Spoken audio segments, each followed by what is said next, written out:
na ole Radio Samoa se furulima iwa toru amo e tautuaina o e ilangu ngana fitua so le vai aso.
Taraflava o David Tua le nei o e whaafonga mai pēi le Radio Samoa. Tasi lima i watolu a mo Samoa i amanuia le nei aso.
Le rie o pai o e ma mea ma tau te no nofo ai le tu pulanga ma le tu pulanga au le whanaua mai maunga e le pai po i o e le lalolangi ma le atu lau lau o le atu o e mai le mamau e o i le wha mamau le atua lo whae le atua ngale lei o e lava o le mātou manu a papa i taimi e whi tā mpang tā hain pōlaunga. A mātou tō mānatu le li e lava i aso ma le māmalama wa mō atu ma ofa lava o lātou whingalo mō mātou loto. O a sā tā onto i o mātou moenga. Sā mātou māno lo ma le mauti noa. Peto e ala whai mai le neitai au fō o mātou maua. Wa e tali i loa lofa wha maoni. E iai le neitai au o whao popo aso o lo mātou wola i lungo le neifonga ele. O la e asa mātou tali atu le atua i lau fio. O le asa ngangana ina, masula ina loa lofa. E ngata le ngangana le tangata soifua. Ai tawia o se mei longa ai. Pa taile atua e lau pui mai, ma tausi mai le soifua o lo atu no o le pongsa. whao popo aso le mātou wola le ola ma le mālosi. Tālau mātou ngutu e ngana ino vi inga. Mā loa lofa whaapetai lo manatu mai. Whaapetai anga le lei whaasoa i so se ala i le tino o le ola whaale nganga e malia o mātou loto i aso uma o au whaamnianga sa mai. E launga ta sia ai pēr i mātou lea aso ma le aso. Poto maanga maa we foai. Ina ia soi fua maola le tangata i lo na bibi matoe wha fo i o lo vi inga. Whaapetai lo wha ai loa mai o lo mamanu i aso uma. Ina ia mausalia i pēr lo mātou wola wha tua ma le loto talitonu. O lo o iai lo mātou tua o lo e soi fua pēr. Ma lo whaapetai le tua i me le o iai si le fia ma lo mātou i loa e te whaamatala mai a o i taime tau te vai le soi fua ma le ola e la ngona lo pa i mai ma e whaamalosi mai ma e mai a ia i mātou le fia ina ia mātou soi fua ma ola e tu mau e vivi i ma wha manu ma a bea pe i mātou ma mea whai ngā wenga mō lo lava pina ngalo whaapetai le atua i lau tausi mai to tonu o mātou whane i aso umai le ao ma le pō o lungo ala e whewa i ai le o atu ma le o mai mātou te le ilone me te tupo i le aso ma le aso a iu le aso wa e malo whaivo lo atu nuu le ani ie e au labo na mātou vivi im wha manum whaapetai wa iu ma le manuia o mātou ngā wenga tofi wa e to tofi ai mātou ai mai se o lau o whainga luenga to tofi so se to vine wha anō noa manu atu i lau fio a wā se manuia o mātou lei tū ma lei tū o le lalolangi whaapetai le tua i mea uma e te saunia ma me le o iai lo mātou i loa e te wha ai loa mai a o le taimi e mau i ngase o mai o le tino e la ngona le pa i mai o lau pa mano longa taimi o wha no noanga e pa i mai lau wha mai senga e la ngona i o mātou tino lau pa i mai whaapetai lau tau singa lofa ina i o mātou tua asi na sina i lea aso ma lea aso le ni ie lo lato so i fua tulu i le tino sili le nganga e mai se o lo tausi mai ia i mātou i aso uma o lo mātou wola whaapetai whaamnianga e lea fasilingia lo whaamaoni i lea aso ma lea aso e mai se whaalongoina pe i mātou li bebesi mai i lei tū ma lei tū le lalalangi e mai se o mātou mālolo mātou atu nu o Samoa ai le fasilingia lo walofa o lo whaamaoni ma lau whaamsinonga mi o tonu e maua e mātou le fia ma mātou vivi i atu i lau fio whaasisilina lava le mātou whaapetai e sa uma o Yesu ke riso le li whaola o le na tōngi o la ina mātou ang sala tu mau le vi inga i lau fio nei māso uma e o i le whaamamau lava pangana malea le ali ie mātou te ola o i mātou tangata le ato toa ono vai inga mauai mātou le aso ma le aso o anga sala o mātou whaia ma le iloa o anga sala o mātou whaia ma le iloa awa e wao i lau si le whanga lo mātou wolai e o lava i mana tunga lilo le loto o le tangata le ali ie wa e si la fia mea uma le aise mea mātou so sola e se ai o luma. Le aise mea mātou te la lapi ai. I lau si le whangati mai lo mātou wola ai. Ai mātou te o atu ma mātou whātou. E se le li ie o i mātou o le whānau angasala. E ui mā ngalo ai i mātou le toto pa i o keriso. Mā ngalo ai i mātou. Mātou ta tālo le li ie. Sa mōna lua le atu Pasifika o atu no umo la langi mani atu no. O ai lava o fia maua lau soani le li ie, lau lava le masani o le fua i fua, i o ia i o mnuia maloa lofa i a te nā tau, mnuia fo i ngā venga whai, tono nea tunu, pāle mia maraka peneta, mātono nofo mau ai nisila nei, whaamanuia ia i la tau, ia maise o li imta mai tai fo mai o ngā venga le lei o whai a ongo malu le mano, o i lava o la tau whai o ngā venga le lei, ia whaia mō lopi inga wha mia ia i la tau o le mātou ta tālo lea ni ia lo whangia le a tō le mātou tunu le uru whafo ma le uru whale ma lo loa i maota malawa lo wa tunu tu āsin sina e maise o na ialam whanau pia ngai ma malo longa ia iai lea lofa o lau fio ngā ruenga whaia le Radio Samoa le ani ie le aise poto le aise malosi mātou te whaia ari nei ngā ruenga ai wha moe lava i lo lava ngā pa ia tau to roina ai i mātou e manui ai le tautua le Radio Samoa a mai asa ngā ruenga mātou te whaia mātou te whapea ifo lava o i mātou ni au auna le au ngā ai e maua lunga ai lovi inga e fo iatu o mātou wole atu e ala ia Yesu ke riso lo mātou o li i whaola mātou wole mwala awa tuai nei. Amen.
Yesu lo mātou ta iala si whakamani o le kānesia me tutisi mai o tau ne po ibaenga o le tai ao le o ngā tonu o le vaiaso le asolusu tolu o a perila lo o lo lima le o tātou tu ao matu vai iai i le mātango fie ma le alofa o lo tātou tua tu maulamba le vi inga i le atua nei māsa umai le au noa.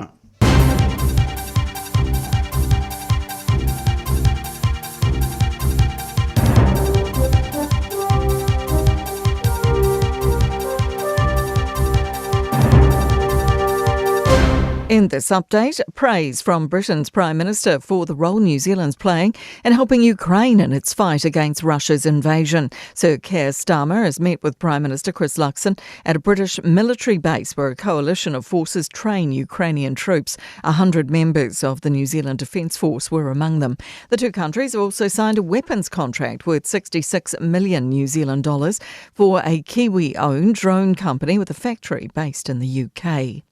New Zealand's economic recovery is expected to be gradual and uneven. The latest Westpac regional roundup shows households and businesses are growing slightly more optimistic and there's greater enthusiasm in rural areas. Westpac senior economist Satish Ranchod says for many businesses, demand remains sluggish. He says Donald Trump's tariff regime is doing nothing to help that worry. Still a lot of uncertainty about how the economy will fare, and the global backdrop is looking increasingly rocky. That's of a concern to a lot of businesses. not just export it. Belief Pope Francis's successor will continue his momentum towards modernising the Catholic Church. The 88-year-old pontiff died on Easter Monday, sparking an outpouring of grief from Catholics around the world. The Vatican's moved into a period of mourning and will hold the Pope's funeral outside St. Peter's Basilica on Saturday evening. Dunedin Bishop Michael Dooley says Pope Francis lived out the gospel in his everyday life, doing many things symbolic of simplicity, humility and respect for others. I think I'd have confidence that the next Pope will take what Pope Francis has done and try to build on that. The government's mapped out its preferred route for the Northland Expressway. It will go from Warkworth, east of State Highway 1 and over the Brynderwyn Hills, to the east of the current route, then through Whangarei. Once it's done, the expressway is expected to be one of New Zealand's most expensive infrastructure projects. That's news. In sport, the Blues are preparing for a stint without Dalton Papali'i after an ankle injury suffered during the Round 10 Super Rugby loss to the Crusaders. The All Blacks flanker rolled his ankle in the 9th minute of the game, playing on until he was subbed off at the half-hour mark. Blues coach Vern Cotter says Papali'i will miss the Anzac Day clash against the Reds. The final round Women's Six Nations rugby match between Italy and Wales in Parma is the latest sporting fixture to be rearranged following the death of Pope Francis. The two sides were due to meet at lunchtime local time this Saturday, but the fixture's been postponed as his funeral will be held that day. Adelaide United's A-League men final hopes are on a knife's edge after they were held to a 1-1 draw by Brisbane Roar at Suncorp Stadium. That's sport. I'm Jodie Gill.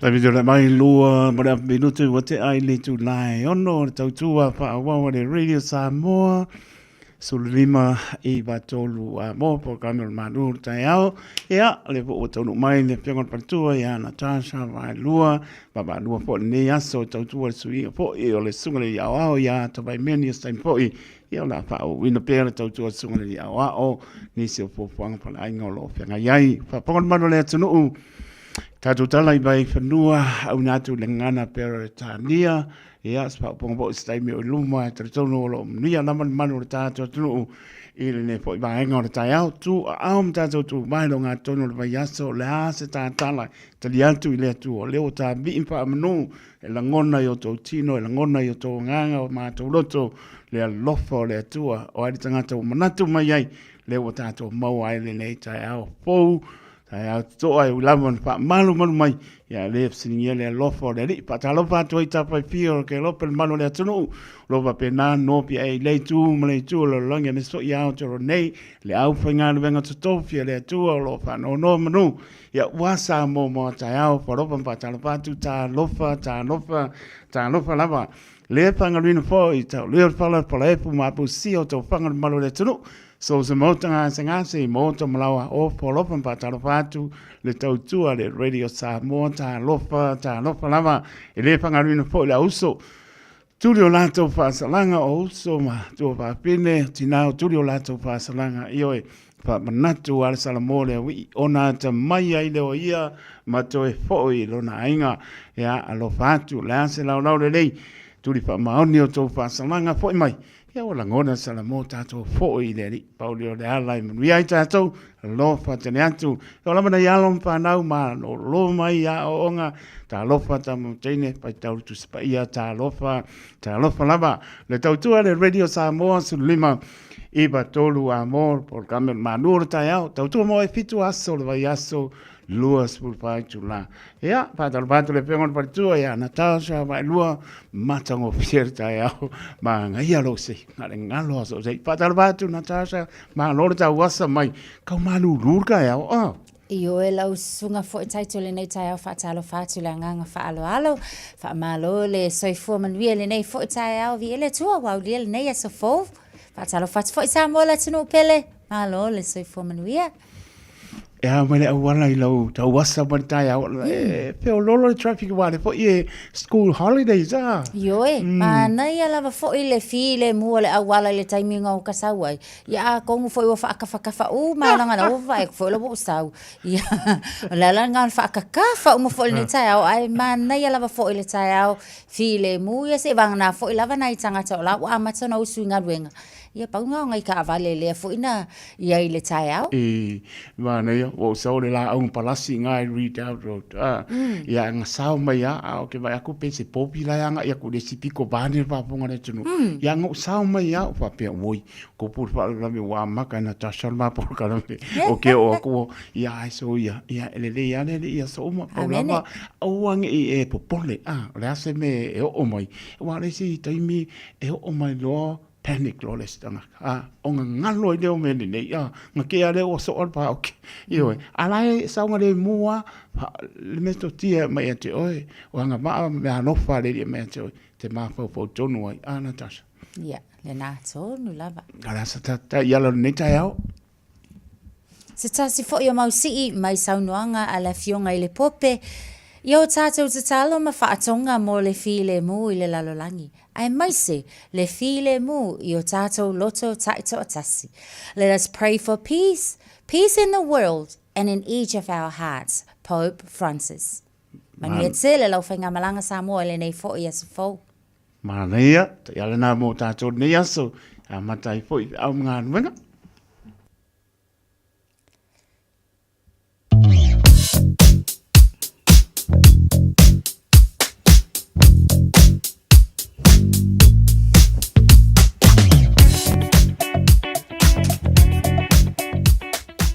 Anga yatu lunga ole ala tele le nei taimi o le tae au.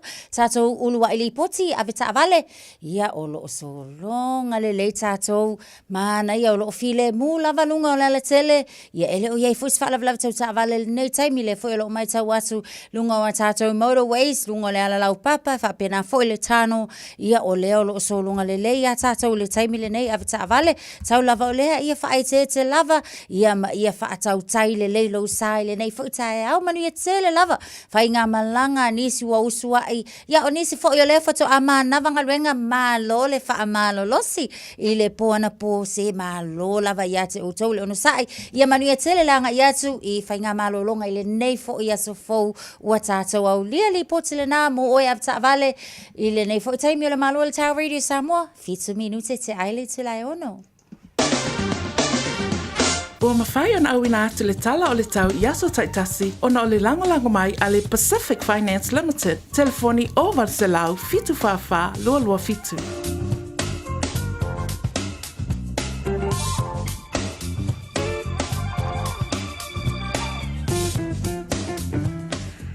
Vanu mara bidutu wase ale tu lai ono na ua whapongan maro le atunu tanga I lunga le awana I tātou tala matafo I o last ulanga o ia le traffic ne fo I taimi o le tai au ia mesfo le tātou tala le tau ia mō le silfia mano le tātou tano ia o ngātu po I au ngā nuenga le mano le tātou tano tu mauru mela pa mawina o lo o vama ai atu ai lusu lua le maurunga lo ia mela I au kilani lo na manu le fiafi e se pulu Sabili angi mai sau te sipo au wawa fo ni spainga au kilani bainga mo atai au o le ase tofi winga nao le tau ale mai o lo va penan pai mai sulu la spulu iwa le ma pana mo atai au e sulu lua lo na malu le po me au wawa foi ma be atu lani ase para ipa me pa uti munga au wawa foi sulu la le ma nosi ia ma be atu lua se pulu le ma pana le ase para ile ia malona malu ile afia pesu matolu pata alofa si o tātou tunu isa moa la ua iba midu te aile fitu ya lato ale ua iba midu te aile ono ya tatou padala batsa mo le tunu e pele pilngano mo mato loto e laman mato au mau ya tunu maso e lava le whamalamo le Israel moni ia vama ia tiona tunu padala batu Olo pa bato lo pa ulava ti munga pa siri emo le wila I sa moa kano pai mana tua e lau talo losu lo iba le bela pa mona mai si o tātou no ia me so lona manu le fiafi e lua suman lima vai ngai no tu tua oi pa pena po lo fa manu mai e lo pa usi timu ia pe ia le ngalu pa fua e le fate o lava le pito I lalo sa ale crusader Ia, whaonga game plan ngā waku. Ioi, koe bidi mai pe, I bidi mai pe se me po pane kong stawi. Inga nā, lunga le wala, ia, ai me support le tātou tala le tau, ia, mōre si pia maro le tātou. Tono! Ua loa le tautua le Pacific Finance in no ngā tupe mō so se wha moe moe, ma liu, whai puiponga, aso whanau, sa whai whai ngā balononga, ba so se wha lawe. Apa laine lo le pacificfinance.co.nz, pe bala au le oval se lau fitu whawha, lua fitu, e talo sanga sauna no ngā tupe i le bao le 5 se lau tala, ma le lua se furu hawhi tala. E lua minute whai lau talo sanga online, www.pacificfinance.co.nz, ai tasi le tulai whatali e se tali, e iai, ai inga whapitoa, bala au lo le Pacific Finance Limited, ile oval se lau fitu whawha, lua fitu, oval se lau fitu whawha, lua fitu. Radio Samoa. Taslima Ivatolu Amo. Taujula mai su tasi beruza le wata ele julai ono por klamer mador tau tau mo oi ia ba lo fo I male por tu e na tasa wa lua se pai fo steamer tau tasa ma na ia tau o malu ele I malu au malu ila o su mai fo ma na ia fo le nice breeze esel ma ne pe fo le o le angi malu man sabili wa kidi alo fi fenga nga fasulu ku la das Sa olele dapa sabili lele yale nga male malu lele yale nga iyo e faiele le nga luenga lalna na ba na ya e male fo ia fo nai tato talo la se et fo eta o stai munu mai pa maka musika le I me tu pu le tu mo le tu ya me se fo ba et fo la tu la ai me se lava ele fa la mon fa nga luina nga benga le ya Pope Francis e tangi pe yo to fonga mo tato talinga e mai se pe la mon tato le no fa na fi io e mo tangata a ona nga luenga e mu sai le la me pa bange le fa po fonga le tunu o longa po ana nga luenga e mai se fa nga le upo le alofa e la tu me o le alofa ai mai se o tu langa po e be bestia le langi ai o e fa ma no si e pop e ma ka kia po ile so I fo au ona fo I o le ne fo I ma ni fo I ia o mo atu le ia o ana nga benga bi ai le lo I tau winai e mana tua a fai ia mori mau fo ia o sunga fono tu or mano e le to nga mo le o fono po le tu or mano mo e ola a fale if you are lu ka ko le lu ka wingani pe se na just iyo ya wa fo ia le na o le tulanga fo ile le faitalia ia male filifilinga sa o lo tangata ia e pule ya la ko ia la to filfilinga sa o le sa no o lo faitalia ma lo faitalia na me sa o lo toi ai filfili mele ele va pela me sa lo o le no le na me le tu sa o lo to lan tanga tan fai ai mana tua ia e mana tua le na mai so I fo ma le ola ia e mana tua le na mai tatou I me sa polonga ngo wala o ku le punia na ba e maska ko pesi si a makarita ta ya si e mai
Ole a ai ua esele o mai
relatives visiting New Zealand? Don't let their travel emergencies become your problem. With Southern Cross Travel Insurance for non-residents, they're covered, with assistance available 24/7.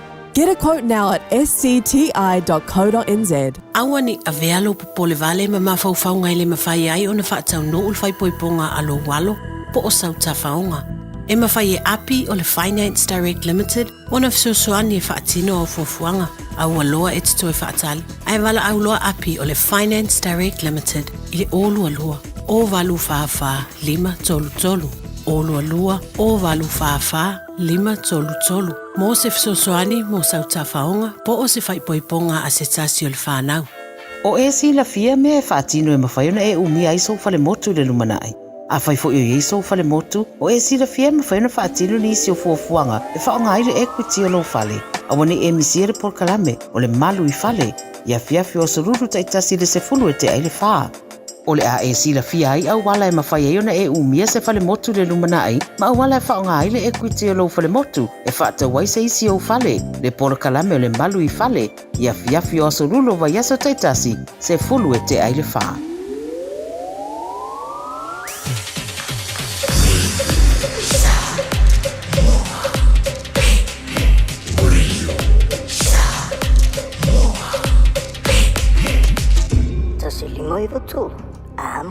Taim tūna mai su fitu mana minute wa te ane tūla e ono le tautua le Radio Samoa su lima e matonu a mo proklame o manu tai au ia pe on manga lua tu foi mo per tu e ana tasha mai lua ne foi mai ngona tai au o nga tonu o le vai aso le po wanga so si ui foi ne masina lona pa o le lua o lima le o lusu tu aso a perila ia a o lo maununga pe le lofa malanga le le o lo tato tua i lo to so i fua mo lo tato wola ana tasha e lava le saunoanga.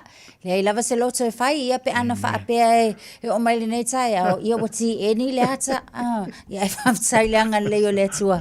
Lea fo i o tātou to e, pisa o, mata pisa le nei fo i tai au. E sele marai. Ma nei o lau saunoanga le, o le ale me pai panga pe, pai ako o le o la male pao, o a pe le pao, e mo kau ki, ia ai so ia, e ui anga pe, so o le pe, le pao a sa mo, e le se mea kau ke po le, o le lo pai mei, e ko kupula le me besi pa pea, e pao ala upa maa losi kanka, e le le iunga ngi o la langi sori, se e lo falo ke lo soi fuore ni, la me pa po le, ai po lo soi fuore ni, ngai mo lo soi fuore, mo lo wola, ia mo po lo wola, ka vivi i le ni, o ha me tu mai, ia pa o le po pole, o le ala tani e maua, o le po pole a, e ma kau kia le mele ia, ia ma no na pa tai, ta pa ta no pa i ta, pa angai lunga o le, apia po ringa lo batu whapte a mosa mai Melbourne pena po ia miu fa a mosa ia mano lava leva mai a Philly ma tafi apia po ia Reeves coach malainga ia pina nonu apia po ia si upapa sabili male mal perto man palo Aaron Sila ele o su mai ia mos nga arona le o mai pe mai lo anu mo se avele si vaenga nga ila lo Matalita, Malisala, ia ala patu Tabita Solomona, po i Papowina, Tanielu, male ainga mai pap toe tua sao kano fai, ia lo maputa mai Brisbane Australia, Lupe Sililo, ia mahalo lama pap tai, Lupe Sililo, pap kaya morsuesi. Maua, kakele, welo le upua, akakuwai, ia onganeri, e renga ungi mea ia ula singa ka ana tasha. Aso pesio Josefo se o mano leva mai mano lama. Ia, onki, ia, male ainga mano lama paputai. E le umara ana tasha le pia tala noa pea. Ia, Pope Francis. Ia nanga nuengarele. Io e taito le nei tai au te le lava foi I lunga o penga te whailangi, I lunga foi o ala leo ese o tala noa lava foi. So e tō manatu le lalolangi. I le tele o le sao o le nei foi au auna le atua. Na foi ina lona soifua. Ia ai mai se lava foi I le ngaluenga lava foi e pei ona iai. So o lona o ia o se tangata tupu anga o le Latin America ia le tama foi. Ai o le ingoa St. Francis, o le ingoa lea na ia tau aveina, ina ia fo'i le whaali ai fo'i ia lona whaalo alo atu, i se tasi fo'i sa avea mataitai o le kalesia, o nisi o itu ma nisi o winga e lawi lo ai fo'i ia pe ua maita wina i le nei fo'i au na le tua o winga fo'i e mai se lava o ana ngaluenga. E pe e wha mua mua ia te ia tangata mativa. O i la tau e le aini no fuanga pe le aini fale, le aini mea no fuai, ai mai se foi, o le tau mawhai e tu whaata sia foi lele ma tau mawhai e au mai i te tonu, ia so se tangata. E ui lava foi e mai, e o lava i le vaenga le ta ua o whaafine, o i la tau foi ia o gay, ia ole nau ta inga ole nei au na, ia awane i o tātou tāwa vai e se ina tangata, e moni lava foi e tātou te iloa uma lava, o tātou tangata Kirisiano, tātou te iloa uma lava, le sa o male tonu pau lava lea, o le whaamsinonga le tua, a ia alo lofa i tangata uma, e pe o nisi na o vainga i lunga o le tala anga le tala whaasolopito o nisi fo i o ngaluenga. Ia ai maise o nisi o vainga sa tau mawhai malosi i ai foi, ia le fionga i le pope, ina ia whapena ona ave ese ina ai foi ia barriers, po vainga foi o papupuni, o le sao atu, o le tala le lei i nisi i la tau. Leisi fo i vaenga le sausanga i lua afes fulmal tolu. O lana ulua ia sia singa le na anga iai. Is a juvenile fo le po se fale pui mo tamaiti matangata tala vou i te tonu o Roma o ila o vai aso fo ie o vai aso leta ua i le katoliko o vai aso pa ia pe yo ina tonu le taimi lata i se tale na le na na nga ia tula o le tulanga la le fo i o lo o matua lawi lo ai ona o le faatino ina e le pope po lana fionga o le tulanga fo ile le mulu ina o vai pe o le taimi lea na whaatino ina ia Yesu. Mula se fulu lua juveniles po young people. Ma ila tau se tu tonu o le fale lea, o fale pui lea. Na whaatino ai e le afionga i le popele tūlanga lea o le fufulu ina po le mulu ina o la tau vai. E a awhia ai la, e lena o Kerisiano, e lena o la tau le talitonuna katoliko. Na ia i la tau e Mosalemi. Ia e o lava so se tapua inga ese e o lava le tu pafo e o fafine po o tina e le i whaatafa lava pe le i whaapea na whaapito au ngafa le ngā luenga na ia o foina so o se tasile na o vaenga o loo mauti no foile le ma o loo amana ia tele ele au whaatoa uma ma ila tau uma o e o loo i loa tala anga le soifuanga ia o le afionga le pope o se tūlanga matango fie ma o se tūlanga whaamanatu mo tātou uma o le alofai o le atua e alofai whaasafua i so o se tasi atono o isi o ana ngā luenga o lea o loo mole mawina pea tangata ai maise o le tūle climate action o loo iai fo ilona ia sao i le vaenga le na refugee rights o le isi le na o vaenga sa ngai iai economic equality o le isi fo ile na o vaenga o loo tau mawhai lava sa tau mawhai lava le fionga i le pope ina ia o iai lana au nanga malana tautua ia ma le isi vaenga le na mercy over judgment e ma lo lava le alofa mai lau tua le alofa i mea moni mantango fie pe mano pa atu a Natasha e uma po ala so ne o tatala no ia e le pa lava ona lava senga ngana tatou te fa matala ina inga venga lofa ave ta pa mai senga i o malamo e kalesia katoliko ia pa tele te mai tai sa ia ma so sani mai na to uma lama ia me se po yo tai o malo le ngate le so se tai o e kalesia e langona me uma wapo i o le santa la i ngalo le li ia le lava uma e ana venga ia mai se le nganga o le e kalesia po pe mai se ni so e kalesia tai o e kalesia ia i per pa mai senga le li e le tala o le loto nuti mo ia o sora se tasi po tu toa sa va pena ona popula ile la me pa tonu Roma mai se in bida i nai Roma o le matango fio le manu tu langa no fa tonu i nai foi ia e le ngalo e mo tangata o na ngadwenga pe no pa yatu e manola va fa tai a Natasha to e menga foi o le pope Francis ia mai se le nganga o le Kata no pe pastor matulanga e mata utia tulanga lo a mai pea mau so ifua o le ngata o tomaiti au tangata mato le pa nga ina ona tate tala no pe mo le mata la tai me oi e po le pasim tulanga pe o tu sale au mal po ana tas o le tūlanga leo iei pe ona tātou talatala no fo ina nafi. Ona o se tasi lea na maliu mai St. John's i le bus stop. Lea sa tau sa ilia. O lea lava la o lo o tuli mata ia pea e fo i le tātou polo kalami ma muli au loa iei i le ngā solonga o le nei fo i ona se whaalavalami matu ia. Whai lava si matu ia o le nei fo i whaalavalami. O lea la na whaapean tau sa ilia pe iei nisi ai o le mau mai fo i lele po o ata mai le CCTV. O lea la wa sa ilia se SUV. Lanu liuli. Tu so le ta avale na le na va ai lunga o le manga le taimi le sa tula i mai fo le nei fa ala lave al tula ngai fa no ai taito. Ona o le nei tangata ua mau no so i fo le tolu on tau sanga. O ia o se tamai titi o se tangata o a onga i ni o le lona fale nei o tau sanga. O le tau sanga muli le nei o langa PhD. Ma o lana ia fo ile anga luenga fo i o lo o tau mawhai. Paule o le taimi mawhai o na alu fo ilele. E whai na su enga wha scientist la ia. Pei o lea sa moli mawina e nise la tau te maasani ma vasenga ma le nei fo i tau le alea. O le taimi ale nei e maasani ai unga o tamai tia o nga ia o lo o ngā lulue ma o nga mta upu nei. Su enga o inseti. Lea la ngā lai o nga o si tau le alea fo i. Ai mana tua fo i taitu. E le walo na lua ai leo wha alave lave wha apea. Na tu lai fo i le wha alave se whaalawla whaapea le tau sanga uma vai. Le fo ina maliwa i fo i se tasi fo i o tamai o lo a onga fo i. Ma o lea fo ina ngai o ia sa ili fo i. Mai le se o manga o mea o lo o mo mia mo awa onga ia te au ia lang ngona lo wha anoa.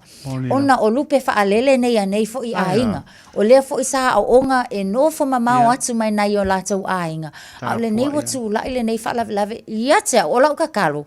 Ia maua lava po o ai o i lātou ia po o ai foi lea na whaatau nuina le nei soli ngā tū la fongo mātu ia ua mau galo whai mo i mitinga wale tau nu uma wale tau foi lau ma nei a tele ale pesili le iai ua tupu pea ale pesili le iai o le ase bai po tato manatu i whaasalanga ia tulo le ngana whaasalanga i o i Amerika pai mai si ma nei a le meo lunga fua po i whaawila ia atato manatu tu la fono le tua soli tu la fono awa te pasio tangata o le loa tato po firme anga ia ai tupu pe ngonga maua amer fai pui e toi foi mai foi o masani ai e toi fai po le pesili la le ia ia na tato tu watu ile tu em fai meo ia fa mai se pele nganga o le ni i matua o le sa focus po le anga i lunga no manga i manga suenga lai wa abe ato e lona loto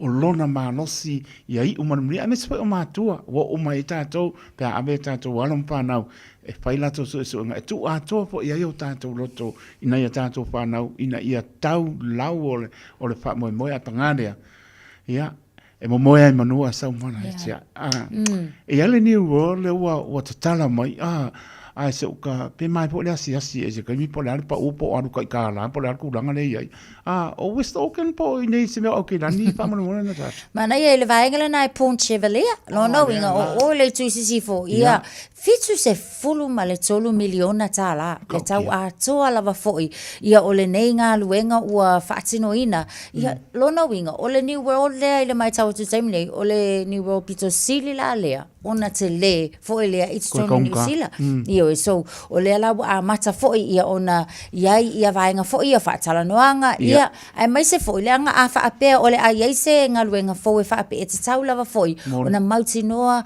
ai inga uma lava e te tau ona iai be compliance ele ngata le nā ia ole leo fo i o tangata o loo residentials o loo no fo i lea fo i vaenga ia ai mai se fo i o le tilo mamau fo i lele pe whaamata o se tūlanga e anla ngata tau ia ai mai se fo i o le whaatupuina i o le tamau ainga o le regenerating o le economy o lea o loo o le tūlena o lea lawa mai tau atu se pe whamai tōle ke whai aku paula le o fonga fale fa longa winga e fa akawange ta vai le sipiko ala ke fa akau mai o a o taito le fa akau ku le sipiko ala ka ko aku tia wa le pangalo lunga fa sueli fel wa ko e sueli wo ka wo e un ngadu fa se wo ka zero mo ko la ko no se ki pa pa le ia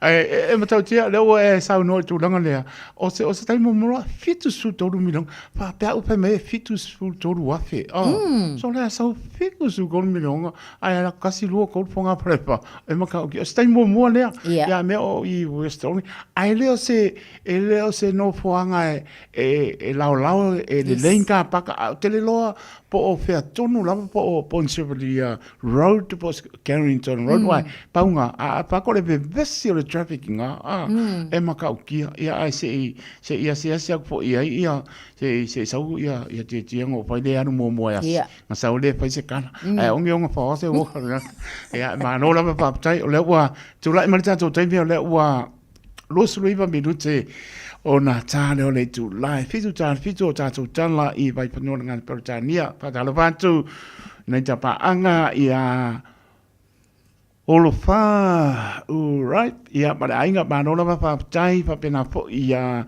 lawesi manaya le ngatai leo ti e pati asiata ia manola pa le pa mai jo fani ia pa pena fo UB36 karo pai lo pa como ko le uso tahiri so ina mano na ia leanga upu to mori ia o lewa 4:20 AM longo winga fanu fulu ia long winga o le kai au mai Brisbane pa tai leanga upu to mori aso pe sio Josefo pe na foi ia Mrs on lote kalo pai alo patu Caroline to ala ia mano leva mai e asu lo so esila ko mano lo mo e talata ina ia lo falava eti taslimu malainga pelena tete Nicolau ia mano lava leva mai singa musika le ai se ufali wangi pole asisi pole almele la o ia ka ko ana tas yeah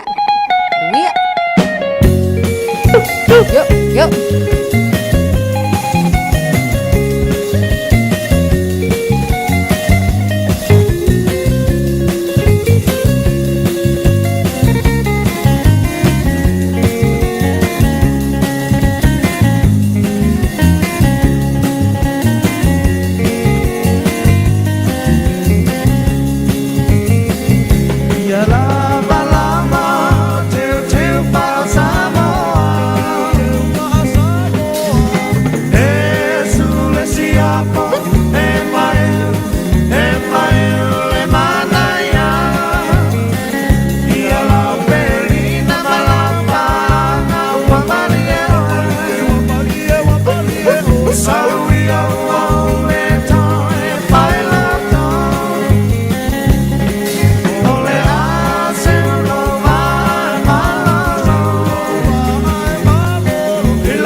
Tasa soanga ia tu lunga ole ala tele ave ta vale lo ia se fa lava lava ta vale le wa fato a mu mai nei lava I le vaenga le nai o Tara I le tato State Highway 1 fa mo le ta vale fa lava on so ni mai tato pol kalame pe fa pe foi ole na o lo sila fiane le na foi fa lava lava ta vale ni se vaenga uma lava lunga wal tele o lo so longa le lava tato anga ia tu sifo ia malanga ia tu foi I le fa tu atu le matu o lo so longa le lava tatou le taimi le nei e le I pisi fo I lunga o le awala le nei taimi paule o le fa lava lava tau avale le o lo o mai tau atu nei ia o le vaenga le nai lunga le tatou State Highway 1 I nai o Tara ia fa mole a fa pe lava fo o lo o lata ia ni se le malo le suru em fai lava fo ia na fa lo mai lunga o le tatou polo kalame I le nei taimi o le tae ao ina ia fa pena fo ia ona utangia fo ele malo le tunu ia ai mai se ila o lo fe malanga I nei taimi o tae o ta vale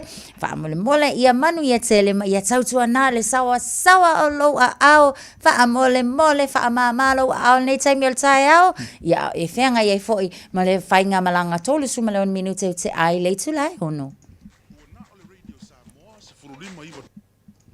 Ua na o le Radio Samoa se furulima iwa toru a mo e tautuaina o e ilangungana fitua so le vai aso. Pai vitore vai lua su tolu minute o na tāna le July fitu na minute o ni atu tato por kame a reto leola pasta la pai le kopa ia ngā tupo ilea I mea na stupu ia e mase po I tāne July fitu tato tala I vai panua o ni atu le ngana pere tānia o ni ngalo foi ia le anga et foi Samoa la po stala update mai foi sui o le Radio Samoa o tanga ve tipi o tanga ia pe ate el fitu pa dala batu pa tu ia tani belei ia mlako sifi la le me o ia io ia mangu ia ko sifi tani belei ma no na mele mai ia pe po ia mo tanta ina aina Kippens Kireti o lo maputa mai ka lo fai Samoa ia o Felefio anga ia ma no lava leva mai Samoa lo fatu ma o mana tansa mo o to umalava lele li Wendy Apu Timoteo ia good morning ma no lava ta here to ina mana ainga ia pe po ila to umalava o maputa mai o le tu langa le o la foi scam o la foi ngoi makau kia le mele ua paso lako ua so la langi mai se o lo pisa pe o lo ta pisa pe tangata e ia mata ala tatou le mele na tasa e makau kia ia mai se foi e pe lava o na fautua ina ia alon pa na tautua nana yo tatou ta mamtina ua o lo miki ke mingere ka arola ka roi ke le pongi e pawar me polengo nga va ko o miki click 10 millions arulo ia e makau kia ka minge na tas yo lau sunga taito le nei fo e vai tau le mai tau atu o lea ua iai se tulanga fo ilele lapata ia ai tatou uma lava e mai se o le lalo langi atoa I le tulanga le nei ua iai momol tau whavalea ka o le funga le kau whavalea e mai se lava la I le tu tau ta alonga whai tupe o le isi vaenga taito te tau tonu ua tele o le vaenga fo inga le ngofunga whafia vili mai ke fongi ia nga vili mai loa le fa pe mai ia o lewa vili ako lau bank le vili ako o ai lewa vili atu ona o leo ia lau vai ngā tupe lea wa te tau ona tala ina ai mātou te mo mia lau password ia ma le tele lava foi pata o le tūlanga leo o iai le lapata inga mo tātou ona ua le na o se tu tasi o le lalo langi le mai tau atu East and Southeast Asia o lea ua makua iso solo whaafi aku iai ia le whainga la le nei o le tau whaavalea po le tau whaasese ia o le tūlanga fo ia o lava I Cambodia ia o Laos o Myanmar ia aluaku I Filipingo o itu ia o le ua to a tele le atou nei e whai ale nei tu a inga o soli ngā tulafongo o lea ua ia I tu tonu ia so ua I tu tonu atunu ia o lea foi la o le kamala ia makua iso sola ma leo o le whai tūlinga o le ala lapata ia foi le nao tātou o ngā le ua kuli a kui leisi piko ala ua ka ua mai o leisi piko ngu kuli mai inga ala ua tā ua nei leisi pito nuu o le lapata inga le ua au mai mō tātou uma ia whae te ete I vaenga fo ia wa ia isi e ia lava fo isi websites fo ia kai mai o le romance o romance scams e whaapea ia kongi lau kupe ia o ngā whaile o lau teiti lunga i whaeteete ia i tātou fake investment scams ia whaeteete fo i tātou le koe ngā mea fo i le whaapea ia e mawhai o na whailau whaaputu ngā tupe i mo le fia tau sanga ia o na maua lea o le tino i tupe atoa lea ia whaeteete lava fo i tātou illegal online gambling o le isi vaenga le na o lea o lo o whautua ina le lalulangi atoa ina ia whaeteete te lava tātou leanga ua whaingata lava foi o le mau elenga o se lau afe peka i afe ua o i biliona le mau o tupe ia ma i lātou ia ua makua i polonga maki ngā ingai i le whainga i lātou nei o lo o tau wha avalea so o vaenga lava lana leo o iai le taimile nei mātunu nei Africa, Latin America, Middle East, Southeast Asia, South Asia, Pacific Islands, Europe and North America. Lona winga, ua makua i sala lau le lalolangi. I tā tau lava la fo ia i tātou. O na whae te lava i vaenga ia. Mana ia, lewa e tā ua e sauno i tōlanga umalama ia e maise o le atu Europa, ia mātuno Mao, Asia, tōlanga wapena. Ai au nei o tātou no whai ai, o leo mutu ngā sawe a tātou, ai mesa o le online le i le taimi nei. O le si tūlanga i whai tete i tātou o le mea o le whaatau ina o tā vale lunga online. Mana tua o leo wa tupu, ta no whai se tasi o anga i e me tone ia waru a marika a vale, ai lako ka a vale, o le kausanga e le kai e mauti noa ke whaakos ka apare se ono se lau pe apa apea o le lua tasi o le ka apare pou ai whaakau le lima se lau ono se lau ai moe bon sole lai ko kongi le hivas pulu afi o le ka apare ia o le noa he lau ka mo le pura me pe mai ia lau kongi ngai ia paua lau o whakui ia le o se polo ka mano lo a polo ia o ka whai e te ori tulanga nai whaata la ponga na tā shama tulanga wapena ai mata ala tātou online o fia tātou ia mauti no ia isi tulanga e mauti no ia sa ili ai le whai ala whai unga ia mo mea fo ile lo ki li vako ta vale ki li vako le pasa om tulanga wapena aua whai tete ai tulanga na just E tā ua le mataala ma whai tete i vaenga ma lava. O isi fo i lava vaenga ia o le fo ilo mai ta watu fraud and money laundering o le isi soli ngā tū la fongo sili le nā o na onga o leo lo tū la i mai nei i tu tonu o le lalolangi so whai tete lava tātou ia ma le vaenga lava leo le ngofo vili mai whai mai o la ka bank leo o vili mai e lea i mana o mia le ID mana o mia le a wha mole e tā tau lava a whailo sau se vili penga fai ia fa fekai a vili mai ko e kale ku siskeimi a le taimi lale na o le ngaluenga tātou e fai ina ia mauti noa o le vili e tātou o le bank le a tātou masiaki pe sa o le tūlanga le na vili ai awange i vavenga a veangi kako whamtalanga i le vaenga le o wai pe wa le watolu vai asu taluai vili malkanga la o telefoni a taito Kali a koe whamai ia, o leo matau vile atu watatau, o na to e aolau tupelena e ta alo le Bitcoin, le a coin. Whaku, ia whawhekai a vile mai, o ka ngokulo ka pewa ai. O ke le ka alongi ka alonga whape, anga o mawanga, o ke poonga mo, ia, ma le sainga lenga vile mai ke au lesolena, but o mea ia whaete ete ia i tātou. O le tūlanga na e taun tātou mātālai ma, o le si tūlanga a whai mai lo, i ngā whairo e le la vili le ambulance o kia na koe a mai. O nisi nao tūlanga e mo i lawa e pa la ponga sa mo le atunu o e pele i loto, ia ao le na tātou mātāla, te talo mātāla e le no fua i au tātou e po ile le babeanga pō tātou i mea tau tupe, ai maisea e ni te kākou le tupe, i alaua pe kau i alama le saure kai minga ora ki Apollo, au a suta mara kai mila e ke ni te, ia ua e osola i e le mese kuranga ngā, ia e moi fonga. Pili onga le mea lai sa ili mai. Ia sa mo le tunu pele le patunu ina ma ua ma Natasha le malo le tunu ia ai longo po e ina pe matu o la no atu le tautua le Radio Samoa su lima i watoru a mo ia lofa le li pui pui pe no to so fua mo lo tato wola. Patalo patu ta Harry Toina pe po ia Juliana Smith tani melei io e awar pole e o kuseta he o le na se manu Mikaele te pilo uso ma no le uso ma no nga lue pa sa la fa lo fatu tau fi Moses lo fatu ma no lava la to pa anga te mam tu e ale au pepe pili one la lo pa mai na tasa ya ta ua pa me ko ki ka u male ia le fa o si esi o sole o maka ukia ia le o mai mai ainga manosi pa tai tu spepa tu mo fono po mai ainga yo tara ia lo fatu kai le lo fa ia singa musika por el ka ko ke mi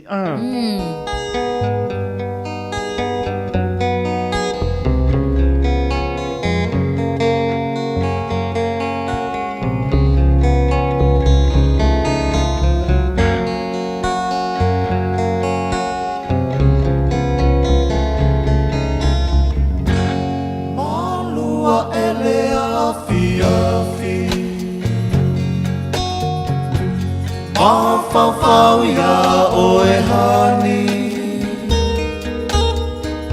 Malingi lingi o unoi mata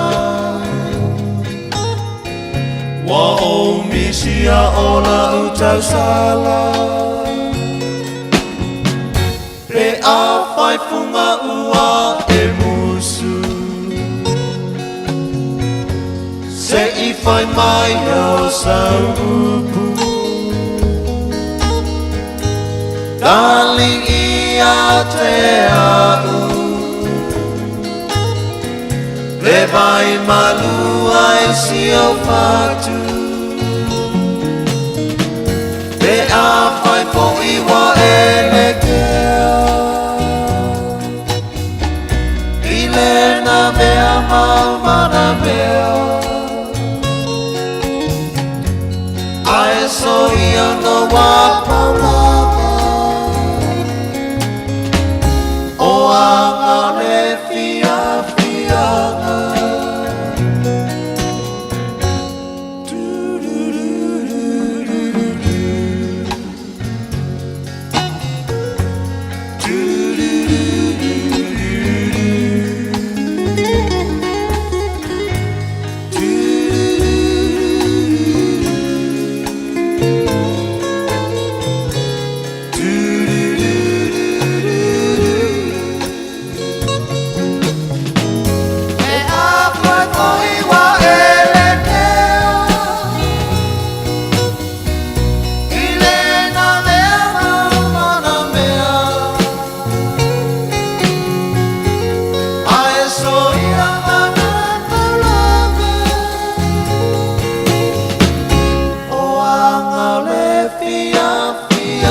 Wa o misia o la utau sala Pe a fai funga ua e musu Se I fai mai o saupu Dali ia te au E vai malu ai si o fatu E a fai po iwa e le kea I le na mea mana mea Ai so ia o na paulama O a le fia Bread of life sent down from glory. Many things you were on earth, a holy king, a carpenter, but you are the living word. Say it now. Come on.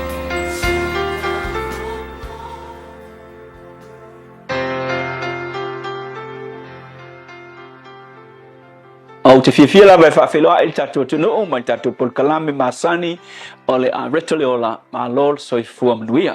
O le mātai o se fulwha a le whai unga o le whai upis fuiwa e whapea o na tango le o Yesu i a reto i 5 mai a e lua ua tepa e le langi ma ua whawhitai.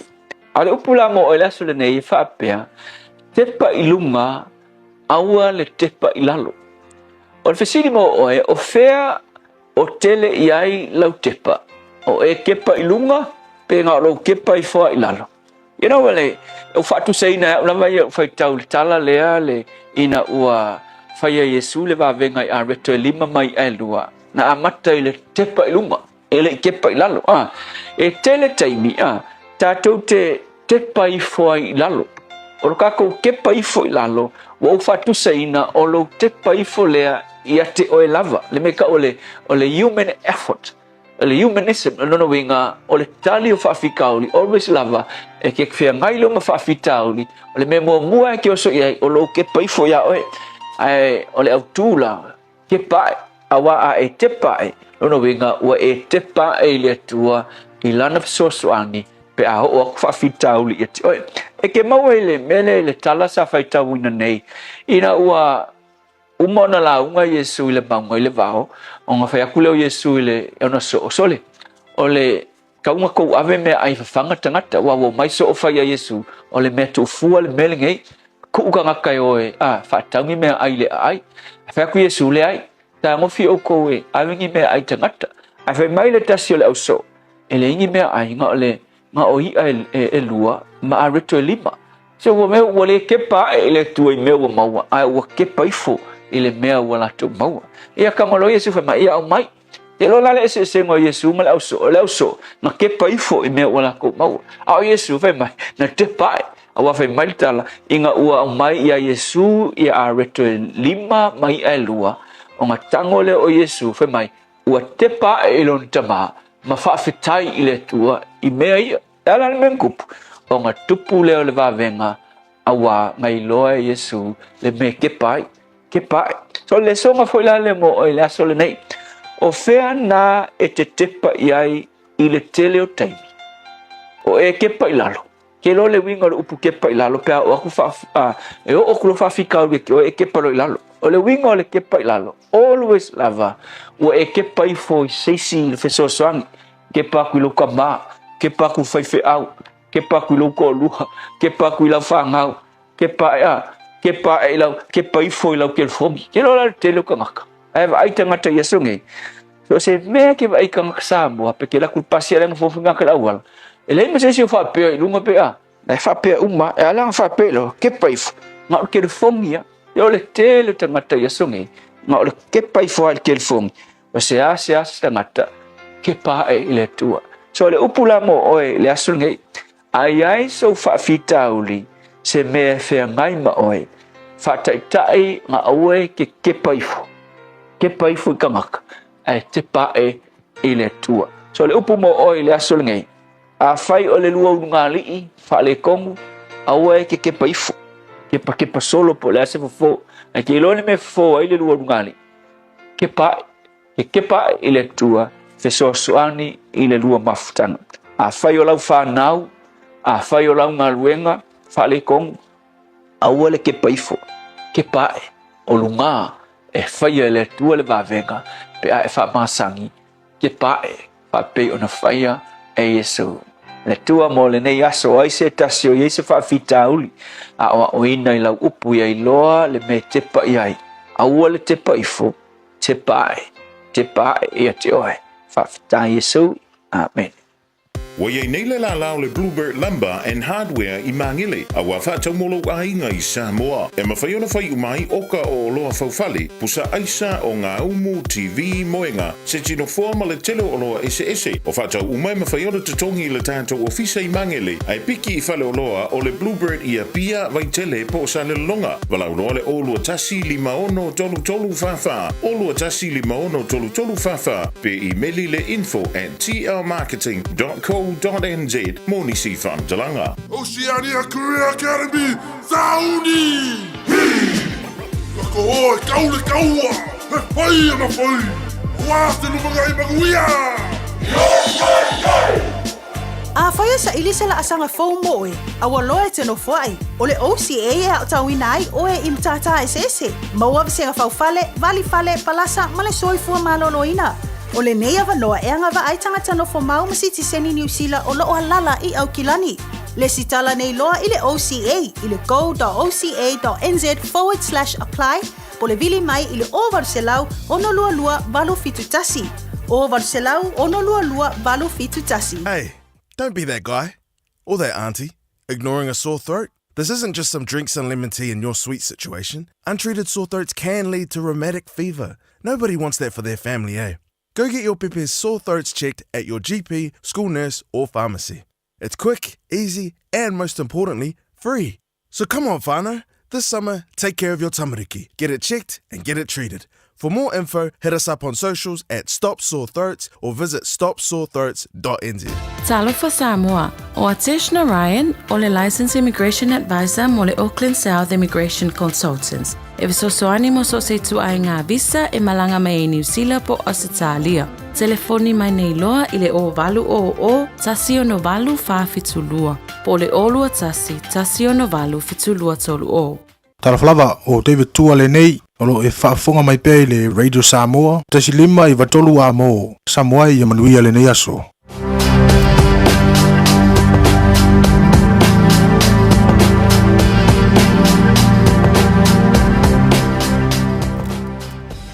Nisi fo iwa ainga I mena tupule nei aso I tausanga umawai, tausanga tasiva o nuvalu I le aso, ia na ulua I whaatula I nai se tasi fo iwa ainga o le ekalesia metu tisi ua taha ua o le United Methodist Church. I le tausanga tasiva valu lima, I le aso na ulua I whaia ai foi, be whaalawi lo ai nai se tasi o Coca-Cola, mai le company lava foi le Coca-Cola, lea sa whaingoa ina o le Coca-Cola Classic. A o le tausanga lua afe se fulu maleono I le aso, ia na wha pena foi o na wha lawi lo ai le lona ono le nei, ia o album, ia po o le tale ni pese foi ale tama ita ia Beyonce, lea sa iai lana album sa whaingoa ina o le Lemonade. Le nisina o vainga mena tsupule nei aso I tausanga umawai.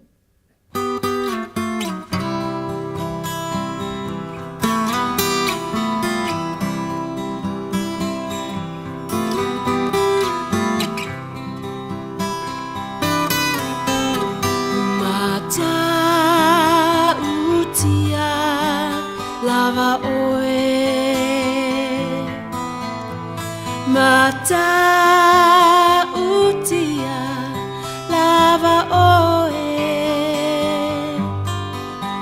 si ia elo uloto ia vi ia oe e mata utia lava oe mata lava oe mata utia lava oe o te ifo tapuai I lalo o ao e mata utia lava oe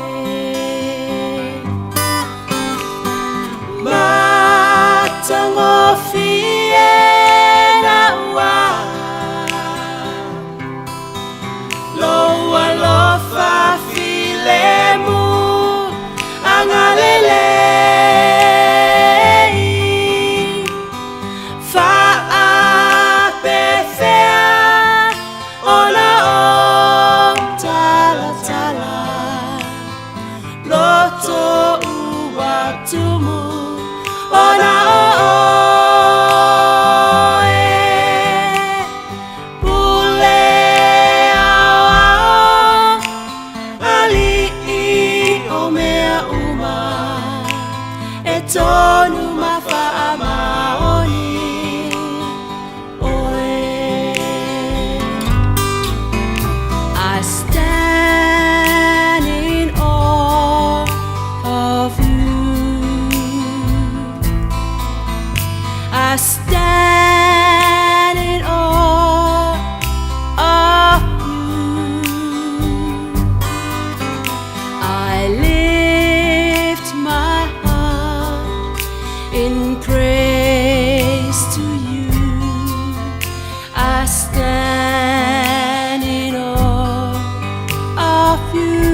of you. I stand, yes, I stand in awe of you.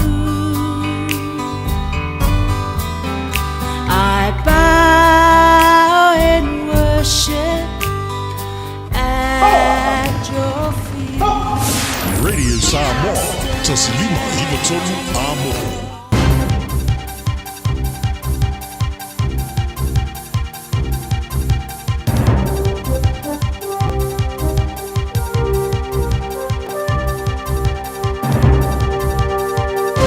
In this update, you are heroes fighting for what New Zealand holds dear. A powerful message from Christopher Luxon to Kiwi and British troops and the Ukrainian soldiers they're training in southwest England. The PM's been rallying troops alongside his British counterpart, Sir Keir Starmer.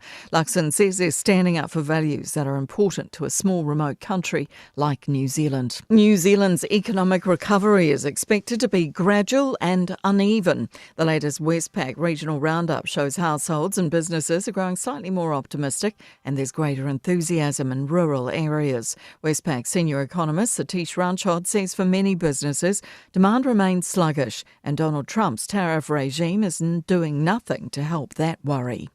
Fears there might be more deliberate exclusion of gender minorities as New Zealand First floats a new members' bill.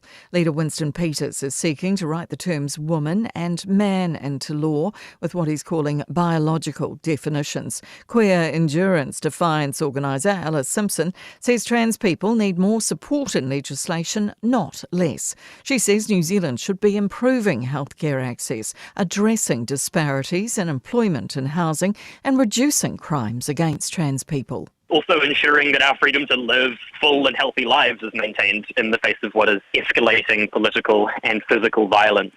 Auckland police are reassuring residents they're safe after a fatal assault at a bus stop on Saturday night. 33-year-old Kyle Worrell died after suffering serious head injuries on Meadowbank, St John's Road. Police say they're looking for at least 2 offenders who they believe were in a black SUV and they're asking for witnesses to come forward. Detective Inspector Glenn Baldwin says there will be more police patrols in the area. It's a main thoroughfare, it's well lit, it should be a safe area.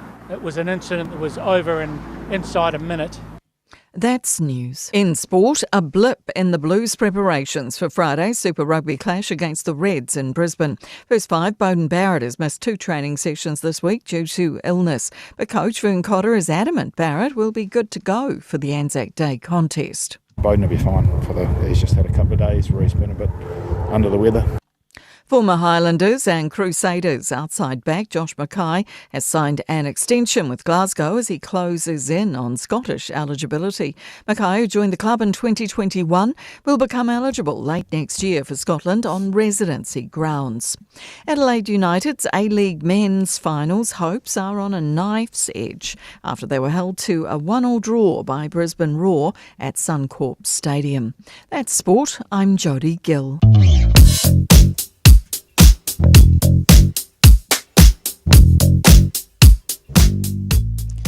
Se tatou whaalawalawe tau ta avale le e mamau te le atu le sa tu la i mai I le vaengala na State Highway 1 o te Irirangi Drive I le vaengala na i atu East Tamaki Road on a northbound ia o le nasa i se whaalawalawe tau ta avale I na I le pasi mai nai Rekin Road so o le la fo I sa tapunia ia o le na o to e tatala lava fo I mo le taimi le nei feo inga fo I ia mai se fo I whamalanga inga av ta avale Hill Road o mai ta watu on a southbound off-ramp faisipisi I le taimi le nei o le tae ao. Conifer Grove, State Highway 1 on a northbound, faisipisi fo I le taimi le nei.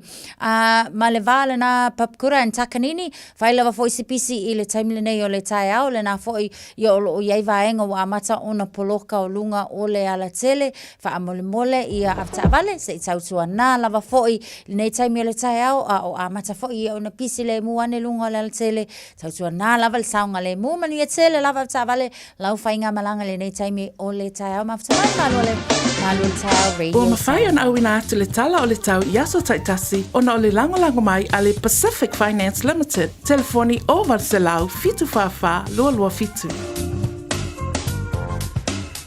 Le mamaraf ni tu te ai le tu lai fitu whapakona mana le atunu. Tātou tala I vai whanua au inato le ngana Peritania. Mai se savenga lungo le au wala le traffic report. Pe on silpien malo tātou tunu wha e au por kalame. Savenga tala le tau mō le silpien malo tātou tunu. Tu malu vela pa mawina au kilani lua su lua le maurunga lo iai. Balota ba le fiafi e se pulu mone ima. O le sabeli ange mai sau te sipo au aoa nisi vaenga au kilani. Vaenga mawatai au le aso tofi. Ea, matango fia pole sulu la au aoa po nisi vaenga au kilani le aso atai au. Sulu iwa le mapanpana malona maru le fiafi su tasi. O atu le aso pare pa uti munga au aoa po I lua se pulu. Le vela pa mawina e le aso pare malona maru le fiafi su martolu. Padalopa si o taha tono o Samoa. Ia, la ua ono te aile walu Samoa. Le ua ono te ele fitu I Aotearoa nei o lo o tu mau le whale tono le tau I Samoa. O lo o pauti munga o lo awa pa solo atoa lo sulu iwa le bela pa maurina masi o tātou tono. Ia, malona maru le pia do su lima. Ia, le lamba le manatua lau talo tātou o lo au mau ia tono. Ma o lo talo mai po I lātou mo tātou. Ia, manatua pea si o tātou tono. Pele o tō pinngaro.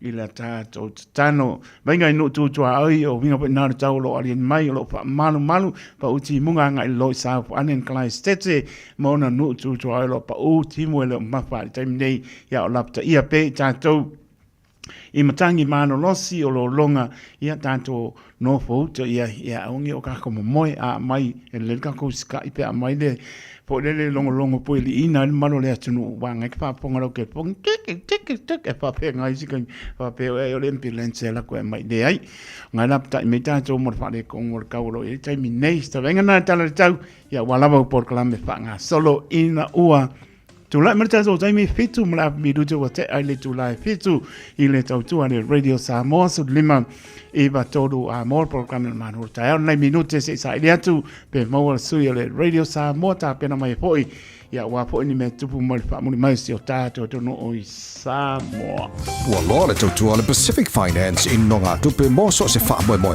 maliu fai ponga aso fa nau sa fa I fainga balo longa ba so se fa la ve apa lai ne lo pacificfinance.co.nz pe bala au le over se lau fitu fa lo fitu e talo sanga sa no nonga tupe ile ba le lima se lau tala le lua se furu hafetala e lua minute whailau talasanga online www.pacificfinance.co.nz a tasile tu lai whatali e se tali e ai inga whabitoa pala au lo le Pacific Finance Limited ile over se lau fitu whafa lua fitu over se lau fitu whafa lua fitu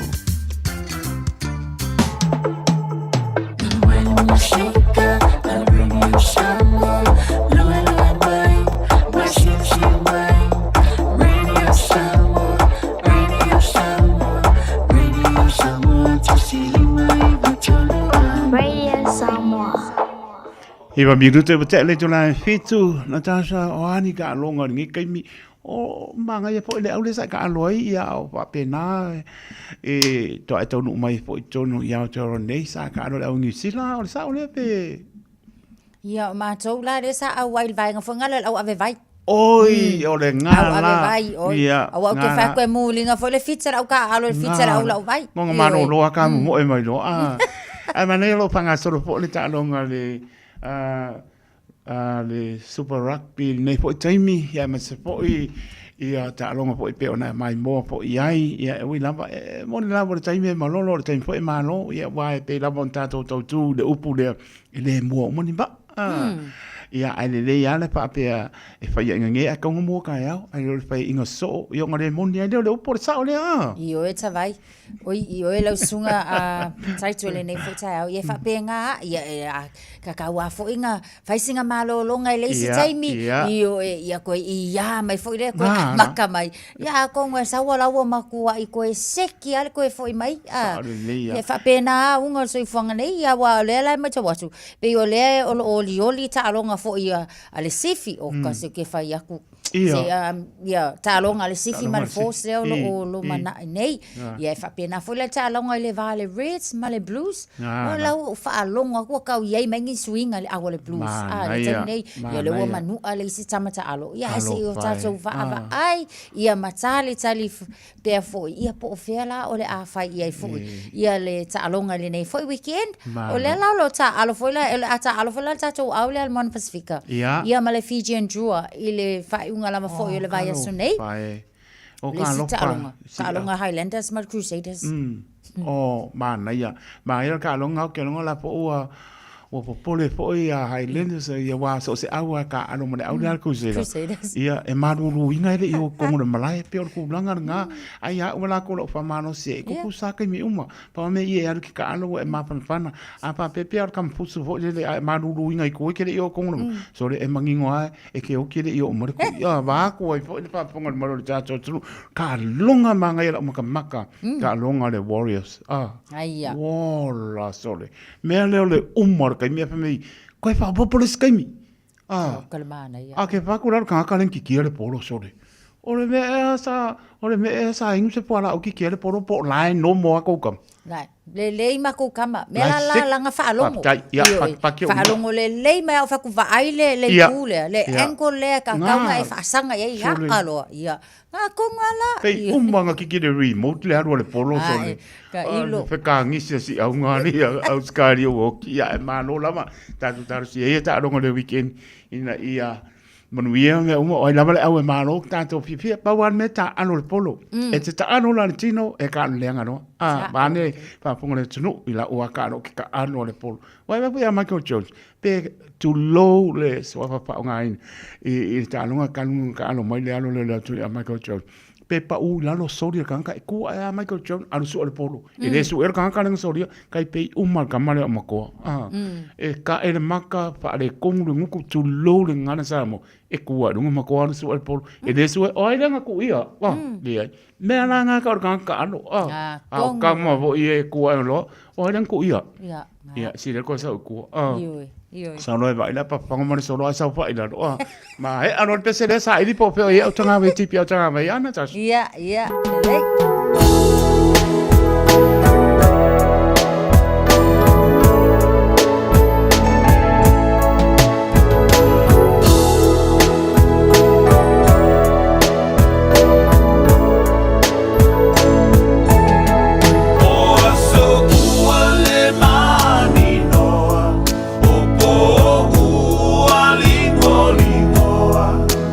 Ola ufanua fo iwa vai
le tevele tole mai sprono mara bitu te wa te ai le tu live fitu i le tautua le Radio Samoa su lima i Watoru a mo.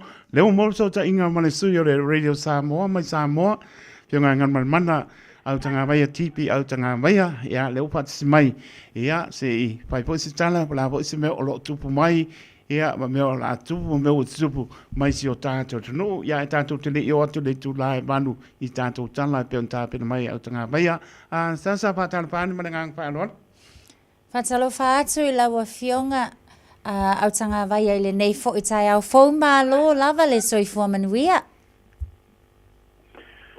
Soifua manuia ia te ori tau sala fa pewe fionga ia teito malo le usu malo soifua. Malo lava le tau ata. I tal tono lo o manuia mai le tau i se tata watanu. Ia o lea o lo iei fau tuanga o lo fa malusia mo timunga mo mafa. I lau whanua umo Samoa. Fa pena hui fau tuanga lo longa lo fa malusia pe mo waitafe. Ia fa pena no fuanga ia fia ngo fia o tātu o tino. O wingo le tau lea o lo ia i le so. O se vai ngo peo ma mao le ea o lo ta oto pe lunga o Samoa. Mai au mai au ma timunga ia fia i le tunu inisio teimi. Pari vai nga ia o poru ma sa vai i le so ea o inisio teimi ma timunga te urubaba solo. Mai ono ma mafa ai papu inisio vaenga fa pe wida ma fa i tili. Ya o tarana la te mai o le tau mo Samoa. Le lea saluru. Alo faafetai. Mai tau atu lava fo i vaenga fo i ai lau fo i lapta inga ia mai se o i tu whapena i le tau. E pei ole ele tise lava leisi tu. Ia e tatau lava fo i ona mautu le lei. Ia e mai se o vai taimi whapena. O le mai tau atu le nei taimi whaamata ua i se whaamama avenga fo i lea i le tu la lea tau lava le ele tise mō tātou tangata i Samoa whaamole mole. O le whaamama avenga, ia... Ele o iei se tūlanga, se tāpenanga lata mai whapena o iai. O le tūlanga lewa iai le whale tonu o le tise, pēna sa fiai a teilo vaenga o le moto o poru. Tanu mai a Februari. O lea ua whaamuta po ua whale o ngāne, fo i le whaasoso ino le tise. O tūlanga le isa whaasoa le tise, ia pē risi vaenga, ia aola isi vaenga. I le au maripo. Ia o le tūlanga lana, o le oto iai, o le ua to e whaapuisia le tūlanga i le ulanga masani. Ia o le ua, o le lei ale o lo mato wafi e lima lea lo lisi mai New Zealand. Ia e so soni na ia fide ia i temine ia. Mese ia malo si anga whaafouina lo mawele tise mai le la ma sua mai. Pe o le tara lata mai na i le tise ia ua. O le to i fuise au whaasea fo i nunga o penga te whae rangi nei teimi na ua to e ola le leile le tise ia se i wanga na fo i wai eise whaale tonu hui lea i se waia ia po lea lava se wanga wha pena ia ona pato a modusia lea nei teimi o le tūlanga le wai ai talu na a mata o na wha o ngā filisi e lima ia lea ua le leile tautua le tise ia ma ua le o to e whaasoa ina lea au nanga Tala fia le na fo i tūlanga ua iai a lo mai tau atu fo i langona fo i langa whanau nua lunga o peng te whailangi a nisi fo i o ailinga te lana o nisi fo i o tala a ave o le na watu e solo ia le fiva o pona iwi o le ase tala lata mai i lea fo i vaenga la ua fionga ia pea o si le fia o lea ua vasolente nei le stopi na o mai e tūlanga whalau i telefoi ia le whaasini silanga mai le mtanga ruenga toi fua malolo ina. Ua te klea ma whaalau i loa i fo i le tūlanga i le toi a fia le atunu u i le fiwa pona iwi po le tenki fiwa. A le tala whanau nona mai le tō sifulino tangata ua fia tanu mai anuari. Ia e tō tasi ua mariu o se tamaitisi sifulo tau sanga. Ia ma o le ngase le o le fiwa pona iwi le sa abatu i New Zealand. I tūlanga whanatinati ma moni tonga fitinga. Ia o lea sa apena ona le manuia tonga fitinga fui sa tonga po i eifo ma i New Zealand. Ia ma whanoi le olo le atari. Ia a tonu o le tūlanga lata mai le nai le tala o le pepesi o le fiwa pona ipi. A o lea fui la ua whaanga solo. Le vai aso nei pe ona iei se whautonga fui ma se tu alalo mai le officer sili o le pulenga o le tanga ruanga wa onga manga nu unga abe ia onga malawa. le na o ngale balo o ngatu maoti ma o ngapo nei ai kalesia le fa ngale nei va ya so muli tu wanga mo le tu sanga e fa mama o mai lo to a ma fa le aonga ia to e tu fa na u le so mo va so po ia wa fa pena ona le nei ato to va nga ma me esia va nga ia e to as fa vai ia ma no foi le nabu wa le nabu e fa ave ia le bai rusio le ma ine le fibo pona ivi le tala te mai na msalo pe o se aso nei va yaso paso a tu fa uma e o mo mai ni fa mo le te mai le a fa ro e fo ise no mela mo ia ina to wa a fie le ngase nei ai pe no fonga nei mai ma tu sifo o le moto poru e fa pena fo ino fonga tu taulanga de te de ina te de da to a fie ai o no minga mo tu a te de le na mu no fonga ia fa pena fu fa mo le o mata wina mai le special people pona ivi ile te sanga do o to ya o to po ina fa la wido ai le pena te clear le special le people pona ivi ai na foto fa muta ya o kurso te sanga le tene ele mo ma tu ala le na fo itu langa le special le fa ma ile bol me ya le hu to ya filta tu no Malo sa noa ngalo mana ta toro de ua manino nisi o tulanga pe ona pa pon mano ta to no ya le po emba ua na molo so fo la le ya mes fo ta tu mai na si o ta to no isa mo a matanga lu e pa mai isa mo fo mai ma ta so fo o le pizza le malo america au tanga mai ya po kala meno se fo manuia ya o le ua e o tempo mo le ua o mai e ta tu ai ma fu le ta o po kala mel nei a wa fa ata o fo ma ia mai tu ia mi se fo mai mai fito fito ni na ia no winga anda le tene ia tu langa fo ia ele tu fa ia tu fo no ta tu o langa fo ma mi tu se fo ia pe o tu le te la tu ma ai a te me fa ki no nga lo fa fo ma ni na tu langa ta o na ia se ava no la le mo ta tu fo o ia ia fianga o ngase le tino ia e anga ia e wai fo ma ine o pita e mo wai ni fa tuanga o ani tonga pitinga ia mo e foi tonga pitinga wa le fo ma ile foi na tu foi ta tonga il ta tu fo ma i mito tua o le foi na le ngate fo mo tere tu po tama se me o le mito tua le o ia ile o nanga foi a fu le ele tongina alo mo fo i ta tu fo ma i tu sivi ia fa pena le mai sa foto ia mal mai sa tawa fa pena hoina le mai le lufi al mai le ai tu malole i freolo o le mo wai o nanga la mo tatu mo so po ai ta o tele nga lunga nei wale na apatan na ni na le la fa nga solo ai tawa i le so tosfulu le so lulu vaspo no vinga la ia e tawa na fa nga tau po idea no tai tau ma le whaafsiri mai. Ia wa ta tau pe a mawai mai o le tino, ia ta teo a ta tau fo mai masani. Mone lama. Ia pe a tinga ina fo i wale mawa se tonga fiti nei, ia wa watu ina pe ave intia. Ia ale mawa se ava noa le anga ia i fo mai ia mai Amerika. Malo, paaptai tēne lama, tanga mai, mātango pia tōranga o malewa e tano iai pe, talai po iai apa pongan maro le tano. Ia, o le hani ta tala mai si o tātou tano, nei tai au mo le tūlai manu malangang pa alo, alo tate le tau mabai. E se furu tāu sanga le wa tu ina tu nei le komiti whaufutua o whalewelawe whaufuase i matu ia. O le se furu leo tāu sanga, e au fiai e tāu sanga mai pisinisi ma ainga te totasi. Ia ona o me tō tino ho i le sa whaaleanga i nei le motusia i o le tise. Ia ma olo i ele fuafuanga e mawai se wha venga mo pisinisi ma ainga sa a fia la tu me tō tino.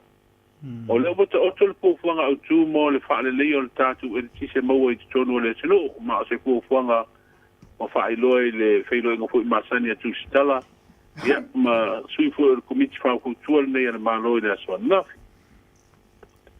O leo e se tāpenanga fōi a le kālesia kātoliko le tātu mutino i sāuninga fōi o le misasāpa ia wāle tu mālo ai o le whaao le kālesia le langi le whiunga ia pope Frana Sisi.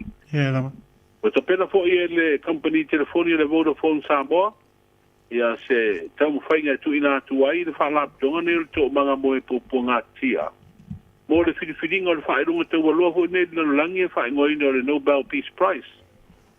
Ia mo sauni leo e whaeros wafo ave ta wale wale tongia sa tupe. Ia o whaero mai e le mtanga ruenga ola. O makua ke lea teito le au. Ia. O whaasala i sa tupe hoi nei o morianga tau tawa lea. Ia a wanga o whaasala atua wale wako e kokongi ala kou sa tupe. Ia. Ia o se ni ho ia sosoni e mtanga ruenga leo isi po. Ia. Ke ona i tala na o ngā tono ni vai asa. Mori pa maroma pa tau tanga waia mano ta pena ma ho sauni e lau tau tō mta bela mai po isi o tā tau tono ia anga lele li e am po whanga oma ia mai se po i ole no pia i po i tono si o tā tau tono lo whātu le mano pa le mia le mano ma si o po ia mai se po le tau tā tau tono manuia o paipa e le tau tō ino le mano tā tau tono o la tā tau pero i pea ia e pa soi po ia mo nei taimi au tanga waia. Soifua. Just think a minute. It could change everything.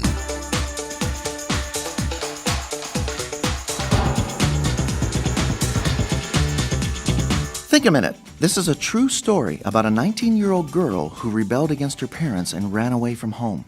But very soon, she found out life was not that easy on her own. She couldn't find a job, and her friends got sick of her living off them, so they kicked her out. This girl finally got so desperate, she started making money by working on the street as a prostitute. Years passed. Her father died, and her mother grew older. All the while, the daughter's life grew even worse. But she still would not write or go home to see her mother.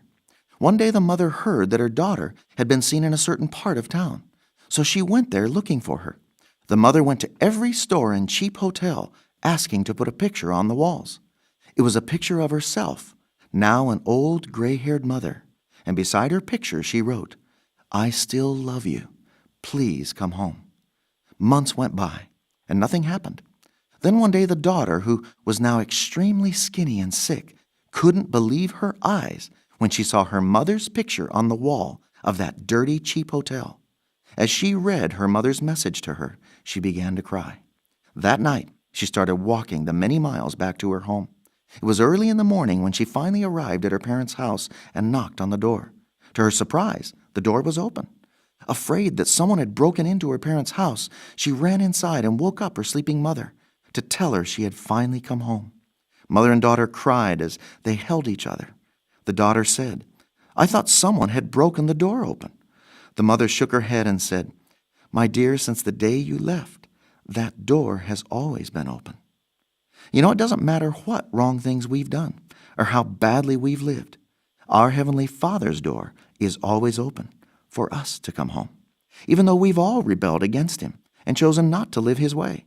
The moment you decide to ask His forgiveness, Jesus will forgive and accept you just the way you are. That's when He can help you start a new life. But this time, living His right, satisfying way. Even today, He wants you to know He's waiting, and His door is still open. Just think a minute. If you'd like a free CD of our top 40 programs, write to us on the internet at www.thinkaminute.com and catch us tomorrow at this same time when we stop and think a minute.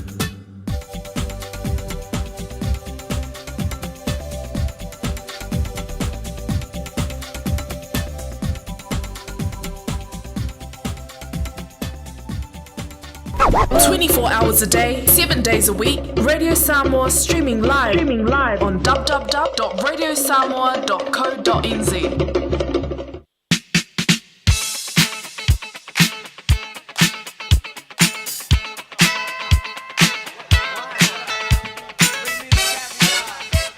Tabi tole mai luas puluiva minute ona tano ni tulai manu tatu tali Samoa tatu tanlai pe anta pen mai. Ele fionga ngar mana au tanga vai tipi au tanga vai ala nau paponga ni spo tala mai Samoa. Ia a me spo tato proclame au natu le ngana peritani I think a minute telling lu tawina mai e tato ia pe pe paponga mano tato tunu. Ia nau tala tato laina tolu te pitu tasi lima I batolo numera. Ea, ma tātou I meli le nā, o sila pia. On air at radiosamoa.co.nz.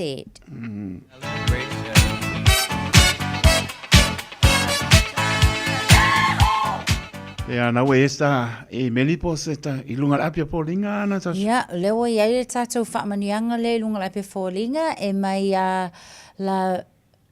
la vei whaamau ta alise whaanenu. Whaamani atu le asa soifua se utina o aloe lofisa sila whanene o sale ilua whale alili po o iwa whaasale le anga. Vi ia le alii o na o nei tausanga o ia fuai a wale whianga iai ma val awina anga le lei ma whaafua loa lo soifua a wā o whaiva tatofi o lo whaanga e le ma vai mo o e tina ma ia fia ese baby lano kamu whanene ia whaafatai tele manuia le asa soifua.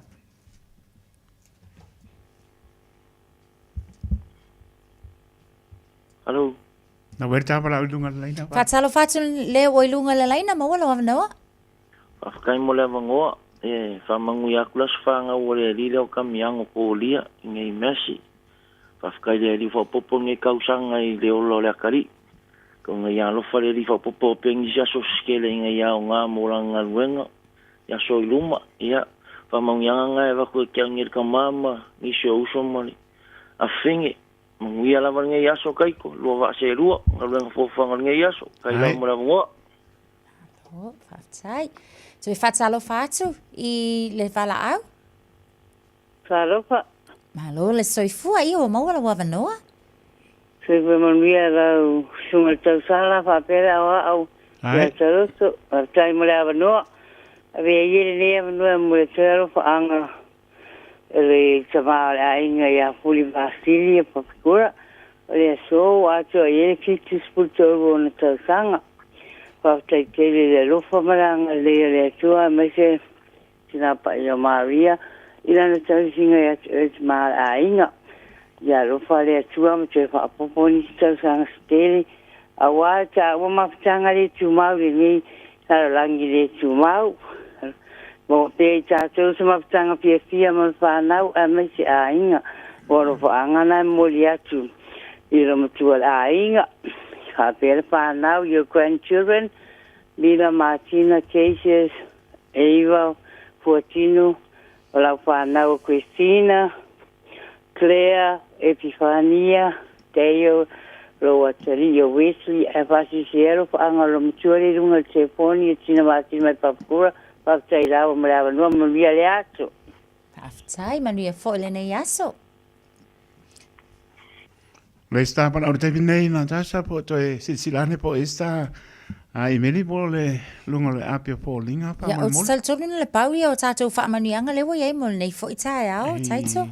Ma no se ko se ki kasi ko ke ukao nga o lewa umanga au natu ia la vei pa maua. Ia. Ia ma no la pa tai. Ia, ngau koe e mo malau Christmas. Whatalo whatu le o wailunga le laina? Ya, malo soifua. Whamanuia le aswha nau o sio tama o talosanga tamapolu. O nei ato ai luna fitu se fulu ono o na tausanga. Ia, manuia le aswha nau. Ia, wheloa ia nei. Lo whaanga le mai teau, ia, o Liz, ia matamaiti o Christian, Josiah Lania ma Matthew whaftai mo lem noa. Whaftai. Ia atonu ona o le pauaile o tātou whaamanuianga le nei fo I tae au. Ia mai lava fo I le pulenga e mai so le tātou polo kalame nei mātou te whaamanuia te le ato tō wasa soifua patipatia le anga leo le tō whaopopoina fo I le nei aso ilo o tō soifua. Ia aise I kausu akula maa pese nga le pauale o le mame alofa mataito. Ia o le pese whaasisiva o mai tātou. Ia e mai se fo I o tō waulia o tō wasa soifua le nei aso. Happy birthday! Ko kuri makangi. Por esta me alo pana ta. La kaka kuri aku makangi.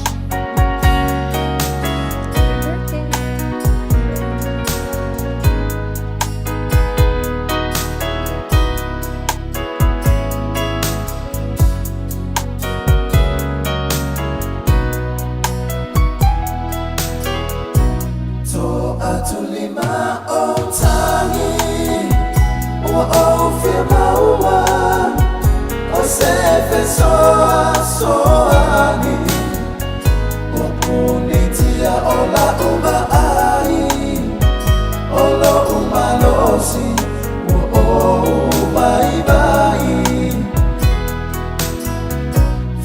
maua o se mapusanga le aliie wa o le malama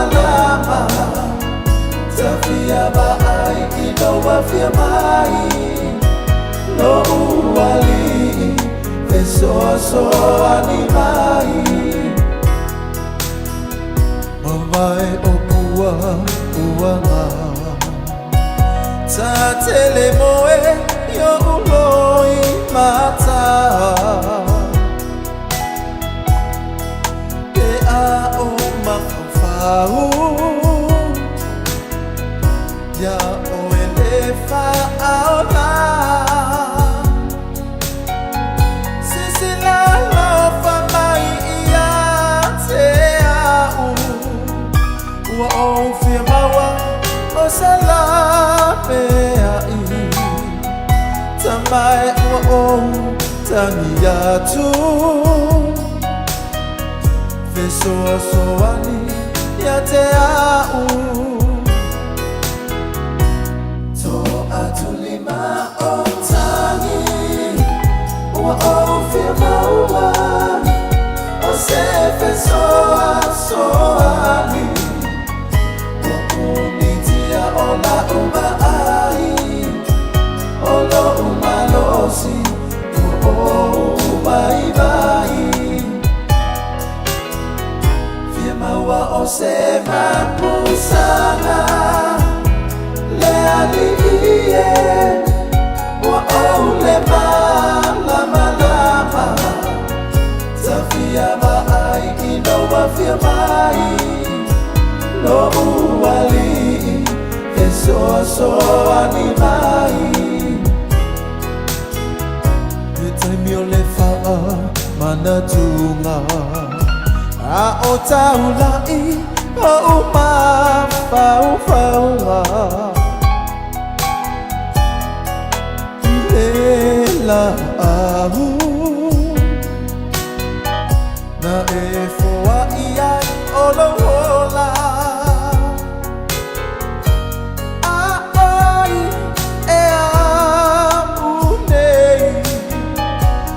e manatu mai ai na o tamo mai leipo ma o fa petai to atulima o tani o fia maua o se fe so ani ola uma ai olo uma losi o mai vai fia maua o se mapusanga le aliie o le malama tafia ba ai ino wa fia mai lo uali so ani mai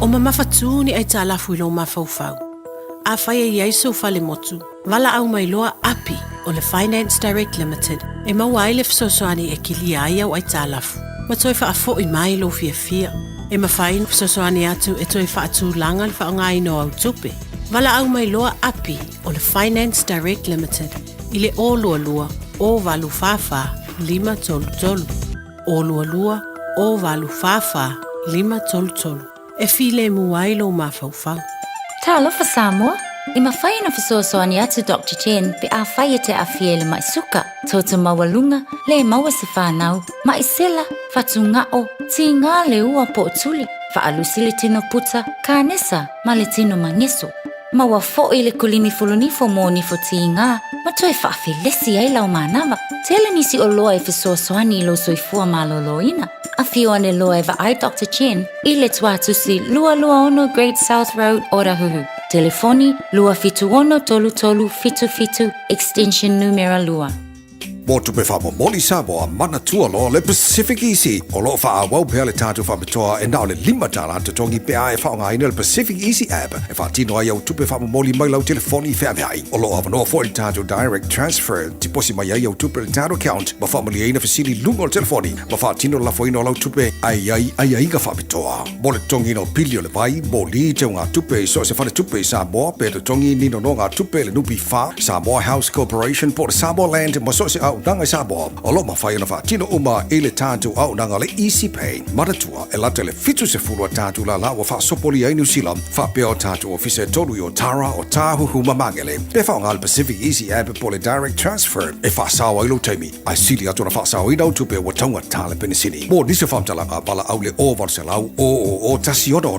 Po numero masani au kilani. O le lua fitu ono fitu iwa fitu wha. Ma le lua fitu ono fitu iwa varu wha. Pacific Easy. O lau pa anga mo tupe wha mo moli Samoa. Ua lata mai le Mother's Day. Aua ni ia tungalulo ma fau se mea lofa mo mama. Ave sao e whaatawhau i le Mother's Day Dine and Dance Dinner ale tui sa mau Manhattan. E te whiu e tau mawha, tele seafood, ma le tele o tu ai ngā mea ai e te whili ai. E na o le lima se fudu tāla. Te tala le whai toa i le ono lea fiafi, pa fianga tui sa mau band i le pō atoa, te tala fo i ma le tātou pā. Whawhia mama i le nei Mother's Day i le tui sa mau Manhattan. Tua tusi, iwa whatasi a Dominion Road i Mount Rushmore. Whawhia tai mai lisi mo sau pukin i le Old Watasi, o iwa tasi, o fitu o valu. Old Watasi, o iwa tasi, o fitu o valu.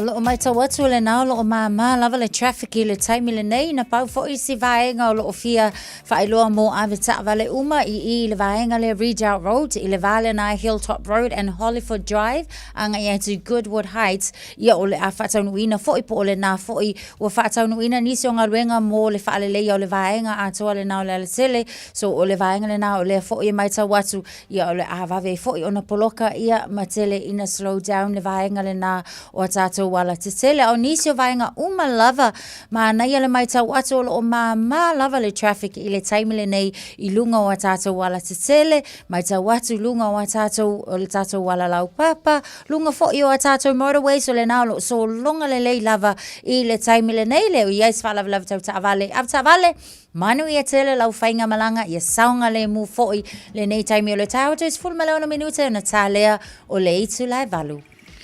Maro la vanga loe na tasa o leo koi umi foi ia pia le valu le kake manga pa kasi ia pia. Manga ia.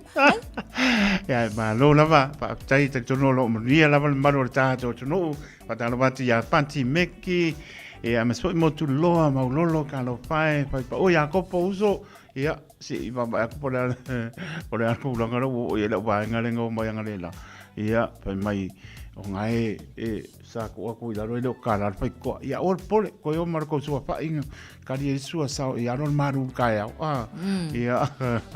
o nga manga ia la ia ai mana po yo le pe ngai mano longa alon pa na ia ai mai po to avis po to anga i lo sunga le pa tu pa ia onga na tasa ia le lava le po le pa manatu pea wa le si taimi o lo imano longo no po i po ina i matua o fa ngalo ia me se po ina ia lon pa nau ia le lava le ka pe o le longo po le ia o to la so to po ne tamati ala ia la ma po ta tonu o la ma puta matua ma le nganga pa no ia whaaftai whamalo la vai nei matua. Le nei fo i vai tau ia whiangai nei whanau malato malo longa malo no sai matua. Ia waital tau ne wheo lolo lava fo i le kauwhangu. I le tai au, i le staibilane nei i le whai yaso. Mai pati ngā ulo le isi vaenga ngale. Ia ai whamalo no sai matua malo fo i teine matama.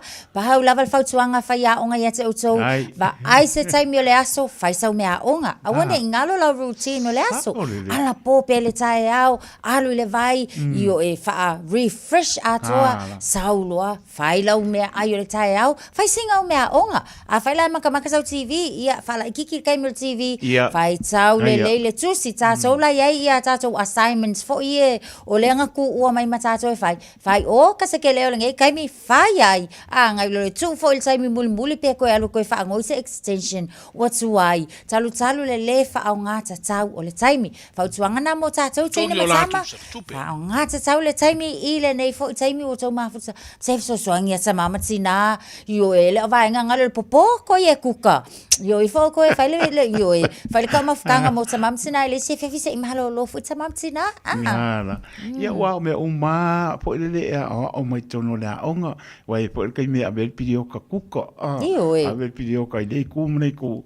Ia a le tau pio pio to me jo isko me ke muso abel lo la ia le pidio ka ngare kuka nge ke usau kuka kuli ya ko ka mama ki nga ia la fa pe ia la fa fe au ia ka ngola ko fa fe au ile tulanga te ano fa ya tu Natasha po ia ngafi ile tulanga po le ele taimi po le upset le tama por tene tono na onga e aru ko sanga like keep le lotto le tene por tama ia te wana tu ia tam pai po ia pai po pa pong mai matu ele o fa tonu na Natasha ma lo fa tau ba ale malu le tunu I matu wa ka ko uma matu ka ko I mai uma ya la po le mengo na ya lo pa na awole le mata more tama awole mata more tina te le tala no mai tala noa ask e po le ase tu lango fa pe wa ele taimi ke sa we kana ko e ser pa nge kala ese alpange kala e read straight away ya loa fine po loa tali ese alpange e karno aku ese ale so nga e la ngona le e ele me la kupu o le ala me kong pai na tsa le bale o matua ma na yaron fana fa tsala noa e ai lava me tutia faatama faatina ia mauala fo ia e mafai ai ona faasufi ma lia lava e taine po le tama ina ia tatala mai lona langona ia lo nga fo ia la ia le isi uso matua la ia le isi uso fai ai vai fa kala ngo ko iso uso ngale po la menga ke vai fo fa le tonu mai ia ai afa pe fo tonu a onga o lo ia ia tato social workers fo ia tonu a onga e ia la isi tama mai si taine e le fia kala ngo il ka mama kinga waifu e wala lo le leia ia o sianga lava follow ia e na tala noa le ia tato youth workers I tonu a onga e mawhai lava na mawale soani mo oto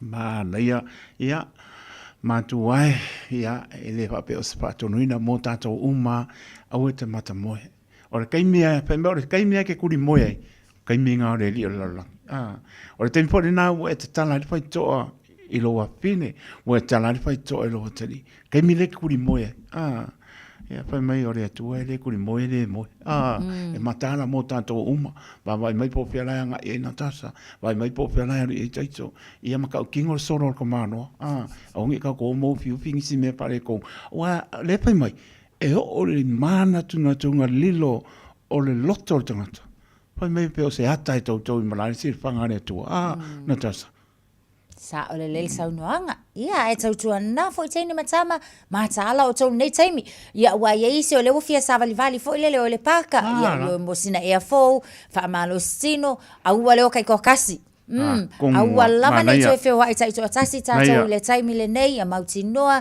o ko akele a ofo e no fanga fa atau ia mata ala tato le taimi le nei langa e le o tutusa ma fa o tangata uma le tato te va ai atu ia ma fa pena fo ona fe wa iso le shopping centers wa le ka ko e fia ka fa o fo le paka e fia malolo ia ai le o mapula va fo le fili tautu ana tene matama lo saunga le mu mana o lesi tulanga pengitai to pa mana tu lo ele va pe o fa ya tu lo na io uso atama na io uso atama e le kai me poi le apa pela o tama ta ma pa ya o ke ka me ke pa pela ka ma pa wa va ko la ngoto le la ai ele ma ba ko penga se io 5 mingu ke sabali ai anela o manga o fa tau mo san ta pa po le o mai alanga ka pa po le ala ngo po mai si nga no kinge fa mai a fin sau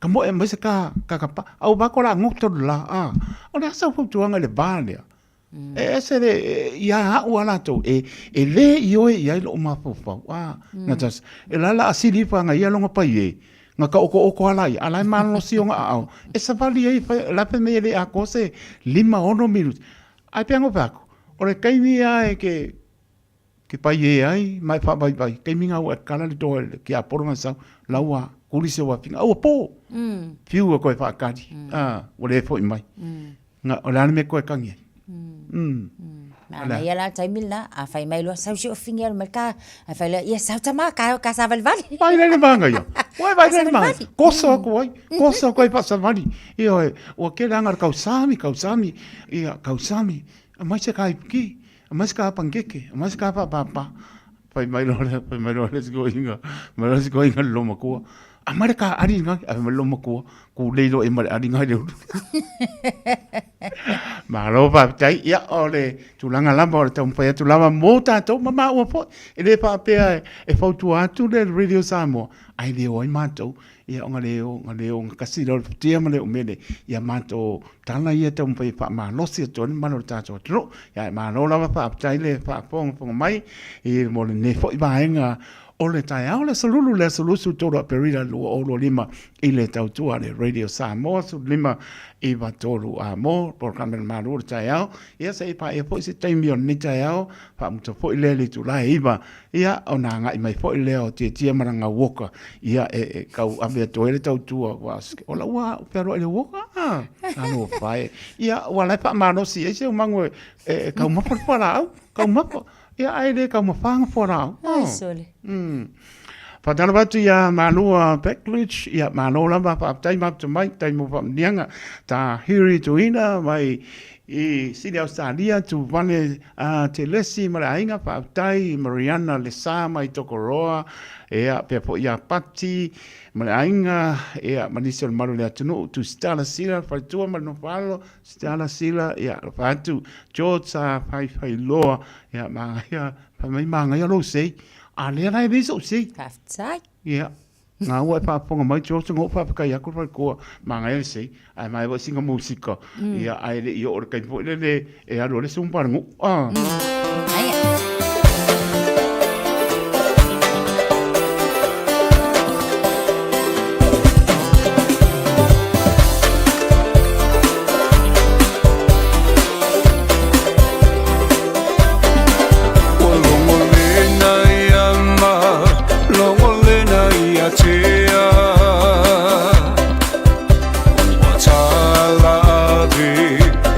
Tangi lea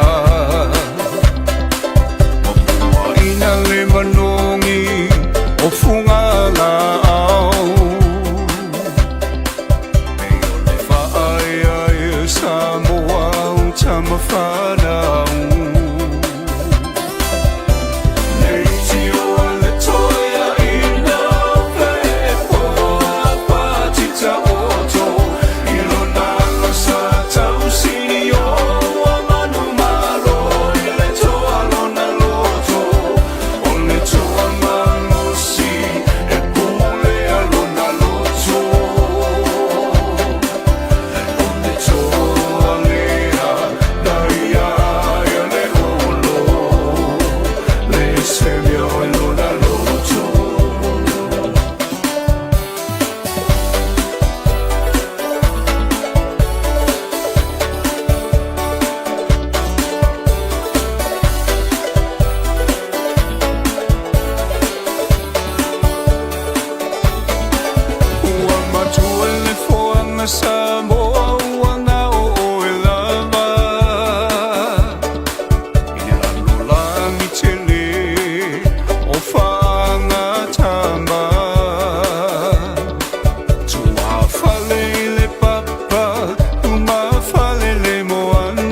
tailo la lo faiva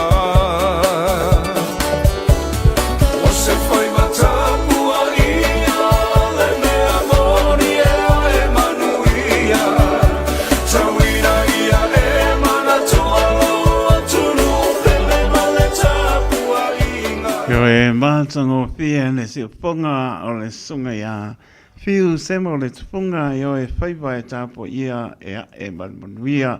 Tabi tole mai, tōru mara miru te ona tāra ne tu lae manu, ia lau tāpena mai, ia morka wha maraskinga. Ia oi. Tāsha, anuia.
Manuia tele nei asa soifua.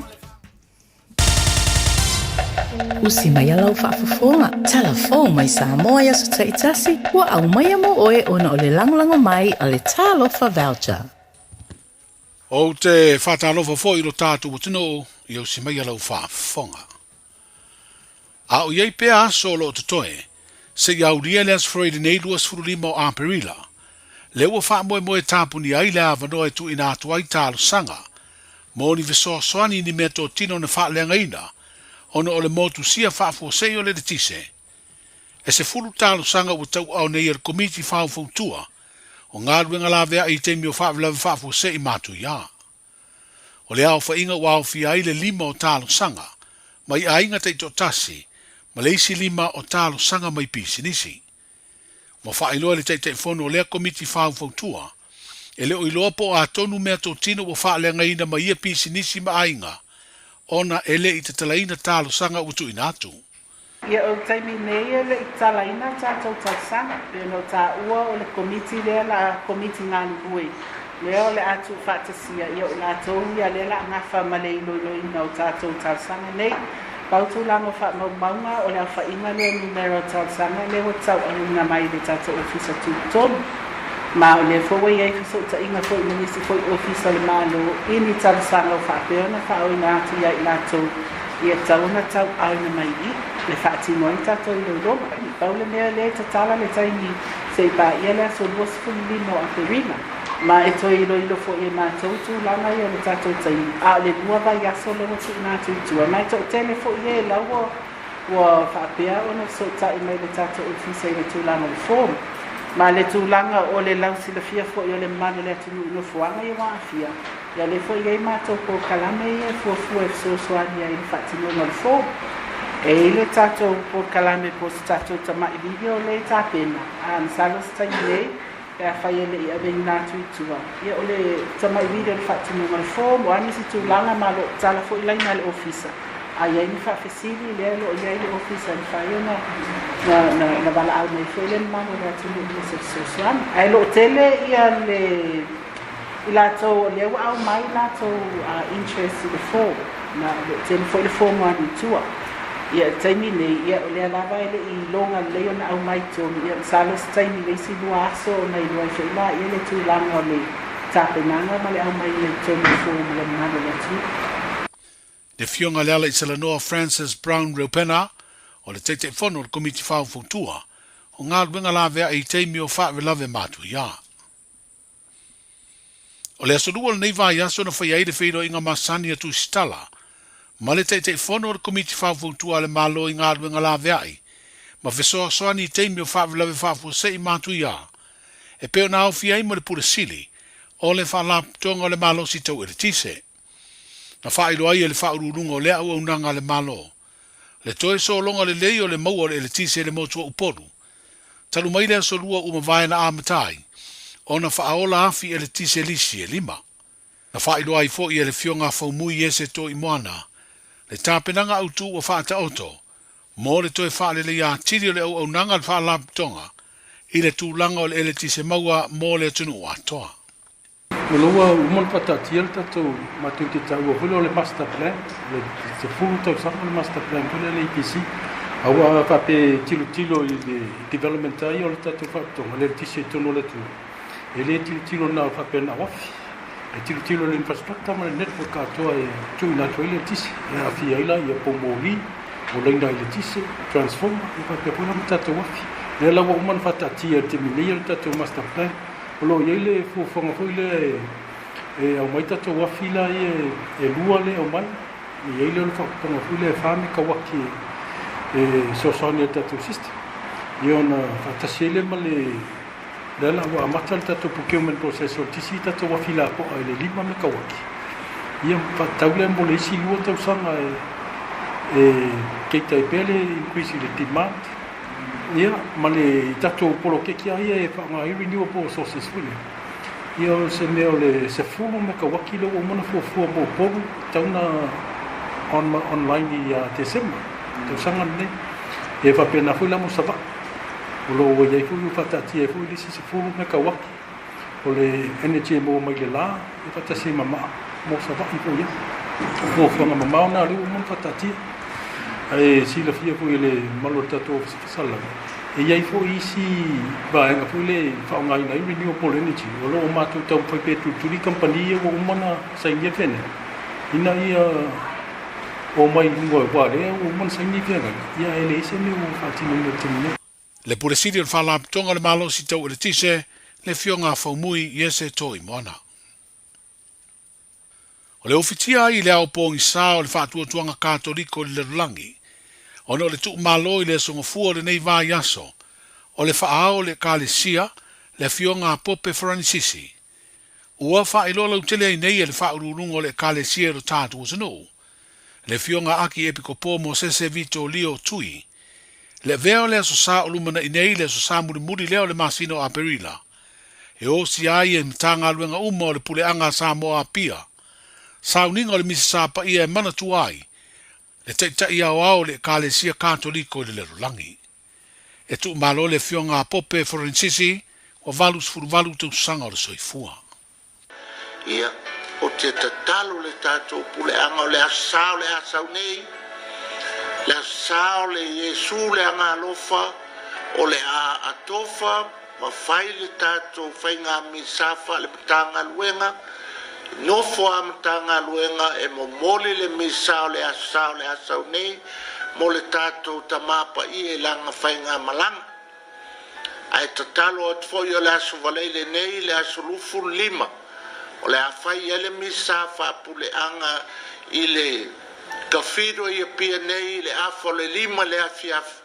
I e tatalo atu I matanga luenga lata mai, I vai lele, I vai lima, I vawala, ma lo lei, ia, I faleata e amata mai le pea, o vai moso, ia, si usenga, o mai tātou te mio whaata se whaile tātou mi sa whaapuleanga. Talo atu I apia, le matanga luenga e atofa I eile nei whaamoe o le ātou saunia le tātou whainga mi sa I pese, ma tō tino uma, o le tātou mi sa whaapuleanga le afo le lima, le aso waleile nei. Ia, a o le asa, ia e tatalo atu I tamapule o matanga luenga e fia. O le asa o le Yesu le angalofa, o le amoria lea, mo le tātou tamapa ia I matanga luenga malava o se o tātou puleanga. Le fionga le aki e kupo le puleanga Samoa Pia, le fionga Mosese Vito Lio Tui. O wala of so tenga le kale siele na televise, na whailo ai lea tāpenanga e ala le saunuanga, a le fionga ele aki e kupo. Wa whatino nei el company telefoni whaavea ima so tenga televave le Vodafone Samoa. Se tāpenanga e iai le teletonunga a whaia e manu malo. O le a ave airo tātou o tunuu. O se a tunuu le titi na te maua le whaelonga siri o na taua loa le lulangi. O le Nobel Peace Prize. O le whalaptonga le tō manga mo e pōpua ngā tia marana au nanga waulia nei le luas furu tausanga. Ua ave ma whalaptonga ua ngā waa, mo le whiriwhiringa o lea whaelonga taua loa. Wa whaeloa ia le li pure siri o le Vodafone Samoa, o Rana Bose, e anga waa le tō manga mo e pōpua ngā tia ia inga e mawhai ai, o na tu ina atu se whalaptonga tū maoti, o whaia ni ngā luenga whasoa swani mo le manui o tangata, na te mawai lea whaelonga taua loa. Mai tasi ni miliona tala a Amerika, le whaelonga tupe maua pe a manu malo. E le ngata ina whaeloa le pure sili o lea company, le ave le Vodafone Samoa le au nanga le tō manga, mo le whiriwhiringa o lea whaelonga, ai o sainia foi le pure sili o le company masu le komiti whafoe, o lea whaalaptonga tu maoti, lana lango e tusa ma le fast food wafe tā la, lona tau atoa e lango ai I Port Kalame o lo te pena, o le whaelonga ina o le luas furu tausanga, talu o na whaavaina le tō manga mo e pōpuanga tia. O aonga tūlanga lua I le atunu o lo o awhia le Port Kalame, e ala le tau vanga o tusi ngā tala masolo, whaata tau le tau tua ma le au nanga, a le tō o manga I Samoa. O iuni o le tausanga nei, o whaaboe moe whaelonga ai le luas furu tausanga, ma taua lunga I ai Port Kalame uma o lo whaanga sono. O whaatupula ia sori tū la whono tau tāwale awhi, e peona whaeloa le mtanga aruenga o leo whale pui ma le toi fuata ina. O lea whaatupula ia ua whaura la iai masala tūpea nisi o ave tāwale ua lea tutongia. Ma ua au mai whala wa I tele ai masala bata inga mai le mtanga aruenga, I le wha moe whaasara lau suafa o ave tāwale, ua lea tutongia a lātou sala. Ma le masina fōua me ua whaeloa le mtanga aruenga, o lea amatai ona whaasara lau suafa o ave tāwale ua lea usita ia, le tutongi o lātou sara tupe.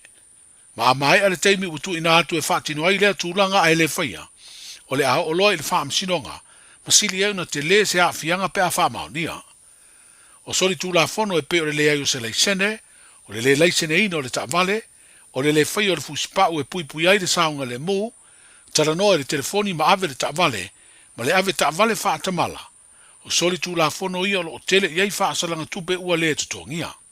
O le tali fide mu e le liu e se ai leita, o lo no winga alu nei e tutongi le sala tupe, o na le ali le I fafo le suafa, ai maise e veta vale o lo wha o ngā suafa matai wha pele pele o ainga, wha pea manu. Manuia le nei aso, soifua.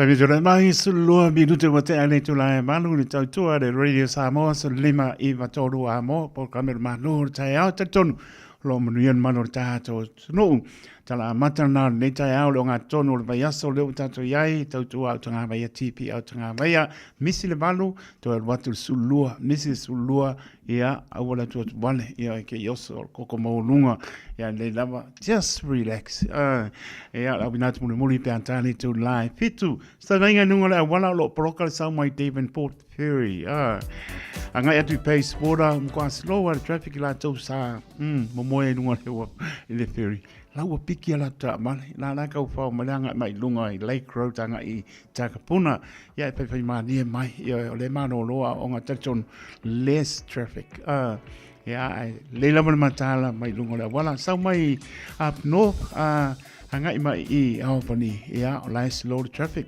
ia pai pu anga at West Auckland Green Heights Bridge Hobsonville no pai ia o wala umanga si fia ia so umalava e te anga ia le tu male tu a mise o ngan wenga ai fai mani South Beach Chairman ana I can hurt on a wire tanga I lunga le Harbour Bridge ia le lava fai mani slow more traffic ia o se vai ngale taulanga nga Victoria Park nga I lunga I le ala lau papa ia o slow traffic nga I lunga le lau papa ai fai mani lava o nga atu College Hill nga I Herne Bay Cheever sorry ia slow traffic la ko wanga e ko ia ko ngai point sepalia ia la wakalai de New World nga fitsu tolu milion wow e maka kia fitsu go gala ia pe mania e o mai mota mlawa ia ai langa ke West King I dungo le wana anga mai le taulanga nga I Simon Street nga I Kaiba Bus paisi poloko Crafton Bridge Yo langa etu I mota nga se au kirani ia e masan ya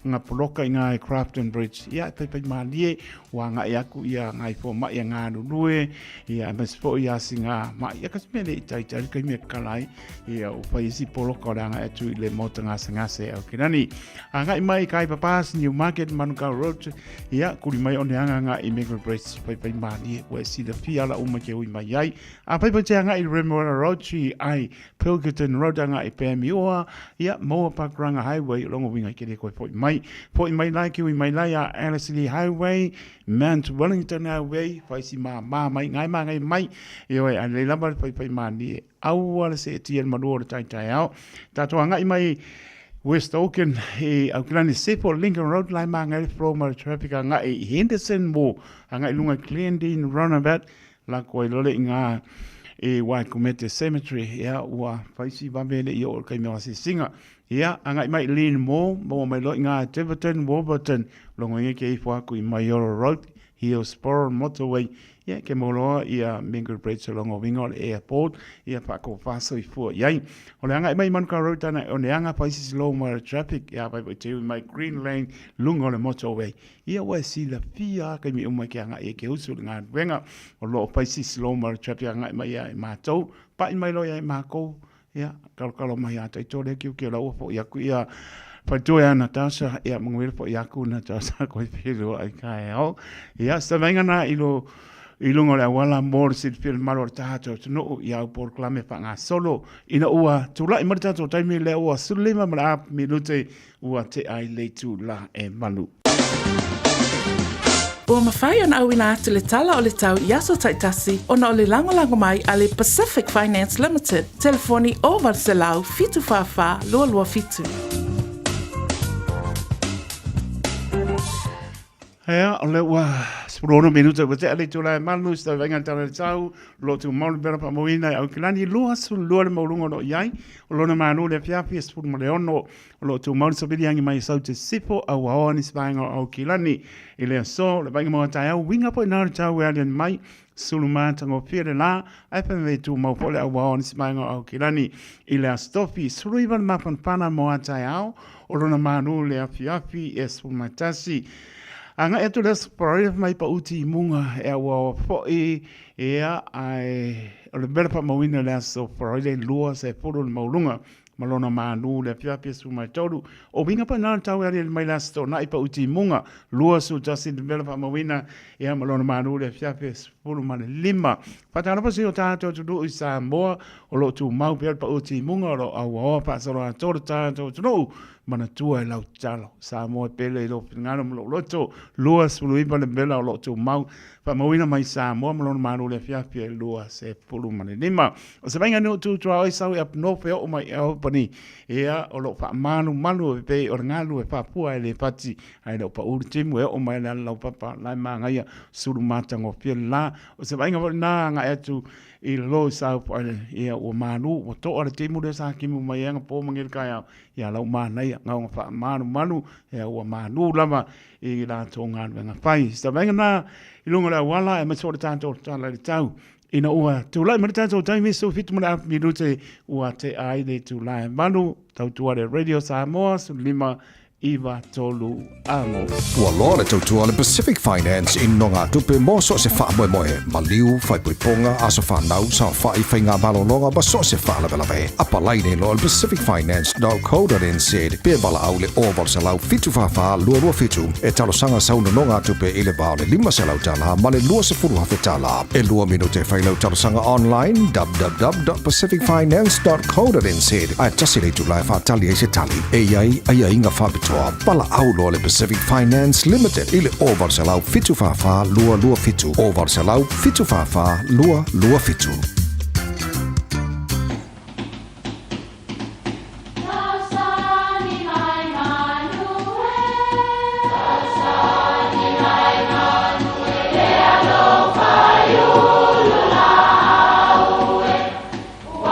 E o whanga manu i ululu o la au, awa e whawhanga i funga o la au. A o le tangata, e whawhanga i upu matala. O le mawhileo o alanga upu mamuanga ngana Samoa maona whaapongai, e a fua i lona sio mianga. O lona lea sao i le whaatufunganga o le iloa whaale aso, mai le tautua se ia o ina pule. O alanga upu mamuanga ngana, ua lanto mamanuina le tō whamanino a Samoa, mana tua foi, e tāo fitau muli le atunu.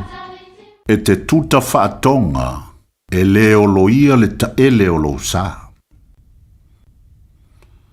E whapea le tala, o le malanga le tuitonga malona au waa na malanga i sa vai i le whaasale le anga i a mali e toa. Ina ua tau nuu i le matawhanga i le alo. Ua whaafua se ia tangata o whaasale le anga mamali e toa ina ua si i le au waa o tonga le waa o loo sao whai ai le tuitonga, ma ave i uta i le nuu.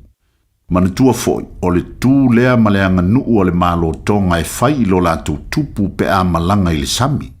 Ina ia aua ne ia whaina le tino le waa i lona taele ne i oloia. E masani o na whao ngā e tula whale tau malai po o le fioanga. O lo tali malo upu nei e tali atuai i le launga ale malanga. E iai lava le tali tonunga i le nai tū ma le fitalainga mawalunga.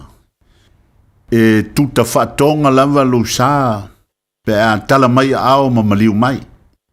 O lo tanto nuu lava le nei. E le tau olo ia le taele o lo saa. Ia o upu nai masani o na whaonga ai e tula whale i ala tau whelo inga. Ia manuia lau whaasau saunga le nei asu.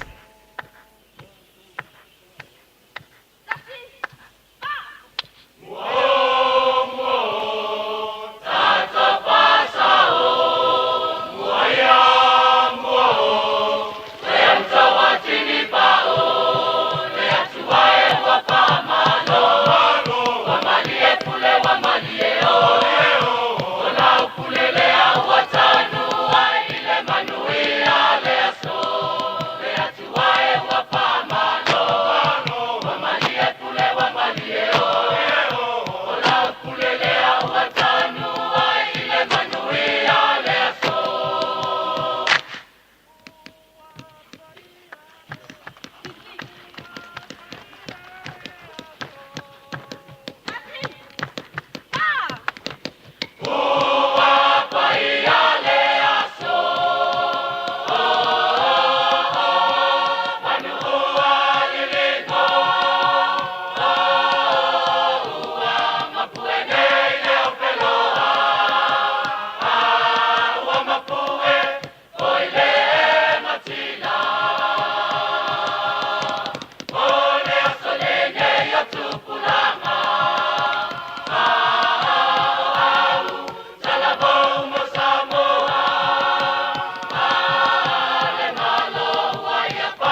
Talofa o Salmasinga fale lua Tim Toyolo o le loia Samoa. Fapitoa la o nanga I mta uputau immigration pepa malanga tangata overstayers so stoinga visa. Apena foi le taxation por tu la fono tau la fonga. M5 foi on o tau avena mta upu fal tu la fono I Samoa. Famal mole vidi mail numera o iva lua nono o tasi lua lua. O iva lua nono o tasi lua lua. Faftai. A whai o yeise ta vale ua lewa na e mai mitia. Tusua ne loa I le high pin cards. So se taavale e lelei atoatoa. Tusa lava pe le lelei lau tutogi ai talafu e mawhai lava ona fesoasoane le High Pin Cards mo oe. Tusuane i le 5 Torotasi, Great South Road i Otahuhu pe apalai i lunga lau penga tawhailangi o le highpincars.co.nz. Talofa Samoa, o Atish Narayan, o le Licensed Immigration Advisor mo le Auckland South Immigration Consultants. E visosoani mo so se tu ai ngā visa e malanga mai New Zealand po Australia. Telefoni mai nei loa i le o valu o tasi o no valu wha fitulua. Po le olua tasi o no valu fitulua tolu o. Radio Samoa. Taslima iwa tolu. Ama.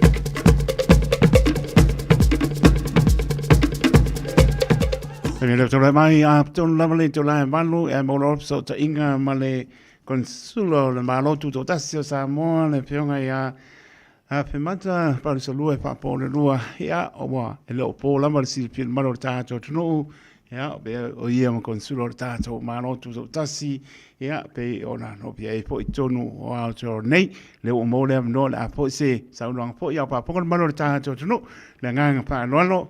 Ia, fai ma ponga tau mōre pōrenga le Radio Samoa, e mesa le atore atunu, le ngātu po i leo tā po inga, a leo whinga runga tutofi i o whaiva, ia, e mesa po i lo lor tātou atunu, mātou tu pātāno pātu, ma le nganga pānoalo, pāru salue, mānole, so i fōmuria, mānole wholau. Ia, whakaro whakfo i teito, misi le tātou pōkara me māsani i le tāi o fōu, tāro whatfo i le pa ia ma le maru si tātou atunu, po pia lava o, mo mai ni fa ser longa ya o tu po ia ma sa ma fainga ia o le a no fa tini o tau sala ya e fa te le nga le o le tua ta tua via ma fu li ta ao le manuia marona file mu pa talo pa fu ina i tama ina ma tua ya o a muli mai o tato ainga o mo tamarawa ya me se la vale pa filo i au whinga runga stofia le tua la tau anolo o manu ia wase manu ia o Samoa a rosa i fua teitu ia tātou whai pa mano lava so i fua manuia lau whionga konsula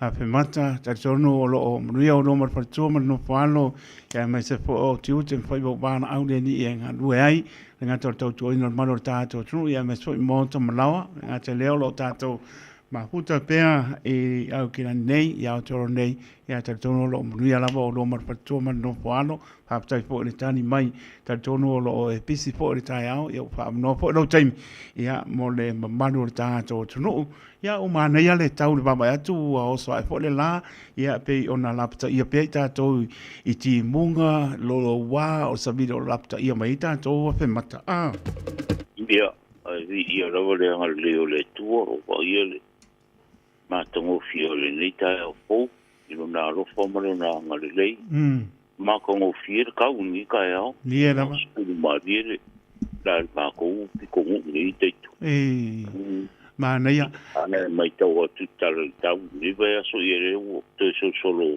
manuia ma ia tau ni vai aso e man tu fo i bane te noa a whemata ia ole tangata tu lo fo ia au tango ana matematenga le tala le tau ia malapta ia mai tātou ia wale pai mai ko uruki munga ma mawhai le so a le ua e sisilane mo ubama ia mai fo le manu le tunu o le matango pia e se anga ma ngānu wenga ma mana lo tātou tua a whemata ia o e whapena lama e kula fo i ka ko tātou tua me se holi ni vai aso pa muna tunai run toi tu ma no e ma ia pele so i fu o se tātou tunu ma no pa tai ele ma no o le tatala to ofisa le taimine po le pa long weekend na po oko ia le ai O lea a matanga luenga lea solua, ana napi. Ia. Ia, whanga solo e te o aso marolo masani Lucila. Ia, o nei matai au, ia koe marolo le sole le ansektei. Ia, mana ia, malo le pane, lo whionga konsula.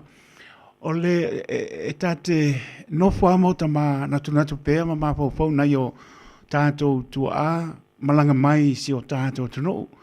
Ia, e le i o vai tani po le o nisi o tua o le po i o manuia le tūlanga po i pento e po le sikisegi tūlanga pena. Ao na isi o tātou tua e malanga mai, ia e ngase po i ma tūlanga tonu nei. O le taunga tā i o le tūlanga iai. E leo iai se kau silisila mao le malo po le ase whautautanga po le malo i tūlanga wapena e tauru ai tauane po i o le aso so finalo le tūlanga lea pe mata malengang whānoalo. Ia whafkaia teito i le tūlanga lea a mese lava le whawhenga i o tātou ainga e amaranga mai sa moa i o tātou mātua po o nisi e maranga sesi mai a tutupo i le ngai mani mai o tino i nei i sila nei. Ia o awakur whare mai mana o nese ta o tonga ma tūlanga papena e se whaia si taunga. Le kaungofi. Ia le kaungofi. Ia na suru mai le tātou ofisa mo se soangi e ka kumaro. Ia langona le mafatia ma le arofa le sosa ili sosa ni mai tātou maro. Te on ki le fia teito o ta oto a whinga whaavai al tātou maro. Me se rawa i le pokrame fo i le au mai ai ia i rato a fia ngase mai sa mo i stongi i tātou maro. Ia e le apa inara le tūlea e pita i ane wa sesi mai se o tātou tunu. E whea ngai mani mai o tino i nei ni usila. Ia o le whawhita auli lana o le su e sosani mai e tātou sa nei. Ia e te roro ara na i nisi usu e sa i nisi sosani mai. O le mokoa kaunka o pili. O le si leana sa i nisi sosani mai e le i raro i fultou se la ua whiri tau. Maria moni papaon. O le awara rawara i whai o koe kaosanga i sa moa mo se sosani. Ia, o la ua tu o lalo. Ia. E o tātou tangata. E iei me tau fo ilea a teito le travel insurance. Ia, whaonga. E mire whai ero pāsese. Ia. Ia, e whai ero toki ei le online le mire travel insurance. Ia.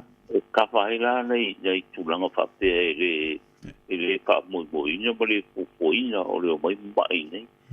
Ia aro i se me tua i langa whaia si kong ka piling e o le o te whaftai o na laua a matar fupuanga i tātou maroro o umane o kapineta. Ia se tula fono ma se whinga whaavai e o le Medicare Insurance Scheme. O le a o ilawa noa i chua i o tātou tangata. E masi la le tangata ia e maranga mai te ngai mai o tino i whawhomei.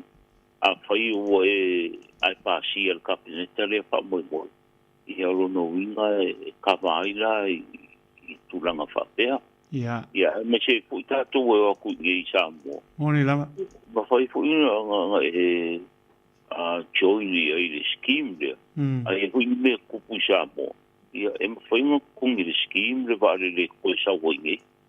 I tūlanga e mosa i listo san. E kako kārusia tei. Ia. Ina i wawe mai se tei niu ke longa ele o koe mau. Nga pāsi a role o le insurance scheme le o fua awaratu le tato nupi pāma tato maro. Ina i mau oira so soani mo nei o tato tangata.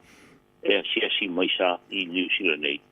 E a mau ni ngase. A whai o e join le scheme le.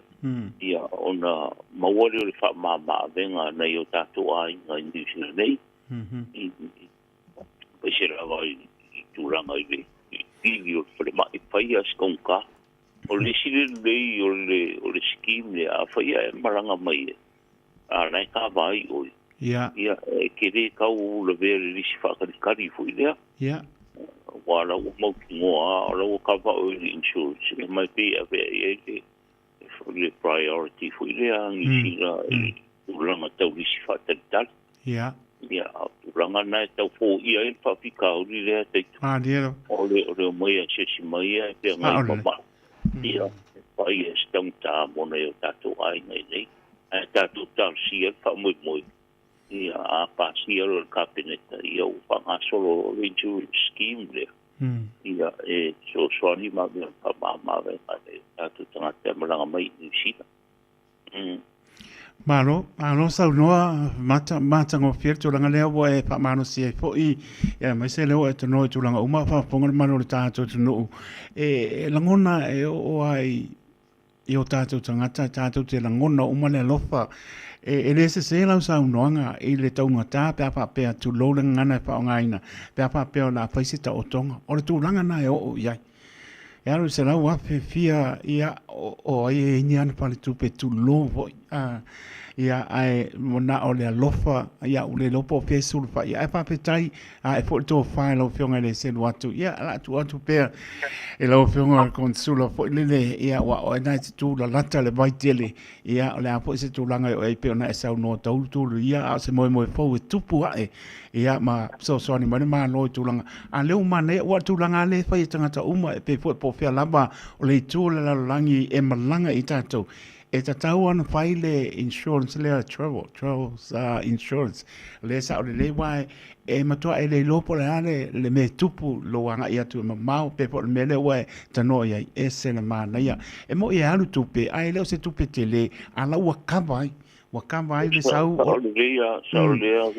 la wa kava I lo malanga mai tupu spa la labe po la po I la tu fa mai nga la kwa ko pepa ele se admit straight away ya ele se kau pa kali po le asis tu langa o ia wa ngo ba kwa pepa nga ku sa o ai o le po pe la vale mo tanga se nga se ya nga ia ai pa te tele la ma ma cha le wa ta no tu nga uma ya ma mo nga pa lupe ona o mati po la ngona ina ia alo fangia po ia e mo ai po se so soni se tu langa ya nga ia le ma no ia ma no fangia po na yo ta tu ai ma langa mai ia e ling par ku pe ka ko ngo po ngi pa pe o mai nga se ngai ia ba tu e fia le pidi sa le pidi afe sa le pidi lu afe e o po se pa ngol po mai o le mtu ata nga ta lama ia ma no fa ta o tari sili afe mata o le ale tu langa le ia tato passport Samoa ma le passport New Zealand le tu langa le taimini a pa pe o le wa le confuse le tisi fa lo fe sasi la ngona nis fa me e le mpe fa o ngana passport Samoa pe wa e le vale ai ma na ia to o ye sau no ngata te le fa ma vai ma ngang fa lo fionga consula mat sa o le facilitator o se fa mo yang nei tātou tangata e lua o si te seni pe a whai sa e whanau Samoa. Ia. Ia, pe te tupu mai fo I leo mātua na whanau Samoa. O nāra e ke e mawaro kuskolau Samoa. Ia. Ia whata se maro tu skolau Nusila o le mea ka ua I e kusa I ngoro I e runga. Ia. Solau nei. Awa e tā ua te rero tu skolau Samoa pe ato e maranga I Samoa. Ia. E tūlanga langa mga o mia lo ku solo sa mo pa pa ngo I fiu inga I o piso mo mani tulanga po I mana o mia I pe fa ngolo le sengi o le skala pa loka I le ku mai e fa ari o lo walu le bank ka I le bank fa ari ko lo ku solo sa mo e fa nga ina lo tu solo sa mo e ko I mai fa nga ko lo ku solo ni si le ke bala mai o le meta e mawhai o nei maranga I Samoa lo tu solau Samoa. E ki pule ia o e kai miki ngopoi. Whikunga e aru le one way ticket.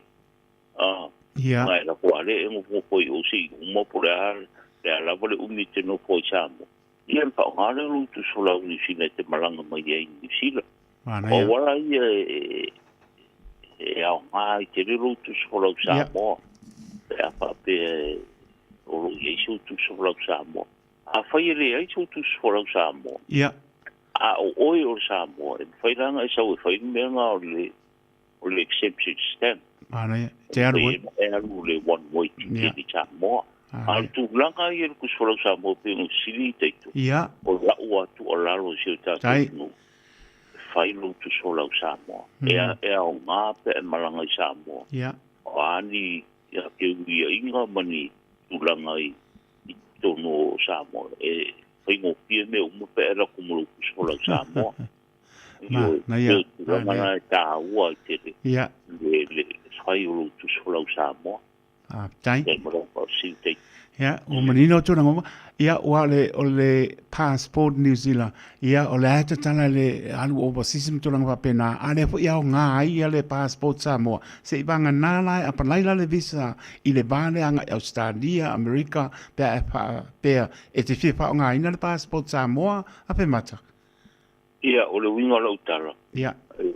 O le ngaru tu solo sa mo te maranga i sa mo pa mo sa mo ia ai lo tu solo New Zealand ia no pa ngale te maranga i Australia mani se atu no mau na ia o tu langa na le i ngao tu solo u ona ale ai so tu solo New Zealand ia kentara ko para iro visa sa wo New Zealand play sa o ia e o pingo pia na tu langa te to le tau moni la tau sanga se visa o mai sila ka ko ka sia fa mo ngi sila le o fa mama venga ya makainga fa mama venga ma mai tu langa i fa pingo pia mo visa na ya ta tanga te mai ni sila nei o le ase la sin muli fa mole lava fe mata o le ase tau o le passport Samoa i ata tau le taimi nei o le taimi ni ro se lau fast food ku so lau ia Samoa te a pe ke mga mie sau exception stamp ia te lau no se fu te kai ku kusa ia ko le ka o le passport io solo Samoa au tau na ole si vanga na festão tal si passport foi le sa mo i pa kabana o le oro ku solau ia wa pa le nga inal tu solau kulang pa penga le va ko la ro tai i te di uma mo pa ro si ta tu tu na ia e le ro ku solau o le mea nga ia foi la sta ta pa sa o le si mea o le kapa ku solau ia ke maranga i Samoa ai le se ku sola ia nga o so mai lea a le nga wa mo foi lo pukinga le se vai mo e ku sola maka o kia o langa fa pena sta pena pe no sta o le ku sola o ke maranga ina se fa ora ke mo Samoa malo moli fa malo mal pa tai e la ofionga consul malo tutto tasi Samoa pe mata pa pole lua pa te tele lava moli fa no ino lo taimi o le wa long pa tuila lava le malo ta so no ni si me o pa no pesa se pin ngalo ya mal malama a mise fo o la fa malo si ai malo tu o la no ya moli to fa malo mal pa tai la ofionga consul anga leleli ya mo pe ale lo malo si o la mar tau to ino malo le tunu social ya mise la mar tofi wa tofi ia la feonga a mata ia mo se mo peso pingano ia wa la mo malo Samoa ia saunia le se si la le ta to e felo ia ba so no nga mo ta ta ma ba e mo ia po po ne ba yas ia mo ia po ia mano lo nga safari a o ke le mano lo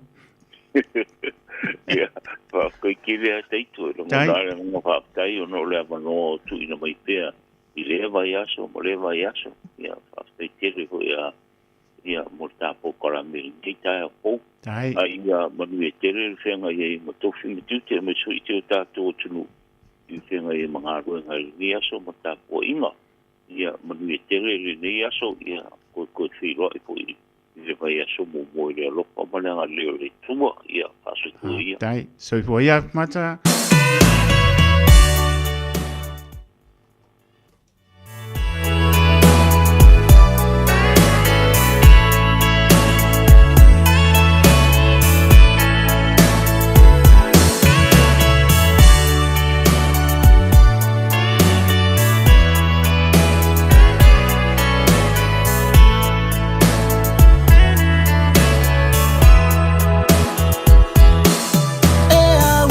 e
i le vaapopo. O le ua manu minute ona tāra le tula iwa. Le ua atasi mai le pule o le Tire World Autos Limited. Le ua atasi mai Victor. Ia, patarapatu ia o le uso vane o pa ia mo malo pionga le pule Victor. Palole ngalue. Ya, se fo mo malangi mane ta fo lo sunga taito ma lo sa I maro fo taito tino lo sunga. Ya, pataro fo fo la ta fo nga man sa mo tano mo ta malawa ne ta ya ma lo na mo ta ma lo si maro fo ta wa ta. Ya, ke nga eri ni taito. Ya. Ka fia pule ma kware si ku peso. E ansa luanga Victor. Ko fia pule ma kware si ku pule so. Esa o lo kana le simakai. Ole whaapiti ale tamapoto lau whaapiti. E whaapiti piti lo apengar kama kam poko kama. Ia e wile. O lenga pai mai ia spalitkua ngau soko mai nga pare kongu. O lenga pare kongu lo sangir kaya. E wa papa. Sorry. Ia ka pala ngoi me wio sa akwari. Ia me ngale ia ne siria ngai pai fo uma ia. Wa kure fare pa. Oh. Ili lo mare upa ya na kuro upa piti mai.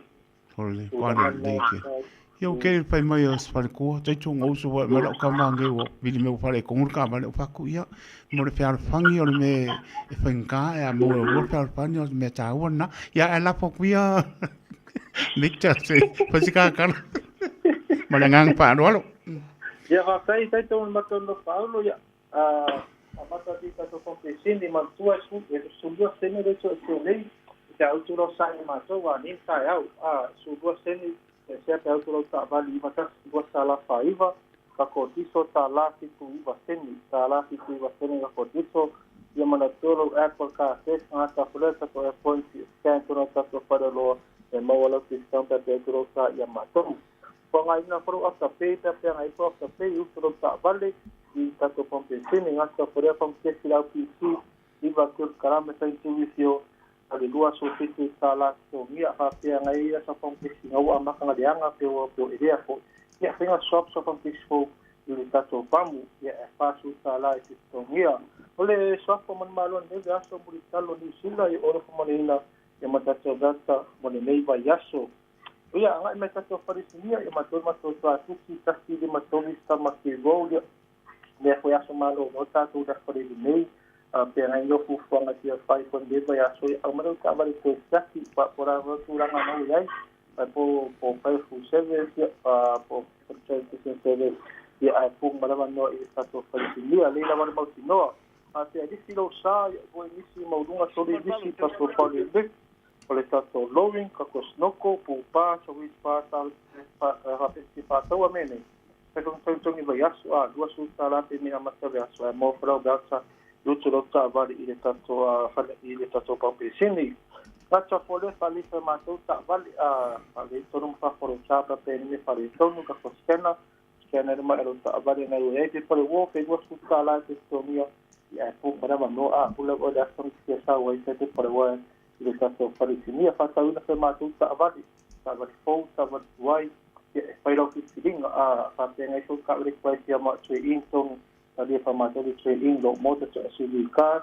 po pu ta to ha te cars nga to pada sa ta vale ko apu o le fo winter high marination two-wheel drive kuma risi uma te pa ma na ya pa u ba sa so tu ai males no ko mo fa pi ta to pi apu pa pe foi nga si ave so sai sa mo te to ma to fire de dunga o le tato finance tuni te mina masala via mo ta vale amasa mai ta vale ki di masu sala ngai dunga apa pela ngai ko se so sa wa sila ta di ro mo so ta vale asas me masu ta vale ya rai ko mas ta vale ya ngai marafa to se to suna to tau ya manonga ta ma ka ni ro yai ya ole me ta telefoni o iva ro ki fa to dua o iva ro ki fa to dua o mena ta to farisia ta to fa si fitu skulu pecho o tawa de pasanga ni tono fata o tawa o te ko so siki me yo ko siki me ka makta mai sai sumbima ke pa le was rumal de skulu ngai ma fa pecho mo tino ya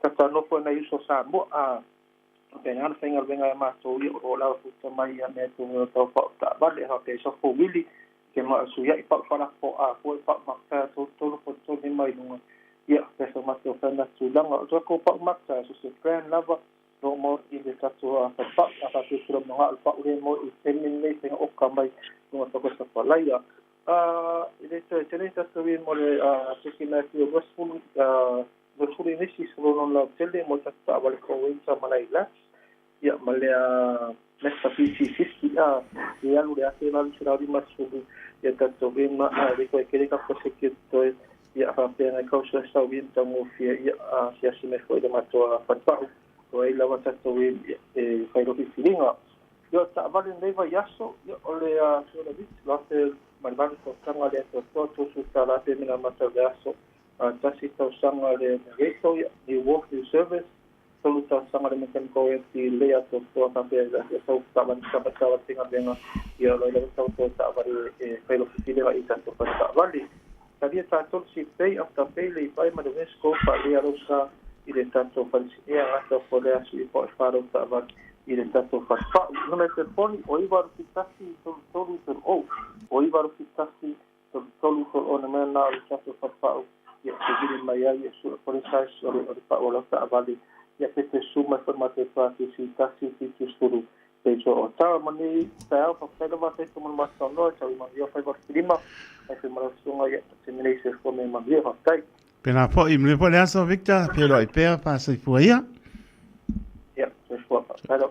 Sunga Victor le lo tan no o I ma lo fitu tasi to o lo fitu tasi to o ele tasi pitu OPS road pit tal no tamata ia rupa pitanga me po le tasi lima tolu is Tamaki road mo le ia ma tau tu ale Tile World Autos Limited ia ma lo fitu pa tolu o David lo mai le to lo mi te tale va ia ona me po le tia to ma putsi pa I po sai me le piapi pa talo batu amelia fa mona pena po ia soso ma no lava good morning o ai po yo to e mino pe ia lo sina anti mai Robert ia ma no le mai Maria le sina tama e mai sina Australia ia pena po ia malo tu tasi mai ha roha io I na ia wai ia adalo fo ia kisa mila ma no lava le mai tu lua sa ili ia mai na to uma Bruce Lee woi leo Bruce pe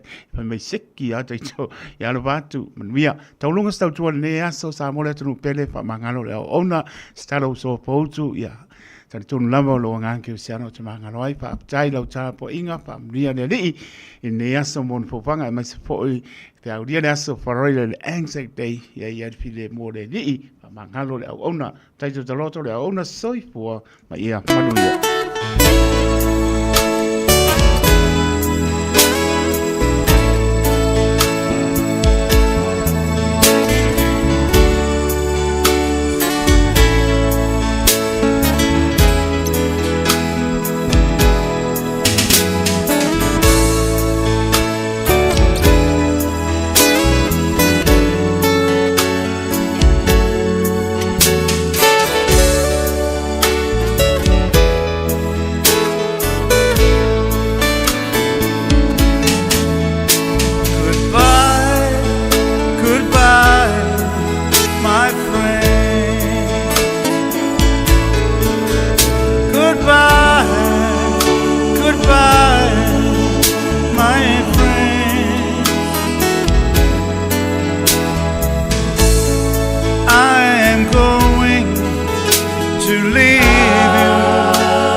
Samoa se furulima iwa toru amo e tau tuaina o e ilangu ngana fitu aso le vai aso.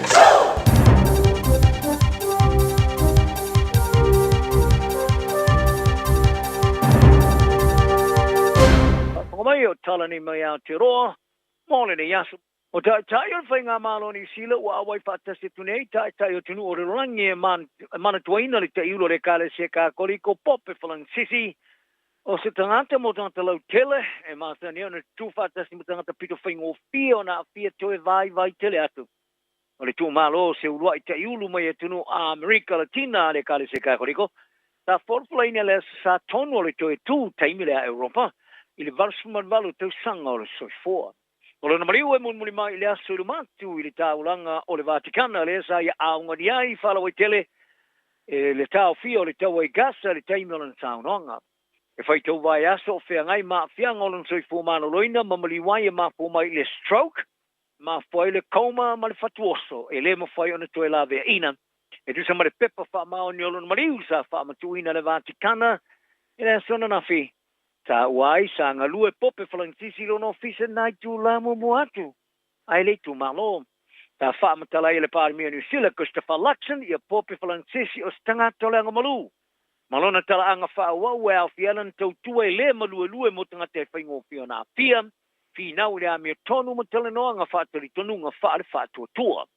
O le minista o le vai whafo wa wasa mane Winston Peters a i o fwoi nei wha mawhana whananga i whai masui o le mano o tanga New Zealand.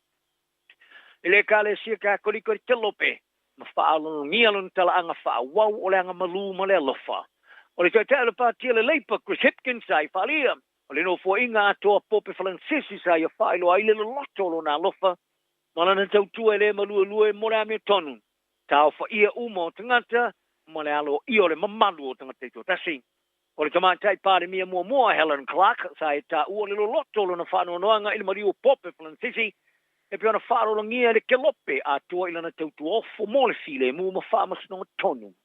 O le sweepers tene o Amerika J.D. Vance o ta wai, o ia le tangata muni sa whelua i a pope Whalangsisi i nai tūlai no matu, ai le maliu.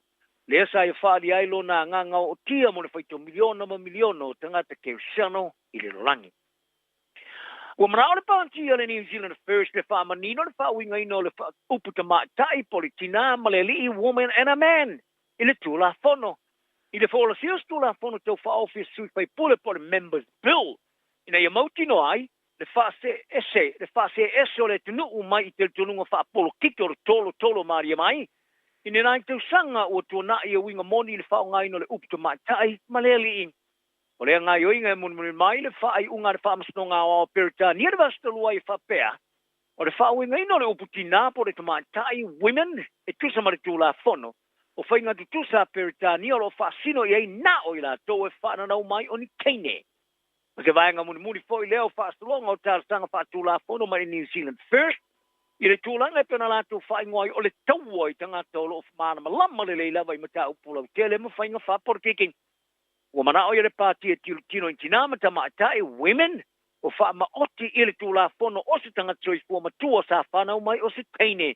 adult human biological female ma le tama lo e fa ma oti o se tanga choice for ma tu o sa fana mai o le tama o le ma fo anga o le to te nga o le to sia le o le fa ma ninga fa le tula fono pui ale mamalu ai ata tau e fa vai lungo i tu ai ngo tangata iai o fa mautino ina o lenga ngana di tula fono ia fa ilo ai le utulanga monio le tu ai ngota ngata tonu sa fa nau mai ai e be ona fa li ai stu singa fa manino i tu tonu le tula fono fa li ai te iulo le New Zealand first of all was the man Winston Peters o le tula fono o le o se te eisi a po se te eisi la mea a e fa taule ia mautino o New Zealand e aona taulai mea monio tu puanga mai ma puipuia le whawinga ino le upu tamai tai politina i le tola fono. O tamai te vai tama mai ia tunu i whafo e wha maalo si ona whai ea mi on whaunga li ta fasi ma tau fio fia wha maalo si i le tunu i ma ta upu e ai o la tō mātua sa vai tama ina mai e iei tala anga o ni sori ngā tula fono e rusai ma wha maumau ar wha masnonga ma ofisa mo le ola manui o tamai ti. O se tamai ti te simole lo tau sanga sa o fia ia i la tō sa wha whaingaro ngai nei sila ma fao lima iona mantua sa vai tama mai e ulava o lona tama fai o mai ona fasala ina fatu bevesi ara matanga luengo fe malanga ingani sila wala tu falia ele o se la tu mata fo yo ile fatino siaki ele i matua fai ele taimi fa matu o ia visa vai tama moto mai laiti Whaalia se tangata to mai whaapitoa I whala ua inga whaalilo lilo tangata toi fua. Pasoli tula fono lea. O mata upu wha mau wino to mai te whala ua I pasoli tula fono. E topo la tu vai te manga sili mare kuator sen tuyo whaatino mai. E ulawa I nila puta inga I pūlenga o di lape o tula fono. Ua whaatanga I nei whainga pasoli tula fono. O se tasi o whaatita inga patino sa tu uina le mata ngarunga mo tamaitile o ranga te mariki. I minister I roa fisu mare valu. O se tangata sa whaasalaina I so tula fono ia mionga whaarungari e peona whaari aile tamata I loia whaapitoa. I whela o inga whaasoli tula fono tangata Rebecca Kingi. Ka I ta wai. Sa whaatangara mai tamaino tamaiti malanga mai ni sile u mai I le awala. O na amele e o ngā ruenga mo whaamamai no whale. Ai po ngā runga leipai company. Ai po le amele o le whaatananga I vai tamanga I mātua.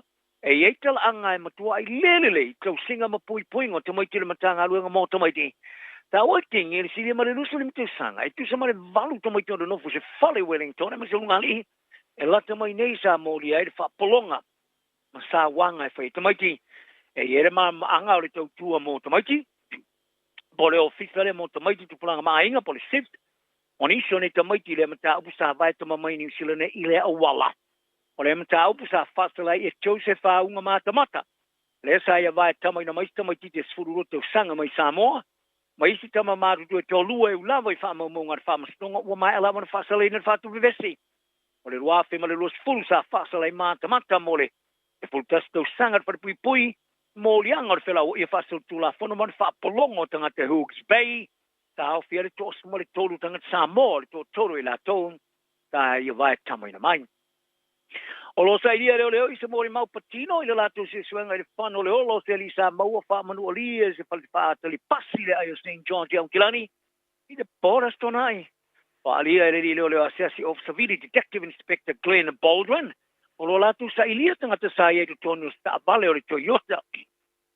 Youth, ma e pae sa ngai sifo I le walo St. John, ma tipi ai se ta vale SUV la nu luli, ma toe me milo tuai I lo latu luma. E lo latu tutanunga o le SUV la nu luli sa au fia ila soli tu la fono ma ua mana na oia fia ilo I latu sa I tu tonu. Wali e Baldwin, o tangata sa I tu tonu, o le ta vale Youth, Toyota, o ni mori mauta o tele. Ma I ta uai o le tamo o whano nelo na ola sa alu le supermarketi le iwa fase furu le po. O le astona im sa vali le whale whaatali pasi ma nofo ai. Ma ina tele I talo ina fo I le pasi e tū sa ia I le awala le teimi. Muli muliane o sfa ia ma wha aman o le tinga I nai muli muliane maliu. E ulawa e le sa uni lelo e whailua ina lona ingoa e sa whailua ana wo o ia o Kylie Worrell. Le tama o nga su e whailua wha professor at University mai Amerika. Le puti ai o Worrell, to su to sanga o se tama su e whaapitoa I inseti, mai ta wau sa le po e su e ni inseti li teimi sa whasi ai. Ta whaari ai la te wailoa ina o ia, wailoa tele le su e solo inseti ma ta whanga no whang pastao ma wharepatali pasi. A e masa ne ona whai ai po. O le lua iai leo whaarwa lave whape wos whai ai tanga su e whaapitoa inseti I lea lava mga ala o St. John. Talonga o tustusinga I lunga o wala so ta inga lau tele sa whai e tamata alo Jerome Luai. Masuni e turuva o tui nā tuai le kalapuliti ale West Tigers I whapitau le whaare tula whono. O le purenga ne tamata alo ia Lucky Galvins o tui nā tunesi tusi whaare tula whono le kalapung. E tua iai le whaapalopolo ina o le tamata lavau. O le sui ale to Samoa ia Luai maturuva sa whai ani ala tustusinga I lunga o wala so ta inga lau tele. Ina wa whai whai unga Galvin, e na tele e tali eina le kona kala te fōmali Takers. Ai o le asa ili e le tamata lavau, sumari vitu sanga, i le māteti mo tamata alo mo whenga inga ma iskalapung. O Galvin sa pui lalo le tamata sanga I laloane mo le ipu ale New South Wales Cup, te le whai a onga le Takers, Benji Marshall. Ai whirwhiria I Adama Tohehi, e ta alo Somaruai, le ta alonga ma le Eels, i le song 4. Ta tama mawai Marshall se mwhai Galvin ona tue tau wiwi mai mono na tūlanga I le au. Ai whoringa mai ere tupu mai lea tūlanga ona o lea ua avere pūlenga Galvin. I le kalapur whamsnonga. E leo marino mais whamani nonga. O le neima tā upu. E ai pita iane ua tu nei I le whamsnonga. O le teina ta alo la uloa I le au la kapia ta maatai I le Black Ferns and New Zealand Portia Woodman Wycliffe. O ia whaalia o le so mana malo le ta sanga ri por rangi le taimi o sile toe ona whaatau tūra la kapita maatai no lo seisi lava taimi. O fe soso ni ai toe whaato sina mai o ia mai le li taia. Whaatosina le Black Ferns mo po le rolangi o mauai se whaamaro si auteli no saini Woodman Wycliffe te whea ngai ngā male laka pini sila mo le van masina. Na masino yu lai o le tau sang toluai sa fola e Woodman Wycliffe to na li taia mai talonga whaamalo. Ina wo mai ayona man malo ilana pin au rolo na lua I talo ngala ni peka ile au le taito fitu le Black Fern 7 I Paris varani. Ta alo sa I au si ai tulanga maria o lan ta leni au fiale man malo I tamri sanga lua I pole rolangi le lua su fitu ma le lua fi ma le lufuru lua I au taito suru lima. Lua shampili le pole rolangi le kapite taito fitu lua su tolu ma le su ma le balu. Ma le man malo pine au le taito fitu ro ni peka ma ta alonga malo le tau pulenga. Olo ia umia foi mata ti el skoslia kala angori por rangi ile na kapie tama tala na ni yaso ia pele pile mu tang tau mo soi foi Ua mawhai ana au ina atu le tala o le tau Iaso Taitasi ona o le lango mai a le Pacific Finance Limited telefoni o Valselau fitu whawha lua fitu.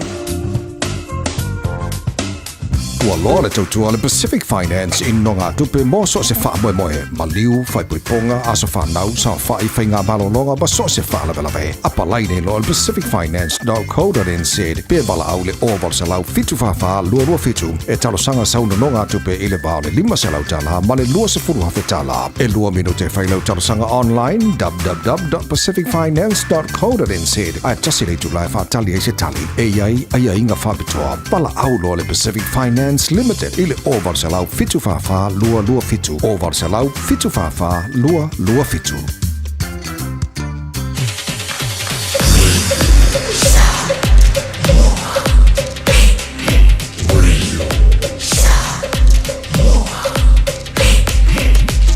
Tasi limoi vatu. 24 hours a day, 7 days a week. Radio Samoa streaming live on www.radiosamoa.co.nz.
siva ua vavai Peo se pato sina luma ole vai O tangata uma wasina loa Ile siva le tene Samoa Oka oka ua ova ile basa loloa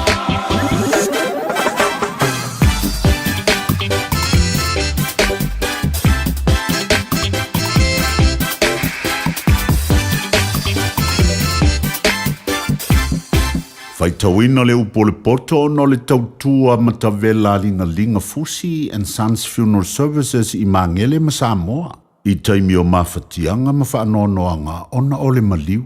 Manatua linga Fusi and Sons malana au nanga o le a whaamama avenga atu mo oe ma le ainga. Wala au I le telefoni lua fitu lima tolu o fitu. A whailua tena nofo maseli e tau mawhasi awa. Se ia e matua ma fau I mea wa yo luma. Ma e tu atu se polo I lo ua. Pe a whai e te stangata ai tele. A wai te nau I ana mea suomalie. A wao mea ai pe pelo lava ia. A wai te ngalue wha puapua ngā ia mau olo ai. Tu I olo lava ta ofi. E te tuli mata ia tu ea I le mea wale ai. A wae whaia lava e ia ona pa awe peo le a eto na lele atu o ie le langi. A wae te ai le me ai le mataongi. A o fo ete nau ia na mea suomalie. A wae pei ona manatu o ia I lona loto. Wa whapea lava o ia whai mai o ia ia te oe. A ia mainu. Ai le ia te oe lona loto. E te toi pua I mai le whasi mea ua uma ona ai. Ma e wha mau au upu malie. A wa te tau talatu I talinga o le vale. A wa ino o ia le poto au upu. A wana isi I le tua o le vabau. A wa fo ine e uia whanua o e matu oti. A wa e maa losi lavaro lātou whaola. O ia lavana te whaia lātou whinaunga ma oe. Wa I mailo loto I mea o oina. Ma o talinga I upu e poto ai. A wana I tau fiele o inga le tama. A wa a whai te sasa ia te yeise la au. E le oti oia. E te sasa ia te yeise la au. Ona e lavea ina leo lona nganga ai se oli. Lo watali I. A whai e potolo loto. Ona fia I lea o loo nei lava loto. E oli fo I lo manatu. Pe a tau talau lau ngutu I mea o tonu. A wale losi lo loto I e angasala.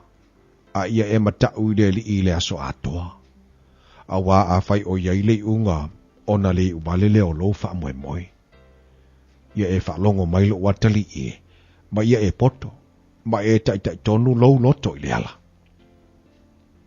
A wana I whai o e masola tau o e nu tele waina. Ma e wa ai tele manu. A wā o le nu tele ma ai tele wha mati waina o ia. Ma le fia moe pe ma le fia moe pe e ofu o iei ofu masai sai. Ia e whaalongo I lo tama. O le na whanaua oe. A o fo ite ino I lo tina. Pe alo o matua o ia. Ia e whaatau maile mea moni. A walawa whaatau atu. A to fo I maripoto. Ma lea o oina. Ma lea tamai. E matua oli lawal tama o le wa meo tonu. O le na whanaua lea tali poto e fia o ia ia teia. E fia lo tama ma lo tina. E oli lava le na whanaua mai oe. Lo watali I au mai alo loto ia tau. Ma ia fia o mata I o wala. A wa alfafine talitane o le lua maulalo lea. O alfafine ese o le vai pū I titi lea. O ia fo ina te sau nia mai le ia tusa ma le o whaumea. Na te whaatua te leina fo I te ngata mi o le tonu. E ia te ai ea le awe. E ia te ai ea mala. E ia te ai misa. E ia te ai le atotu vale. E o ai ea manunu o fua. E ia te ai ea mata momu. O e ua whaatu ai I le waina. O e o atu sa iri le waina filongia. A wete wa ai le waina pe a momu mai. Pe a popula mai le ipu e alu sa o I fo ia. E muli ane. E feu ia peise ngata. E pei o le ngata uongo lo na tui. E ba ai o mata I fafine ese. e tautala fo ilo loto I mea whapiupio. E tusa lava oe ma le o te oto I te tono le sami. E tusa fo I ma le o te oto I le tumutumu o le whanā. E te whapea na lātou whasia au, a au te le tinga ai. Na lātou tu ia au, a au te le langona. Pe a wala, ona outo e sā I lia lea. Ua awina atu le upu o le poto I le nei aso o no le langolango mai a linga Fusi and Sons Funeral Services. Ua mawhai o na tu whātasia o au nanga tāla whea ngai I ni tautau ngō fia tele. E fso soni atu ai, a o whea ngai oe ma le popole ma le wheme mea. E mori whātasia atu ai ma wha mai senga, ma wha mawhana whananga mai a linga Fusi and Sons mo a inga uma o Samoa ua whea le maliu ma le oti. Walau mai loa ia lingalinga Philip Fusi lingalinga, to ia whaapo lingalinga, to ngia si ulavea, pe susu mai I le luas fulwalu Canning Crescent I Mangele.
Oh, death.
Taipa lawa tele wa luas fun malfetu minutu o te nei ia leitu live fa fongal tatu wa tinu tatu pokalame amata leita yao pe ona faita wina ile upol poto mo tanto le sunga le o yata meni ya ole mta upol fata o tolo na mta upol luas mal tolu fa fu le mta sa mo tai muanga o tatu pokalame pe ona yai le tautua ma unanga fia mai ma le tautua fa upel se fongal be Samoa se football lima iwa tolu mo ele mana tolu na wa so soniatu ia le upole tua mo tanto umalava o fenga tiu te manga luenga ae o se lao de lei ma se avano tau nei foi taiao leo mo fai ona tatu mafuta ma tatu te filo i lunga de tautua na udanga ale si ufonga le vida Samoa te sima vitulu amo le tatu ofisa fa salau nei manukau pe na fa fonga ma inisio tatu pokala be fanga solo fa talo fatu la malanga fifia loto me le taiao le lofo mo le anga le o le tua ina o to tape na ina le tatu mtaisi o langi le ia so fou mo le taiao matango fie tatu ti to filo ai matatu to mafuta e lunga o tatu pokala me fanga solo o le faftaila ile tua no fai un tai mai lo se fu mo so wala vai ui ana tatu wa iai o tatu faiva yelo tatu poto masani fa wa yo tatu tiute mananga tatu ngaluenga ai o lo fa to tua mo lo fa to tua mo tatu tonu i va venga le li leo mo faia na toi tai mai lo so e fu ma so bola vai ya le fu la utatu tefta pai ya ma tatu toi mafuta tatu toi militino le tai au fo le aso o tape na ina le tu mo tanto fa talo fa toi la ya tu la fainga luanga tofe le tu a sunga fa fengainga o to fo tua o afio ngai pantele ya o tomatai sa o ila tu vala wina nga luenga le tu so se fata fa taulanga pa pe fo ila fainga luanga malolo manu malo sungai fa fengainga ua malolo mai man ngaluenga leli a ole lava o lo ngalue ma so swani so tau au la finga luenga so se fata fa taulanga fa talo fatu pokala mel fifia mai le taiau ya te to fe lava to vine o fea se kalesia le na o lo ngalue le taiau fa talo fatu tatu pokala mel fifia mai le taiau fo tai mu o pole tu mo tanto pe na fa fonga mai yai fa talo fatu le na tu asina ya te utou tamam tina matu ele ma fai on fangalo ino utou i lungol pokalame fifia mai ma tu le radio Samoa ya status o to fai valo filima o le tapu ai o te talo fa nono manule ana pongi sa ili atu ili ali awale manuia o tatu ainga mal manuia mal puipuinga o tatu tangata pe ona iai nei atunu ia ba se foi so tatu atu no Samoa ala fai mai la tatu le tai au fo pa talo fatu tatu proclame fifia mai atu tu amatu tua fe lava le atunu na te mafuta mai ai mai le proclame fifia mai fa feilo ia tu malenganga fa lalo ia fa pe foi na se atu fa talo fa tatu wo ma paanga o malava le fifia mai ma le tautua le radio Samoa pe na masani ai tatu ia so taitasi le na wa fenga yo fai valo filima yo tiu te masani ya nga luenga tono lo falfa nga luenga o la to foi o lo nga pati tiu te nga luenga i mauta malawa pa talo fatu pokala men leita yao ai malo lo nga nei fana mo ya la tu wa o nga to tasi de vayasu pa talo fatu pokala me ya to to ye tanto nga leita yao lunga le tautua le radio Samoa mal pokala me fifia mai o lo ia ile anga le tu ya to o lo ia ile lofa mal fa maoni o le tua yo tatu tangata o tatu fenga ye nga luenga o le nei tai ao e ni so ainga ua lo mau fa no noanga e ni so ila to lo mau maftianga ona o le vala upa ia le tu to tono ainga ia ole o langa mar so ifuanga le tatu te ia na tatu no nofoa fa tino tatu faiva mo tatu tiute ai le tu mau tatu le o langa le lo tatu ia fa penar so ifuanga ya lo lua mo sia fa fo se le maftanga la tu va fa na ma tu on malanga le oti ya lo lua mo sia fa fo se le maftanga on fa la vela fa fo se po kala mela fifia mai ton fa mo molia tu ya o fa fifia ino lo loto fa fifia ino lo finangalo pe afa pe o ye se me o pole ai lo loto ma fatia ye lo loto le aso tau tu ai al radio Samoa fa fifia ina tanto mai so me o tu po le vai tau man le so fuanga o falongolongo ma le tai au le pokalame ale areto le ola e se le mana ia o sa ole meo e te pa iai mana ia tele o mai fa fi tau li ma me tupu le olanga a wani e te pa lau telefoni a wani e te pa i meo le nei la lulangi te pa taulai ile atua taulai lau vai le li o nai o mai lo fso swani pe upa tusi pasangai o mata i maunga o mai lo fso swani fea maunga te pa ile langi te pa ile atua ai le li o ia au mai le malosi o ia mai le fasino manga o ia mai le so swani ya te tantou tai to luina tantou so se taimi o le aso ama me tupu o le aso malu tau o aso ma fafi tauli ai sa o me te pa yai awan e alu e te pa le telefoni te pa tu telefoni o ka o kai ai alu aku ngar fa i ko lo pakua ai o mai lo ke pa lo telefoni mai fisi ai ke pa ko lo fia mo se mapsang ai ke pa ko sa mal fa ai lo aku o sa o lo kua ai fo i mai wa pi o lo kua ai sea o tele me wa sa mo o ilunga telefoni sa o la me ke pa ai au ke pa si me te pa sa o ile li te bele wati le o to lu se fulu male fitu bilita talo le tula se fulu la si atu tatu fa fiaka le botato le te bele tayao ya on na tatu tali o tulo lea pa nga solo niso tatu pokabe pe ona ile le tayao fo e niso tatu fa tatananga tao nei o la fa fo se atu ile tatu le Samoa ya ai la si mali tatu RSA mali tatu pese kala ile tatu pokabe o lo fa to mali tatu watu no a tango fiele chu mele la le tayao fo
A day, 7 days a week. Radio Samoa streaming live on www.radiosamoa.co.nz. Hey, awona ia vea oe pe o isi tangata e manatu ma ili wha iti ngā. Ele na o le inu vaiti polo na seki ai lea. A le vave tonga fitia le wha iti ngā. E ono o le tūlanga e maua i le fever rheumatica, ma ele ai lava se tasi. E mana o e o se pele le nā tūlanga. Aya. ave loa na i o alo, e whai le siaki le fo mai whale ainga, o le tausi mai le aonga, po le whale talavai, e vave, whaingo o fie, ma le mea sili o na tāua, e le totongia, e mawhai foia na whai le tui o le Bicillin, e ki lia atoa ai, saula ia Samoa, i le nei vai tau o le tau mawhanawhana, ia tausia le leina i o tātou alo ma whanau, whai le siaki, ma whai loa le tong fitinga, mo nisi whamatalanga, sa iliana i lunga le social media, Stop Sore Throats, pe asiasi i lunga le upenga ta whailangi, stopsorethroats.nz. Matau te whaia ni fo aroi le aso lava e te whio mai ai i le Shine Dental, ai e inga whaapitoa. Matau te salia le Afterpay, Zip, Q-Cards, whaapea Wins Quote i le Shine Dental. E whaia fua whaatalanoanga ma le ACC i le Shine Dental. Le aise tongi mo whanau i le bao le se fululua i le se fuluwalu tusanga i le Shine Dental. Talanoa mai le tongi ino le whainga o nifo i whaunga ai le Zip, Smile Now, Pay Later. Le aise tului i le Shine Dental. A whio mai le 575 Great South Road Manukau pe wala au le 255 255 mo le Shine Dental. O fia maua sau ta vale po sau piki apu. Ai tongi ta iwa yaso, lua va yaso, pe ta imasina. O le Sleek Cars o le a maua ai le fisoswani. O ta pena le au whainga ruenga a le Sleek Cars mo oi malo a inga. Aua e te popole i se mea e tasi. Te tala fitu aso, mai le sifulu i le tai au, angai le afo le ono le afiafi. Tele la lai au kilani i saute, vili mai loa i le o lua tasi fa, fitu lua selau. Po le o lua o, fa lima tasi. Talofa Samoa, o Atishna Ryan, o le Licensed Immigration Advisor mo le Auckland South Immigration Consultants. E visosoani mo so se tu ai ngā visa e malanga mai New Zealand po Australia. Telefoni mai nei loa i le o valu o tasi o no valu fa fitulua. Po le olua tasi o no valu fitulua tolu o. Radio Samoa. Taslima i watolu. Amo.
Minoi, yeah.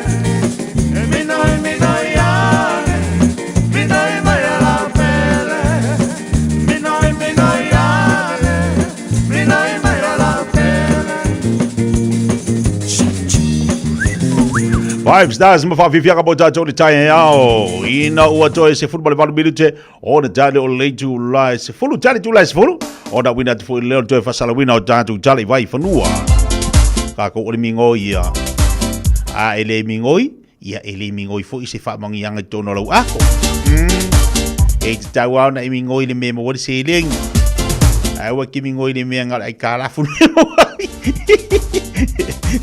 I mingo ia kako le mea mawari se lengi. Le leilo se atu tātou whasalaunga ina le tau tupla udanga le tātou whatawale. O le Enterprise Motorgroup mo tātou pera whaatasi mai le sunga ia aukusa fia le tai au la tātou taliwa ati iai le amtanga o le nei fo iaso i la tu tau tua pei on tau tua di tātou watunu i tātou tāwale tālu wha aukusa balosi fo mori le tai au fau? Ia, malo le tawa tai i lau talenga tia ia, malo fo le soi fo maua ia le fo tātou toe le loa i luma nu o le o tua nu le lo fa maleanga leo le atua, malo soi fo lewa tati elo ngā tolo vai asa o mane mai mawinga le tau. Se le manga i rangi aso ma seki mo le aso mai la. Oli, ia pewa, pise mea fau le vai a hoi le mata mo le tulo la ia, peo ananafi ia, le fau whawa nei aso. Ia, ngona alma whanwhana loto le ile tūlanga hoi le lofa mi a tātou le li e uina lo wale tau le nā hoi weekend. Ia, lewa tātou wala whai hoi le sulumata mo fio le la nei tai au. Io, pea ne, moni le saunanga kuso lewa, ma nei foi le tātou iai e mo ia lea foi na iele asunga fua manafi, tau wha maru wawinga le tau. E pea le swinga a tolo ngā tono le vaiaso. Ia leo toi tasi le aso whainga luenga to tele niso tātou. Aswharele le si aso maloro. Tau si ia o atua le aswharele la e wha pea ia le male au le mai o le tau. Sao le la vale, le whekalaina, ia, mai.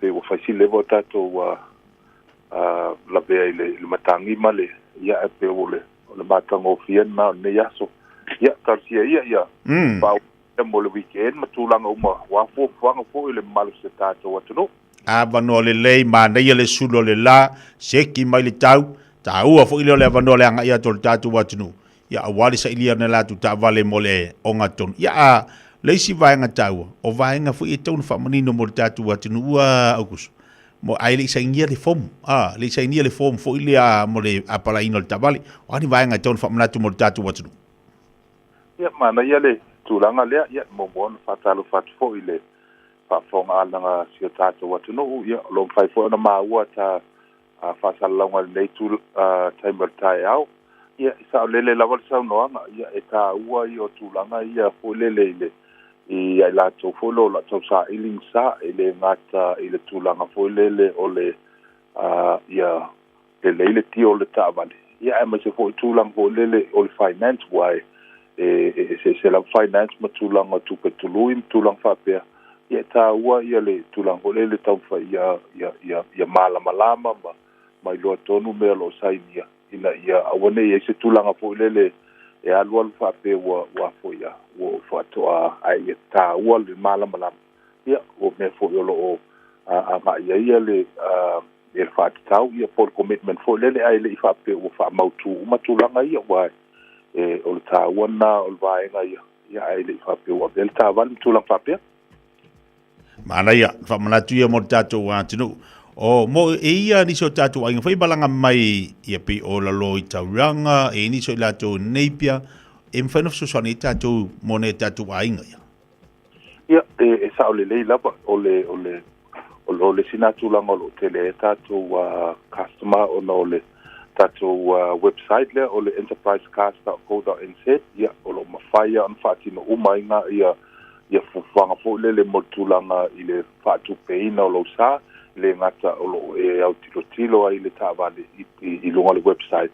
ma o iai fo i ma le link le mo o le tūlang o le whaangai ngoi ngā lau talafu pefa pe o lo au tilo finance ia i tāwale so o tūlanga le o lo a fo ia whai ona whaonga mai e nisi o lato o lo whafoto au kilan Lelei, ni o adisi vaenga te wana whailo pe mo le whafonga le tātu atinu a kusu ia o tūlanga masani lapa o lo whawawal tūlanga fōlele o tātou cash bonus i tūlanga fōlea o lo tuatu whaitalia ia te oe ia pete mana o mia le discount o le tāwale i tūpelea ia pe whai fōi ona ona whaonga as a cashback fo le tūlau account.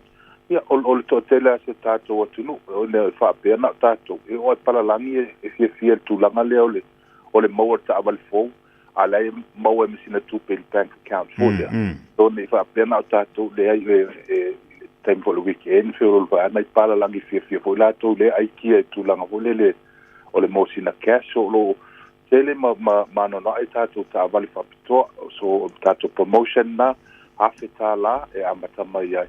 Ia, e o atu i le tolu afe solo, o iai la ta avale ta idua afe, ta tolu afe, afe lima se lau, pato ta avale umalotoa, o lo iai le afe ta la lea o le cash bonus.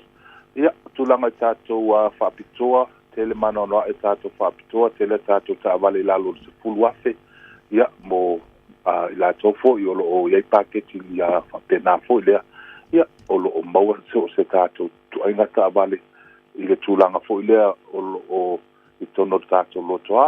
Ia, o tūlanga o le whapea o lo tau sa ili se tā vale. Ia, o paiona e su mai i tātou address o le 552 i nei Grace Half Road. Ia, pefo e so sa lo e manatu e trade in pe tu sa lava pe lo i se palen. Ia, paiona su mai, i so tai mai. Ia, o tātou numera na o le o Barcelau, ono tasiono, pata si valu. Ia kai ona so tai mai le sunga le dipule ia Terry Coon. Ia o le tamafo ia tau o papo. Ia po to o ona nei o le ala o kuso kia le lei. Ia kai ona mawai se whaamala malamaina. Ia ma so soani atu fo i lau lavangana i tūlanga o lo omna ia ele so soani.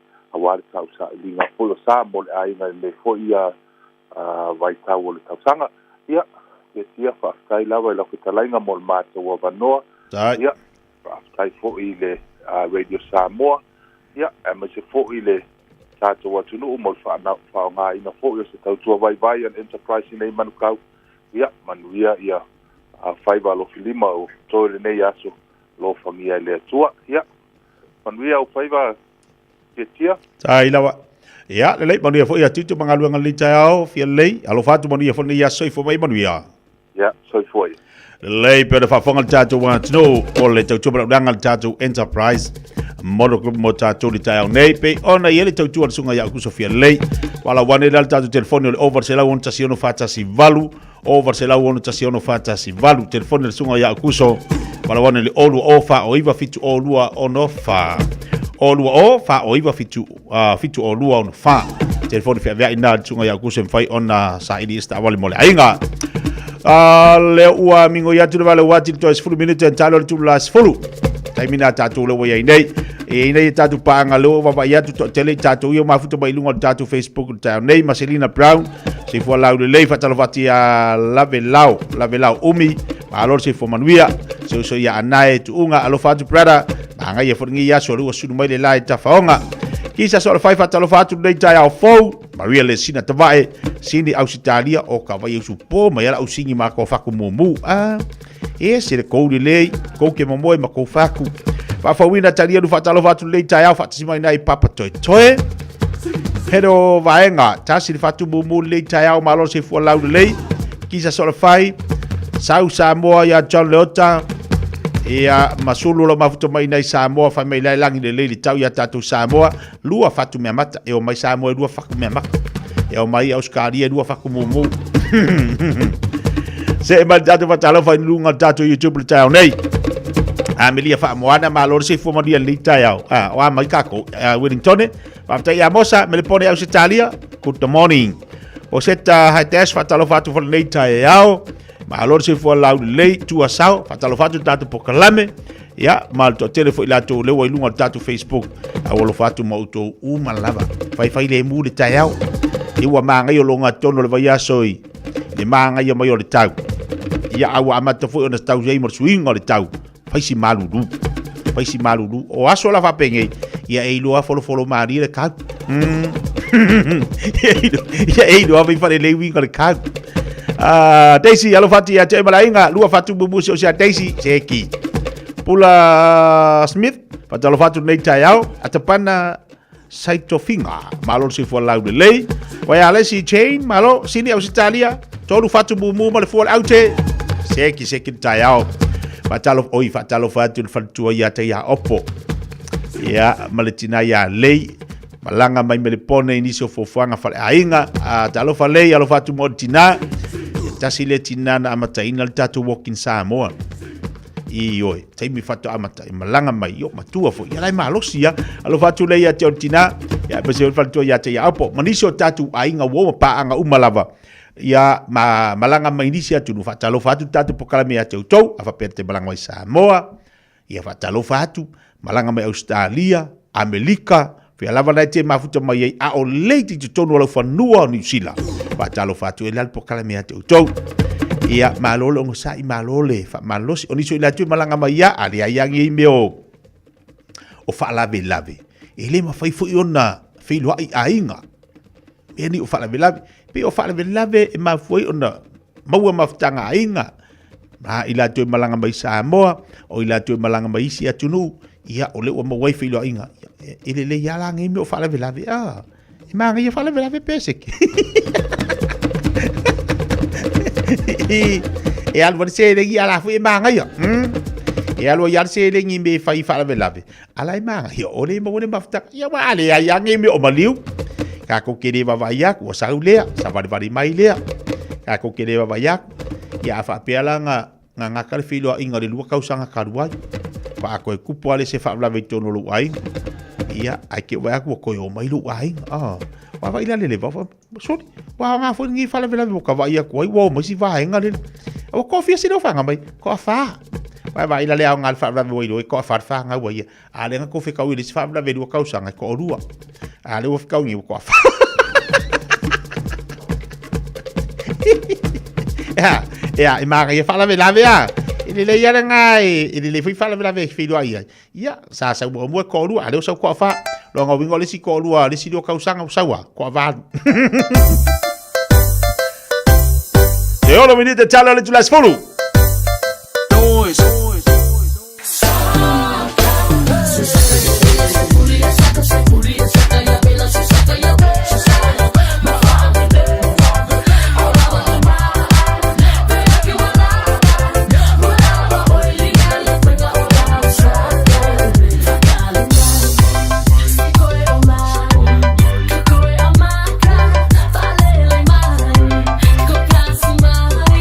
Macau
Samoa. O le si fonga Samoa, Radio Samoa, tasilima I le tolu a mo. Se kia Radio Samoa.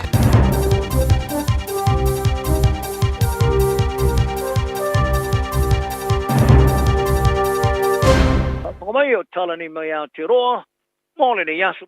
O tai o whainga malo ni sila ua awai whaatase tunei, tai o tunu o rerangi e mana tuaina li te iulo re kale se ka koriko pope whalang sisi. O se tangata mo tangata lau tele, e maasa ni ona tu whaatase mo tangata pito whainga o fia o na fia toe vai tele atu. O le tu malo se urua i te iulu mai e tunu a Amerika Latina re kale se ka koriko. Ta forflaina le sa tonu o le toe tu taimile a Europa. Ile varsman valu tau sanga o le soifua. O le namariu e munmuri mai le aso ilu matu i le taulanga o le Vatikana le esa ia aunga ni ai whala wai tele le tau fia o le tau ai gasa le taimelan saunonga. E whai tau vai aso o whea ngai maa whianga o le soifua mano loina mamali wai e maa fo mai le stroke maa fwai le coma ma le fatuoso e le ma fwai ona toe la vea ina. E tu sa ma le pepa wha mao ni o le namariu sa wha matuina le Vatikana e le asona na fi. Ta wai sa ngalue pope Francisco lo no fise nai tu la mo atu. Ai le tu malo. Ta fa matala ile par mi ni sila Christopher Luxon ia pope Francisco o stanga tola ngamalu. Malona tala anga fa wa wa fialan to tu le malu lu mo tanga te faingo fiona fia. Fi na ule a mi tonu mo tele no anga fa tele tonu nga fa le fa tu tu. O le minister le vai fafu va wasa mane Winston Peters ai o foi nai fa ma fa nanga pe mo su yo ma no tanga toni sila. Ele kale sia ka koliko te lope. Ma whaalon ngialon tala anga wha wau o le anga malu ma le lofa. O le tele pati le leipa Chris Hipkins ai whalia. O le no fo inga atoa pope Francisco ai a whailo ai le loto lo na lofa. Malana tau tua le malu lue mo le ame tonu. Tau wha ia umo tangata ma le alo i o le mamalu o tangata to tasi. O le tamatai pare mia mua Helen Clark sai ta ua le loto lo na whano noanga ili mariu pope Francisco. E pe ona whaaro langia le kelope a tua ilana tautu ofo mo le file mu ma whaamas no tonu. O le sui presidente o Amerika J.D. Vance o ta wai, o ia le tangata muli sa whelua i a pope Francisco ni nai tūlai no matu, ai le maliu. Le asa i whaari ailo na nganga o tia mo le whaito miliono o tangata Cristiano i le rolangi. Wa mana le panti le New Zealand First le fa manino le fa winga ino le uputa ma tai politina maleli woman and a man ile tula fono ile fola sios tula fono to fa office sui fai pole members bill ina ia mauti no ai le fa se esse le tunu mai te tunu fa polo kito tolo maria mai ina nai te sanga o to na ia winga moni le fa ngai no le uputa ma tai maleli o le ngai oinga mun mai le fa ai unga le fa masnonga o perta ni le vastelua I fa pea o le fa winga ino le uputina po le tamatai women e tu sa maritula fono o fa inga tu sa perta ni o fa sino ye na o ila to e fa na mai oni kene o se vai nga mun fo leo fa stelonga o tar sanga fa tula fono mai New Zealand First I le tula le pena la tu fa ngoi o le tau I tanga tolo of mana malama le leila vai mata upula tele mo fa inga fa por kicking Wa mana o le pati e tino intinama tamatai women o fa ma oti ile tula fono o se tanga choice for matua sa fana mai o se peine adult human biological female ma le tama lo e fa ma oti o se tanga choice for matua sa fana mai o le tama o le ma fo anga o le to I teunga o le tau sia leo o le fa mauninga fa le tula fono pui ale mamalu ai a te tau e fa vailungo I tu ai ngo tangata iai o fa mautino ina o le ngana di tula fono ia fa ilo ai le utulanga monio le tu ai ngata ngata tonu sa fa na mai ai e be ona fa li ai stu singa fa manino I tu tonu le tula fono fa li ai le iulo le New Zealand First was the man Winston Peters o le tula fono o le se te eisi a po se te eisi of a man ai fa taule ia mautino o New Zealand e ona taula I me monio tu puanga mai ma pui le whawinga ino le uputa mai tai politina I le tola fono. O tamai te vai tama mai ia tunu I whafu e wha maalo si ona whai ea mi on whaunga li ta fasi ma tau fio fia wha maalo si I le tunu I ma ta upu e o la tu mātua sa vai tama ina mai e ei tala anga ni sori ngā tu la fono. E rusai ma wha maumau ngā wha masnonga ma ofisa mo le ola manui o tamai ti. O se tamai ti te simole lo tau sanga sa o fia ia I la tau sa wha whaingaro ngai neri sila wa fa'o lima iona mātua sa vai tama mai e ulava. O lona ta mā whai. O mai ona whaasala ina whātu vevesi. Aira matanga luengo fe malanga ingani sila wala tu whaalia. E leo se lato mata whai o ira whaatino o siaki e leo i mātua whai. Ele teime wha matua ia visa vai tama mo tama jilaiti. Whaari e se tangata to mai whaapitoa i whala o inga whaari lorilo tangata soi fua. Pasori tula whanole o mata upo wha mau wino to mai te whala o i pasori tula whono. E towa latu i vai tamanga sili mare kuator sen turi whaatino mai. E ulama ni lapta inga i pūlengo di lape o le tula whono. Ua whaatanga i nei whainga pasori tula whono. O se tasi o whaatita inga patino sa tu uina le mata ngaru mo tamaiti le oranga tamariki. I ministai le roa sumare valu. O se tangata sa whaasalaina i so tula whono ia mionga whaarungari e peona whaari aile tamata i loia whaapitoa. I whela o inga whaasoli tula whono tangata Rebecca Kingi. Tai e ta wai. Sa whaatangara mai tamaino tamaiti malanga maini sile u mai i le awala. O na amele e o ngā ruenga mo whaamamai no whale. Ai po ngā runga leipai company. Ai po le ave leo le whaatananga i vai tamanga i mātua. E eitala anga e matua i lelele tau singa ma pui puingo tamaiti le matanga luenga mo tamaiti. Ta o tingi le sili mare lusu le mtu sanga. E tu sa mare valu tamaiti o nofu se whale Wellington. E mase lunga li.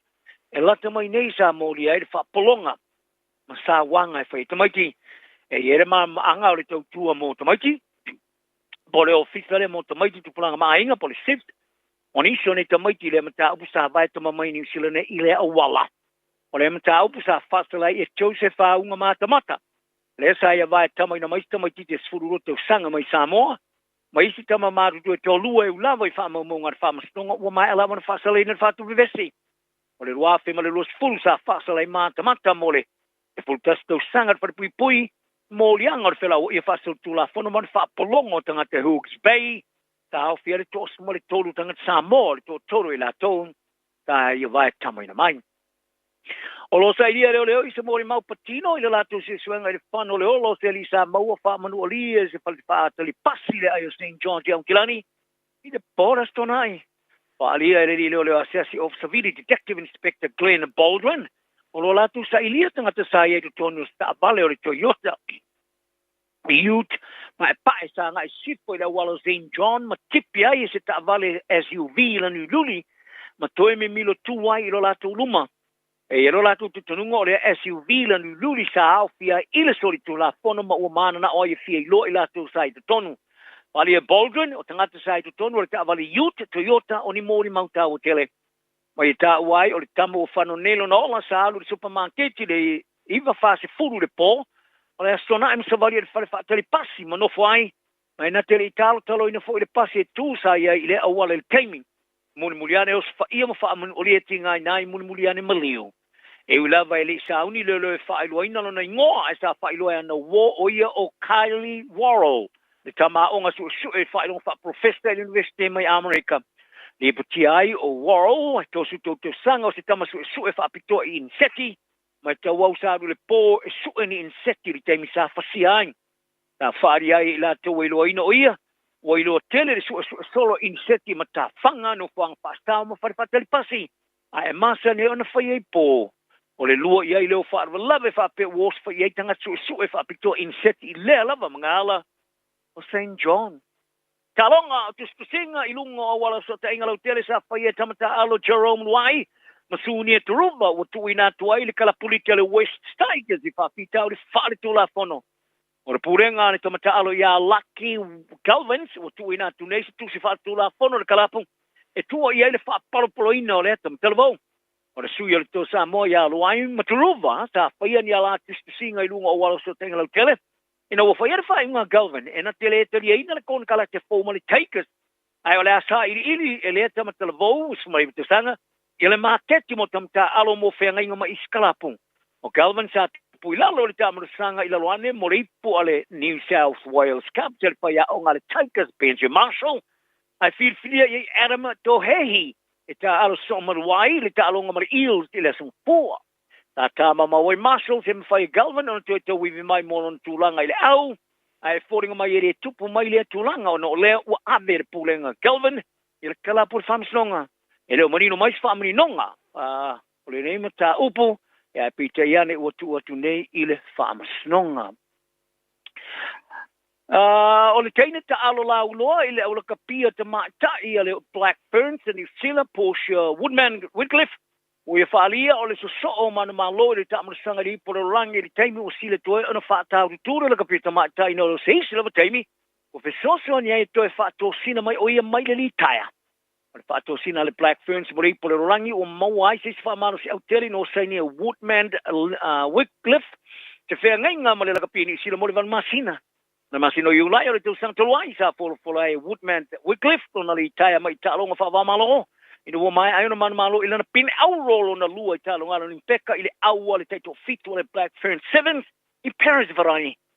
Ta alo sa I au si ai tulanga maria o lan taleni au fiare man malo I tamri sanga I lua I poro rangi le lua su fitu ma le lua ma le lufuru lua I au taito suru lima. Lua champini le poro rangi le kapite taito fitu lua su tolu ma le su ma le balu. Male man malo e pine auro I te to fito ro impeka mata alonga malo le tau pulenga. Olo ia umia fo le mata ti el skoslia kala angori po le rangi ile na kapie to ma tala na ni yaso. Ia I pele file mu tang tau mo soi po ia.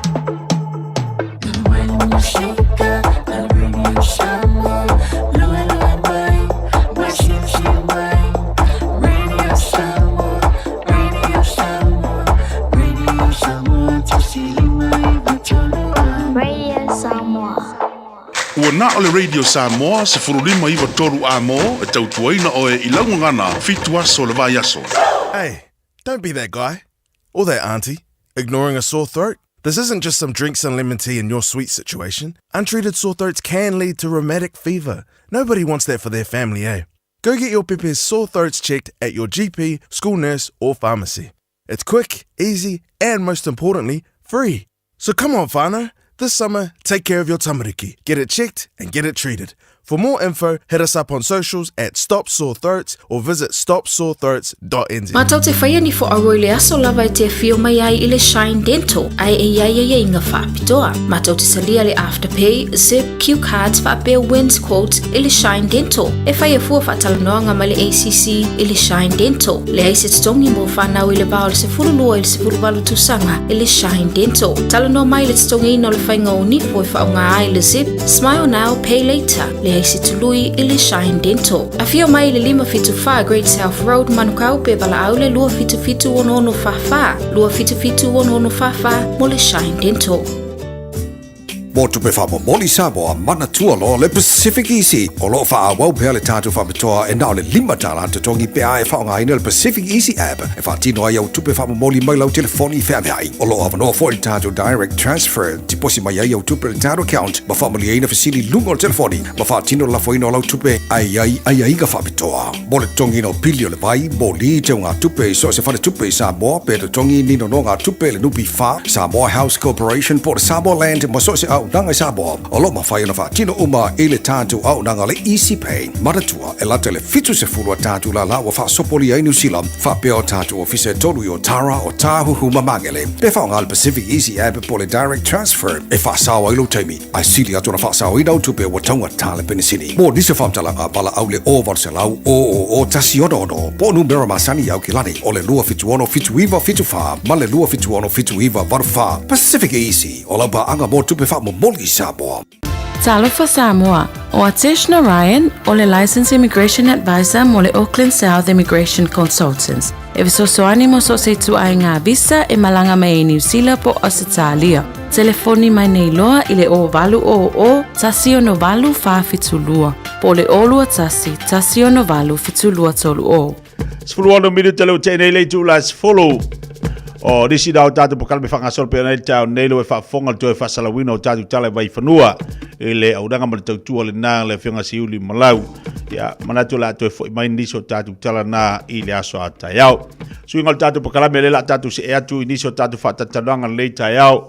Le ua whaiona whaatasi mai I a le sunga le whaatono le tātou ua o whipese fo ilea a le mana moana. Le whionga I a pulea I Helen Tupai. Niso vaenga leo tāpena tuwa I tātou o whipese mo le neitau sanga. Ia ai maisala nei masina. Maisi masina so atuai. Au lela mawhai o nā tala mawhailo ma whaafonga le tātou watino. Mantua foi. O le mada moana. O le tasi lea au whai pese o lo mawhai o nā lau o lunga. Ea matu matie I ana whaafiefianga I tono New Zealand. Pei ona I le tātou tau wanga pese fo I le elena iai. ai whaaftai o leo toe mo malea wanoa ala vianga pulea. O la amwhai ona whailo le whaafonga le tatu watunu o le tai au nei. Niso po kalame leo ta oto, mole nei masina. Ai mese niso masina o leo o lo anga i mai. Ya niso whaafifianga o la iei tatou. Watalo whatu balenganga whaalalo nei tai au la vianga pulea. I malolo si fumanuia, malo fo langi mama, whaaftai lea tua nei tai au fau.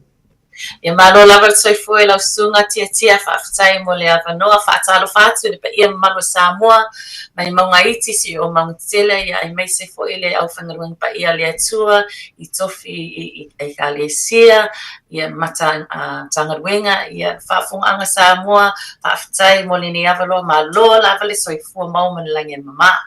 Pulea ia le ise e le amataina o le tapokalame le nei taeao o a mai uiga o le tauina ia te outou Wellington. Ia ua agaʻi foʻi le tau o le malulu ia ia savili ua tele ana savili ia po ma o malulu o te a foʻi aso na manai i le tau vevela le sama ia le ua agaʻi mai ia tino mata o le winter lava ia o le savili a o Wellington ia o lona ia ne o le savili ia aia pe o farupengaga outou o le savili malosi ma savili fotofatautau e wai e pe o le tau fapene e le ai e kalangoa Wellington la tau savili ia ai faftai e ui ana o fale tonu winga le tau ia ai faftai le lo fore i le ala volo malutia tatu yona awanga le lei ma awalo fo le ala volo manu ai o to ina Wellington de fape fo ia matu au gilani manisi vae ngole nei atu no lo tatu iai ma nei o le atase e lo ni so vae ngape ona yele au tu o le ta fatata nuanga. O ni vaenga o leo ta oto ai mai se fo tulanga o ia ili tatu o fai pese. O ama tatu o fai pese nevi e tausanga. Ia, whaafetai leo lofo lea tu o lea o au pele ngalwenga le au fai pese signature choir. Ia o i Wellington, ia o le vaiaso lea le asau le asfareile ia leo tapena ia le signature choir. Ia o wafo le wha moe le mana moana. Ia na iaile ia faalinga fo im faafifianga na fai i ia November le luafe male lusultolu ia nei taimi watea ia leo le a toi faafia fo ia le signature choir ia mai Wellington faatasi fo i manai uso ma matuangane mai i mafutanga i Aukilani ia ole a tu faatasi o matua o fai pese ia awa fo i faafifianga le ole mana moana kwa mana le moana concert faatasi ai male au fai le faaili tele le New Zealand Symphony Orchestra ia faaftai le to toi mau foi le nei avanoa faafia atu ia wale pai moa ma faafonganga Samoa ia ma le atu nu o Aotearoa o la tatu no foi pule fatu afaru ile na mole maftanga le ia male avanoa le fenanga lu fatasi ma tatu foi pese le fa'alu ai nei avanoa le o matu ma futa ma la faatasi ma manai uso ia mai Aukilani ia fa'alu ai nei i le mana moana o le ase tāu o le mafutanga ia te utou waru mo le avanoa fa'alu le mo tatu mo le tatu fai pese le mana moana o ne avanoa ia o le nauna tainga a le matu o fai pese ia i signature choir e tu avanoa i nisi foi o uso matuanga wa o matu ia i Wellington tele o tele o matu faafifianga e faatasi male faaili le o le New Zealand Symphony Orchestra o faatasi mele Orchestra Wellington i ona ia vanoa ia mana ia ele tele ina matu e atu matu fai na matu ai mana ia pe a matu nga due faatasi manisi foi o so ma tuangane i o no foi Aukilani o lo mau Aukilani ma foi sinava no e lato te pese fatta se ma le New Zealand Symphony Orchestra le nga o se avanoa fa auro tele lea e pese ma nei a fa ili lawi loa le lawi loa ni outside nei a o le langi atolo lawi loa ia le fa ili tele le New Zealand Symphony Orchestra ma o se avanoa foi le ma to te mafuta atu manisi o uso matuangane ia ma so i foi i taleni leo le musika ia ave foi ia vanoa ia e mato te you know we learn from each other si vanoa ia o pespesenga mo foi nisi taleni mato mai e faso atu faso mai ia e fa lo teleina ia le loa ole fa bola le lo tape mo le asforza ole a Ole vai aso folia le aso fareile le aso lua me ole a toi fai le falitele le ole Spark Arena i le Auckland City ya ole fale e tumu le lua se tulu lua fele e to hotel tangata le ya nae o ava no tele tickets right le tele lava tickets o yai mo le whaafonga anga polisi a mai mua sa mo ia a mata tickets i le luas futala ia ai mo le silafia o tickets na luas futala ia alu ai lunga ia tickets na e whai asina mamau lunga ia o mo tickets ia lata mai ia alu ai lunga ia mata luas futala o le o fast fulu onus fulu ia se lau o le ticket lava e maulunga te se lau luas fulu ia o nae e lunga i lunga le stage ia a mata tickets i luas fulu o nuinga la e lunga i ole i le tumtum ole ale fale ia ai ama o le aso fareile le aso lua o mea i le fitu alfa fitu tai e pela tapo kalame mo le vas fo tuanga fo le tu ala la tu mo tatu watunu ia wa te lo la fa tu mo de fo to te lo tatu la nga ia tu mai moina fo ile fa moi Yeah, well, so mai o le talsanga e so mai ya tala mai au e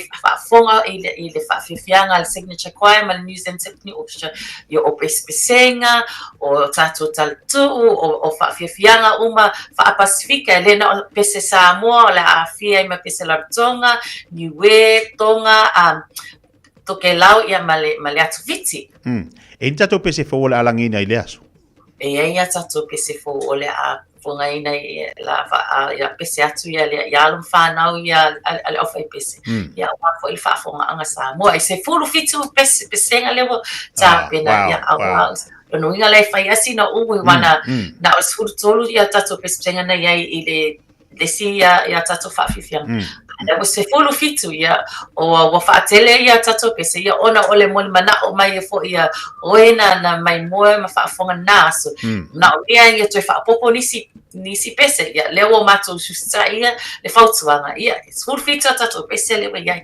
mana ya no winga la o pese fo ina fa popo mai si ko ngas kai di fo ile awale lui a o mingoi o la mato fa maria ina fu ile fa fonga mal mai mo tatu watunu ia ile vai as fo le la fa fonga mal tatu watunu o ngalo tatu proclamena ile aso falai le vas fo o la mfen fa tanu inai te lo le tatu mai ni so tatu proclamel tatu mana ia iniso masina fan fa ilo a pulai malanga falalo mato faafetaia le alofa le atua ma ua foʻi le avanoa le a matou malaga atu i le i sini i Australia i le a masina o iuni le aso luasfulu ma le luasfulu tasi a iuni o le a malaga atu i le signature choir la a pese foʻi nei faafiofiaga o le manamuana i le Sydney Opera House ia moe le silfia ia o Sydney Opera House ia o le faletele a lea e mai moe ia tangata e malaga atu i sini ia o le si foi mai moanga na o atu ai o le Sydney Opera House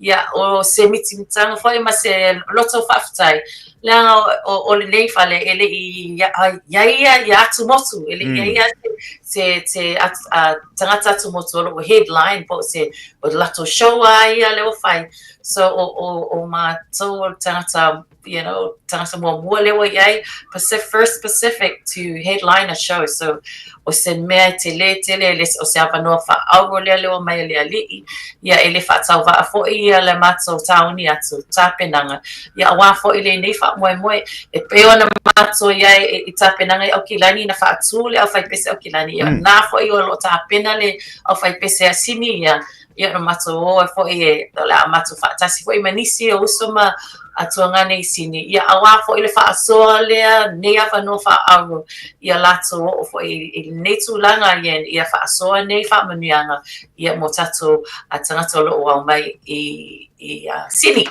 Whaafonga mai tato i Australia i sini Australia o iuni le la uma apelila me iuni se la uma whailo atu leo le no whanga whatau i tato tickets fo'i le mo tato i sini Australia o iuni la sorua tasi ma la sorua lua le aso lua se fulu Australia ma lua sutasi ala sutona vai e vavele aso vavele taimi au te fatadi aso lua se fulu ma la sorua tasi o lea la fatau ina tato uma ina i sini Australia ia fatadi tani mai ia tato filo ina a eva aise au fai pese sili o nga ukukua kwai ia la kako filo inga la so ya yuni O tia. Io karusia ia mo mangi pe mika ka ke anu.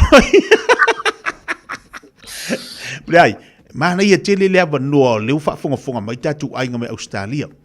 Ani te ua fia mana na o ila tu vai fa tau ni la tu tickets o fea se no fanga tau fa tau. Ia lawa iai wa tala ia te whailangi i le Sydney Opera House, ia o iai. Lawa iai e alu i lunga le te whailangi at internet, Sydney Opera House, lawa mau i na, ia ole a tuatu fo ia le link fo i na, i le tatunga ruenga Radio Samoa, ia a wā fo i mo isi o lo o mana o mia. Ia lawa mau lunga le internet, ia i nei ana po, ia mo mau umala online, ia tickets. A lawa ta tala nei le taimine, i olo fa along watu le, wo tele na mo ave tickets. So, le i o al taimi ai wo pe uma wala to I titi uma tickets. Mana ia tele le vaenga lea. Leo ta otol fa mo fa ngol ni masina ala mtanga o me ta otol fa mo ya uni o ani si po kala mel tato fe pese o lea lo anga I me mo le tu sanga. Ai tau ia le a whai uia ia le tamu whainga signature choir I le laumua Aotearoa I Wellington ia le masina la lea I Ulai whainga Ulai o le ato I whawhiawhia ai ia le signature choir le mana moana I Wellington Malo whawhtai ia disi da vaenga pe ona whailo whawhonga le tato atu o lewa manta lavona futoi whanga solo le tato whaipese ai o le walunga ni whamai mo le la asia le tato I Australia Ioi, lono winga, o lela a mata loa me, yuni. A solua se fulu mara solua tasi. To tele tatu paanga lelo mai ma whawhongwhonga mai. Vai nei te wai fia o male, ave umatamiti, ia vai, nau avatu to titiroa, whailo atu lunga o tatu pokalame, ia niso no whanga la whatawai, a tatu tickets ia, wal tatu whamai moi. Lelei whawtai pulai mo tatu avanoa leua maua mai, a wan le whalau loi no niso vaenga tatu o whaipese, ia tau lunga mele tatu pokalame malanga whalalu, o anisi vaenga tau na whamanatu mo tatu watunu.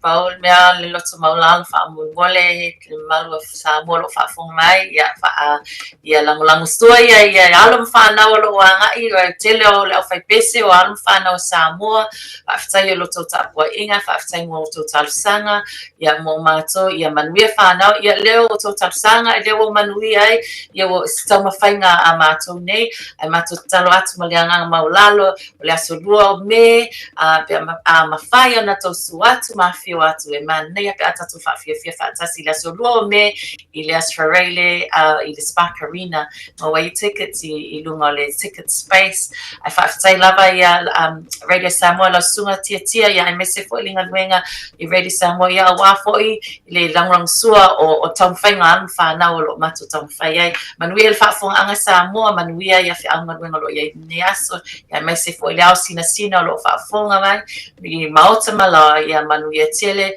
ia ai mai se fo I le au whengaruenga le paia le atua ma le olo ngaftia I le ngalupita ia o lafu mamu e lo tausia ia ole tala vai le au nei ai whaamanuia tele le atua whaaftai tia mo lo avnoa Te wale to mo stava no pulea I la tamaya lo te wa e pa anga fa me pe mo se ava no pe malanga tu Samoa Tarusia Talusia ia o le sina le ngaludua ia le mato committee Awa se ava no mato atu I Samoa ia wa ole a faili New Zealand fio atu I Samoa ia ole tala le tau atitia ole tua e faati no ai na mea ia ole sa ili poani ava noa ia ai mai se fo I le mea le tau tu ia e atu ia ai ele o mama mato loto ia le whaamoe le ai fia atu I tato I Samoa.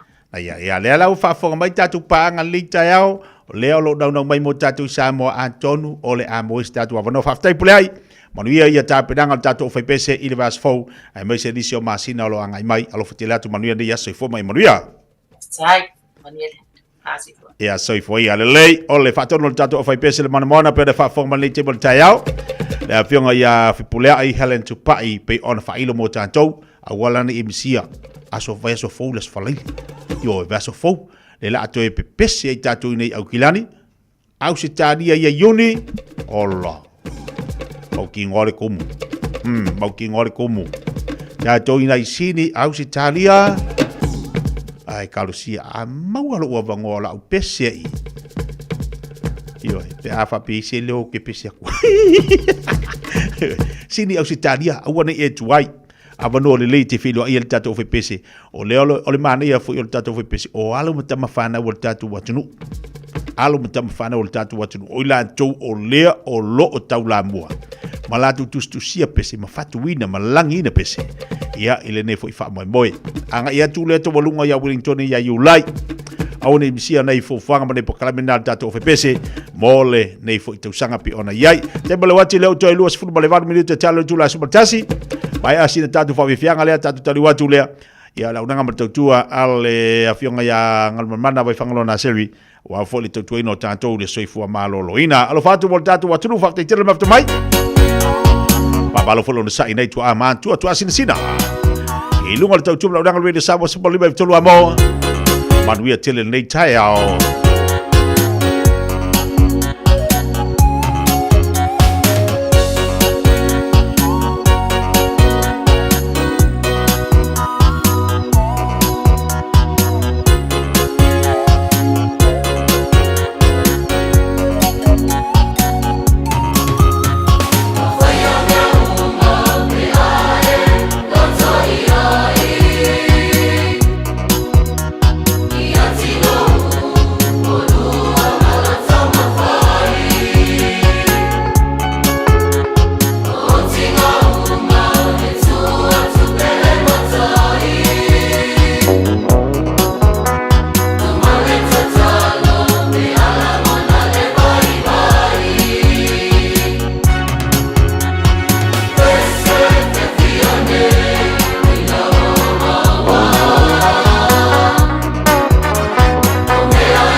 Samoa. Tasilima tu.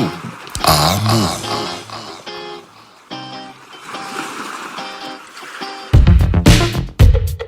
All I hear is Radio Samoa.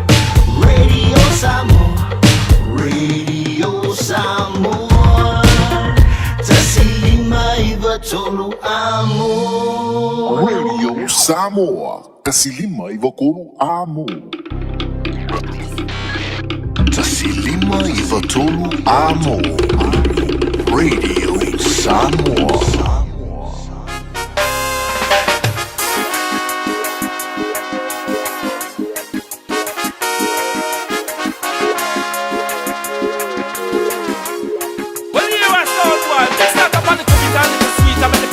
Nicer.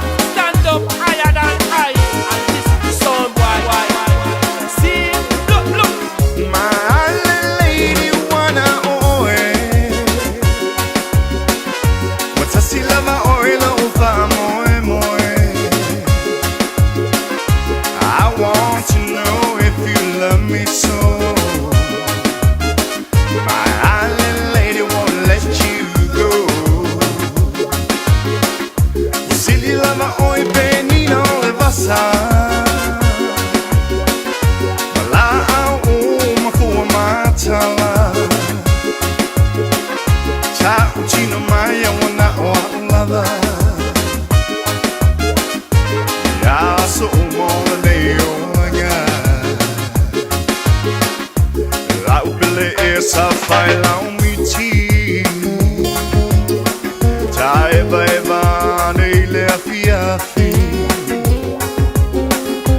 Lo manongi wasasala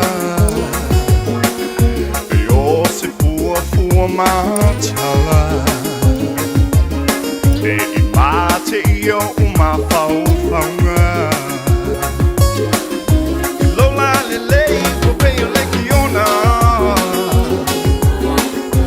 Wafainga tau puna thama chala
What you want, girl, and I'll be there to provide. Rewind and dine, constantly want you to be mine. Go back up, everything will be just fine. I know I'm looking for love and all the right place. E whapalulu atu whafonga le tātou wa tunu inisio tātou musika tunu atu mo tātou. Talu ai ono le ua whatisima le tātou tautua ma lauranga masani le whionga i angan man mana. Vai whangalona seri le tautua masani fo le tātou whatwhinga luenga. Ia, po le tātou wharimai pe ona iai.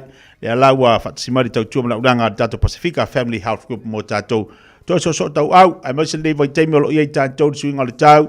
Ai whamanatu pea, a vatu pea ia te oe. O vaenga te tau ona enofisi le fia iai. Ina ia mawhai ona pui pui a mai oe, ile maruru o le tau. Ma le swing o le tau. Le ila vano taua. Ia, mana e fui e vanesa upeni masau api e tustusi le ila lo vaenga o le la fasoa mai ia le tātou pokalame. Mo tātou a mise le whionga whatua i angal manmana. Whatalo whatu balengang whalalo, lo whionga whatua angal manmana, ma lolo si whamari o lita e au fau. Vi ia le li o lote mole ia vano mo tātou. Mo tātou whasoa ilunga o tātou pokalame. Ia ilau tau tua whoi mala unanga mo tātou watunu. Ia whatalo whatu i lau te leinga whoi tia ni tae au fau. Pa malo whoi ta watai. I lau stonga ma le whapoina whoi o tātou ngā ruenga. Pai pea. Ia e mai si whaftai le tua le utoi maua ia le tātou a so ta inga whoi. O tātou au nanga masani o Pacifica Family Auto. Ia ile nei fo ia tau tanga. Ia whatalo whatu fo ile pa ia ma le malu o Samoa o lo maua mai tātou po kalame. Ia i ona tupu mai e. Au whainga ruenga pa ia le atua mo lātou whautua. Ia e pa mai tele pa ia lasti o tātou watunu. i ona tūlanga whaalupe ina ia tālofa lava. Tātou ia i le amata o na sui le tau. Amata foi na whaalongoina le suinga o le tau malulu. A ele tua i angal malimana. O le suinga o le tau. A ua tilo. Wa ie i lātou amata o na iai le whaamai masani alea. O le fulu. A ie le tātou nunga onis. E nisi o lātou whai mai. E ke maualo le fulu wangi usila. E le koe ke ama o le kausanga. Pe a whaapea te maua le fulu wangi usila. Ia. O lea se sauna ngala o fionga. Ia, le fo mai. E pui ai peo tātou tangata i ngase por whaamai le fulu. Ia wau te iloa o le ua amatao na angai mai foi le tau malulu lato. Paftaia tia mo le forestanga po i o tamtao. Ai mai te. Wa e ta ua tonu lava i al whaamai ne o fulu. Ai mai te lava le vai tau le nei o le tausanga. O lea ua amatamata mai ia o na tātou whalongoina le amatanga o le tau malulu. Ua suiga i le tau. Mai le tau mawhanwhana anga i le tau malulu. O i fo e la, le taimi tonu fo e la ni, e amatai o na pepes i le whamai o le fulu. Mantua, e ese lava i le malo sianga o le siama o le fulu. Ma kuai le fulu. Mai le tau sanga, ma le tau sanga. O i nei la si o tatou atinu, o nei wa tatou nofo ai.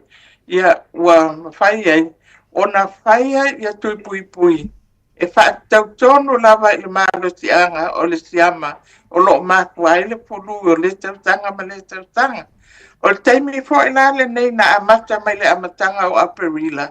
O na amatalia, o na whai a tui pui, po wa mau ai loa ia le whai la au o le tui pui o le fulu ne tau sanga. O le wa amata o na whaailoa i tangata uma, ai mai se lava la umatua, ai mai se po i la tau, mai le limas fuluanga i lunga maua i mai tu mau, ia o taimi nei o mai e vai ia tu fu mai whalainga. E whaanga solo, whaia tu pui o fulu, awa e iei le si tangata tia, e whaapia sa whailo tui au tau tanga lea. O te loa e lava i le pui ngā wau i le nei tau sanga. Ia le ai, este lava e sawa tau sanga, ia malona ia po ia waila au, e ono whai ai le tui pui o fulu. E pui ai o i le tau sanga ma le tau sanga. O lea la wa amata ina, ona whaangai, o i foi por kalame i tual community, ale Pacifica Family Health Group. O le vai yasa le nei a mata atu tae ao. O na whaelonga ina le whaatawa ina o tui pui i le larolangi atoa. E le na o New Zealand la, ia e whapea o malawa atulu o larolangi. Walato wa aia ia le aso luas fulu malfao a Perila, te ia o le aso tolus fulu a Perila. O le vai yaso tonu lea wa whaatawa ina ai le vai yaso o tui pui i le larolangi atoa. For the World Immunization Week, amata mai from the 24th to the 30th of April. O le asala tai au, o le a whaatau no ina ai a tui pui i tua community mai i nei i tātou no poanga i Panmure, 136 Panmure Queens Road i Panmure. O lea wa talai po i man tua i gen tātou vaccination center i tua tātou medical clinic. O i nā o le a whaiai loa i o tātou tuinga lea.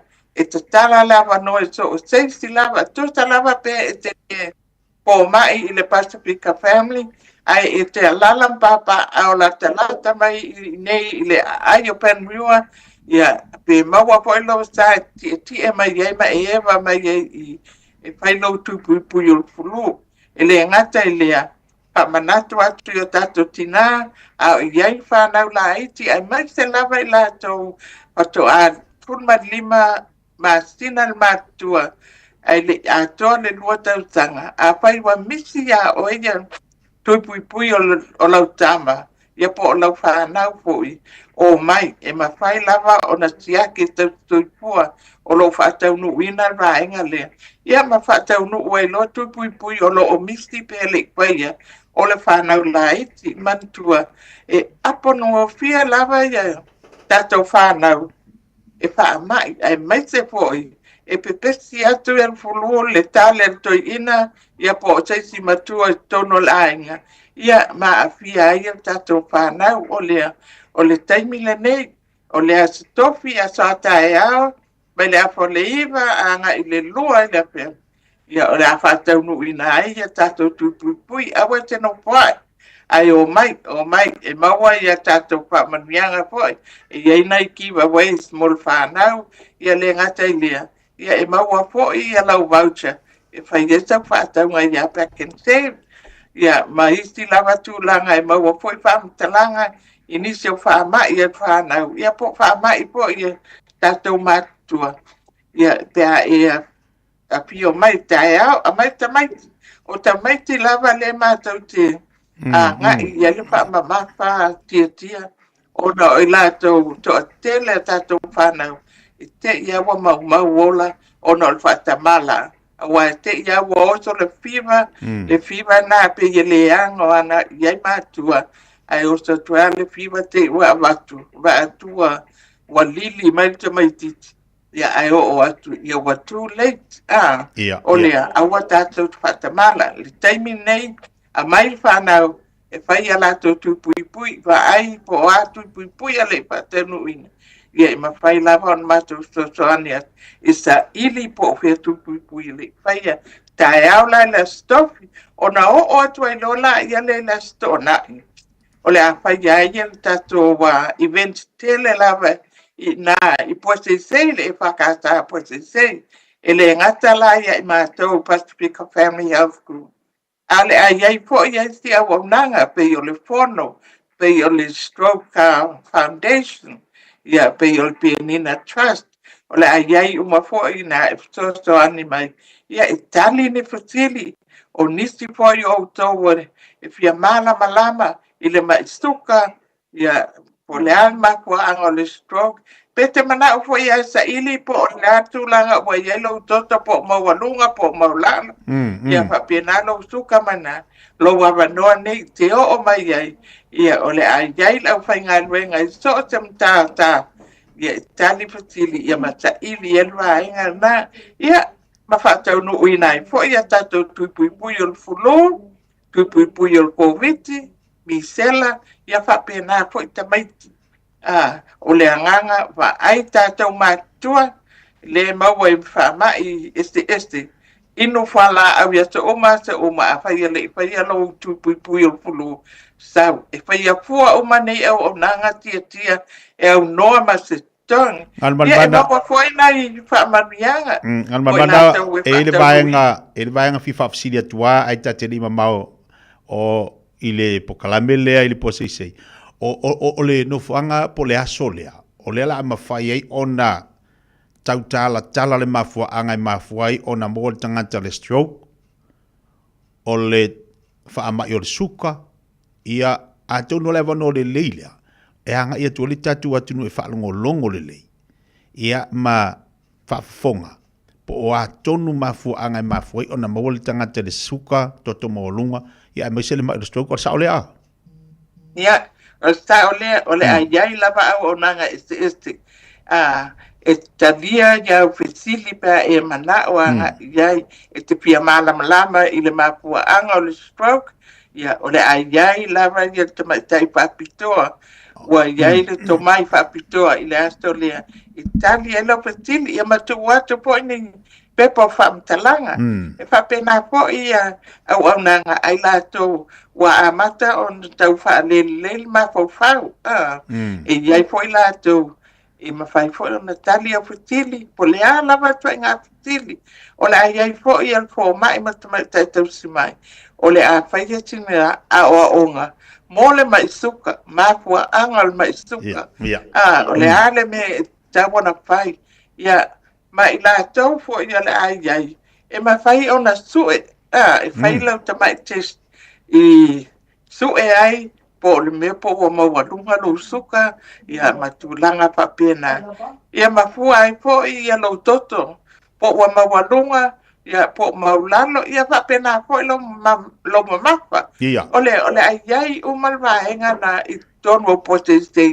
ila sto nai ole a faia tato health day ia matato tui pui ole a vanoa ai po ina e fa no wina a fa apea lai le faia lo tui pui wa misi a ole tofi tai au I amato aluane ila sto na ina I po te ole a maua ai po ina vanoa e faia ono faia tui pui ia mato te kutwa inga festini lava I so te vaenga tau so fua manolo ina ole a yele au fai ngā ringa ina Italia ia festini tina o lo ofia le stala e o e fai ala tu enga papitoa molkane so susu ia mtulanga papena e maua lo wawanoa ia ma le stala I po io e te alu e fai lau fa ata papitoa ia maso o te vaenga lava tia o lea o a yele o fai ngā ringa ina I le po te ma wai fo ia le fa malo stina o le a fai le sa te tito le au talvo I le na fo ia ma tamaiti mantua o le weekend mulmuli nei o tuanga al whanau ia la ia fo ia ta alonga ia e fa te tau ia mol whanau la iti I le na fo vai ma wai fo ma le voucher a le o le a fa tau no wina ia le tupui ia ma isi lava ki wa wei so le ai ma wai le na so ia a pio mai fa o nga ia tato o nanga nei e fa ia pua o malava e au noa ma se tong e wa a e anu e fai lau tupui I se ke misti ia po lau fu ma e palainga e iai lava I lato e ono fa ia tu e te tongi lau tui ia fa toa fa tau no inaria ia te tia pe iai ma te isti pestili o mana ia tele ia vaenga ia wai fasol ni tai au le ngata na tuni matai pui le leina I whanau laiti ia lau alunga I manato matua pui le lei whanau ia awana I awhia lantou ia ale ufu mo le vanoa la mwhai ona whaatasi atuari mamalo le tatu atulu o se avanoa lea tau ona manino ia tatou mafua anga e mafua ona tatou maua I ngasi I mai ona tino ia po ngasi whiolo whengai ma tatou ia awana I misira vanoa o le avanoa le au maua ia ma le telo mai o leo tatou maua ai tau ana anga I atu ia ino whanga pe ona I o le temi amata tatou whamoi mwere la stona ingal mana whamoi mwere o le stona I nei a so luas ma le ono a perila a mata mai la le iva e le a tatala ai e le a faitina sauninga pupu e le a toe ina ia Victor Powesti ia ona a mata I lona ia le ona whanga sola tato prokalame ia po le a foleiva a tate fulu ia ua matua full swing ia tato prokalame la iai umarau whainga ringa nga ina ia e awa noa mo outou o lea I lātou uma o lo alalam papa au ia po nisti fo ia I lātou o lo o a pia watu I po seisei au notu ia po seisei ia po nisti fo ia le pulenga atoa a manukau sai mangele sai ia manato o sei silava e talia malfia e le au whainga ringa ia ma fatau no wina lau siaki pe apai wa leva tele I anu e siaki lau fo mai e le ngata fo ina tia o lewa tala tato whanmai fo I papatoi a whai ale o iai sau fo mai GP I le nei taimi ia e ma whai ai fo I ona le stala ina ia oi mol tato klinik I papatoi pe a whai e lata ane, mana ia stato no whanga, ia wai iai fo I po mai, ia e olo o tele, fo ia wanoa, e mo I lato, e fia ma va ai te po mai, ono o tele lava o isi tato clinic, ia wata I lua ta I tolo vai aso o sa ili ta wanoa, e te alo e va ai po mai, ia pa stili mai, tali lau stili, ia ma va ai e fo I na, ia ona o nei ato wa amata ona malulu a wa tele fo ia mai a wa tato te pasta mala o le fulule wa ia nei wa este fo lon malu sianga wa este fo ia mai te la leti vaenga tia o dengue fever. Le watato whaalongo atu o pepesti o i Samoa le ngata i lea a ofiti atunu o Pacific. Lea tātou te whiawai New Zealand Samoa au Kilani Samoa leo mai tangata mai whak o mai nei o lea taun tato nofu pui pui ina ia mau lo walawa wa maua se siama ia alea ele i whaia lau tui pui pui ina ia mau ele malo ti anga wha natura e pui pui a mai iai o e le ngata po i lea o le wha mai o le fiwa whai ai po le meningitis tasi ia wha mai e tau lava on tato no fōtanga iai ia ma whai tato tui pui pui ina i pui pui ai tatou ai mai se lava le whanau la iti sfuli mama tina nga i lua tatanga a whai o iai sau pepe po sau walo il mautinoa ele i whaatau nuina tui pui pui o sfuli mama tina a mai i ila stona e whaatau nuina i pe a whai ele ma whai ona e o mai ila sa atai au ia ole address what they say ole tallest full one Winthrop Way a tonu o lo mautinoa tele o tio tato watunu ia ai ma whai lava on whafso tai atu le o lotua positi ma stili ia lato e whaasino atu ia le anga i lato address ia mano whaano lava tia ma whaaponga anga Samoa Malo whaftai tele lava, whaftai le awa noa, whai ona tu ina mai e lau, whianga ngal mana, lau sungan whoma i talaini so vaenga wal whaafonga tātu watinu. Whapea fwere pui pui ngā lava, tu langa lo i aire, pese e al fulu, i a marsuinga o le tau. Tele ni so vaenga lo e ngalua ai mor community al tātu watinu, ona o le naunau lava, e na ia tofsia tātou, ina ia whaamanu ia tele, ia whaamanu ia ina tātou, i tūlanga pe ona e au nanga matautua mo le mamalo le tātou wa tunu ia e manatu la tau e mo le si whelo inga ia mo le tāpu kalamen vea se fau e mani e tele nei tai au ngal man ia whaftai tele mo lo wa wanoa tia ia e tātou toi wheloa i le vai atu po soifua ia soifua ia le lai pe ona whafonga le tātou wa tunu i le nei fo i tai au ta ua i o vaenga leu whaasua mai le au nanga matautua le whianga ngal man Pacifica Family Health Group mo tātou leo wa yeri tatu lala i papa toe yeri tatu lala ina i Penmua pe ona fa ilo mai mo tatu leo lo fa nga solo tatu tu yo le fulu e mo fai ona anga ia tiai fai ngol va yasu astona le tatu pokala mele fai ina le tatu e kalesia fa ka sai po sei mangeli o le mana ye yo va no ye pe ona fa so mai le sungal fo mai mo tatu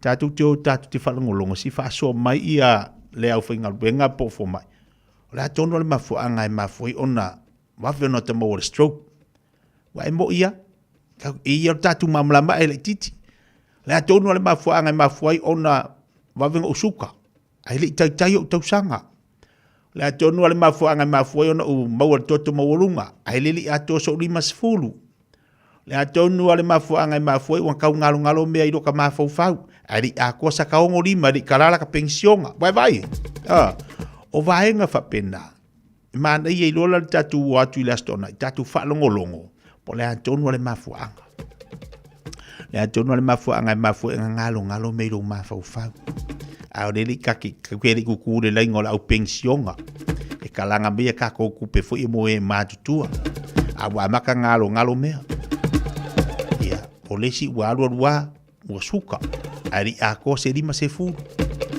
e fu aku le kokoresi ia wanga ilunga sidi aku kausanga pako afaiva sidi aku ilesi o real me wokup ia wa kausi mai de vai ma de lima ka fikongi ai solo le vai o ka fikongi ai solo de lima sidi atu tausanga fa me fako a ngo ko o sei fuanga ma me tutupu ai o ava noa ia tau fa ilo atu tau fa populatu mo tatu watu tatu fa longolongo la wale mafua angai mafua i onga ova vengi ko ngā mai. Awa ke o e ke a fia lo ko ngā ngase o le la titi lo soifua. La titi o tausanga. O fesili e mawhai na toi fo ia. Awala ni misia nei po klamen la le au nanga matau tua le whionga ngal mana ma le tautua le tātou whale mai le Pacifica Family Health Group mo tātou i le whaunga le whaiaso. Tātou no leitu la sumatasi, a tātou taliu atu, la watu tātou telefone ngana Britania, taliu mai, a watu nisi o tātou whawhiwhianga, ea, ma whailo nisi o tātou tala i melo tupi telo le tātou watunu, a wale whaitau o tātou watunu i dungo penga te whailangi. Hey, hey!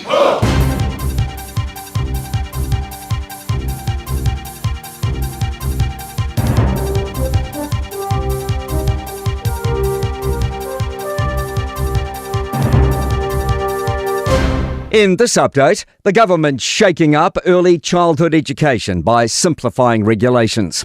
A Ministry of Regulation review in December judged current rules outdated. Jamie Cunningham reports. Cabinet's agreed to adopt 15 recommendations for modernising regulations across ECE.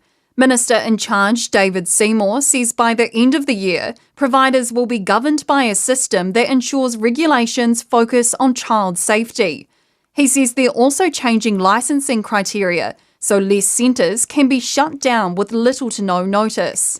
Donald Trump's tariffs are now expected to cause an economic slowdown around the world, including in New Zealand's two largest export markets. The International Monetary Fund has slashed its global growth forecasts. It says the hardest hit advanced economy will be the US, where growth's expected to be low and there's an increased risk of recession. But Westpac chief economist Kelly Eckold says China will also feel the impact. They've marked the Chinese growth forecast down about 0.5% or so as well. 4% for this year, 4% for next year. A British military analyst says ties between New Zealand and the UK are strong. Prime Minister Christopher Luxon's in London meeting with his counterpart Sir Keir Starmer.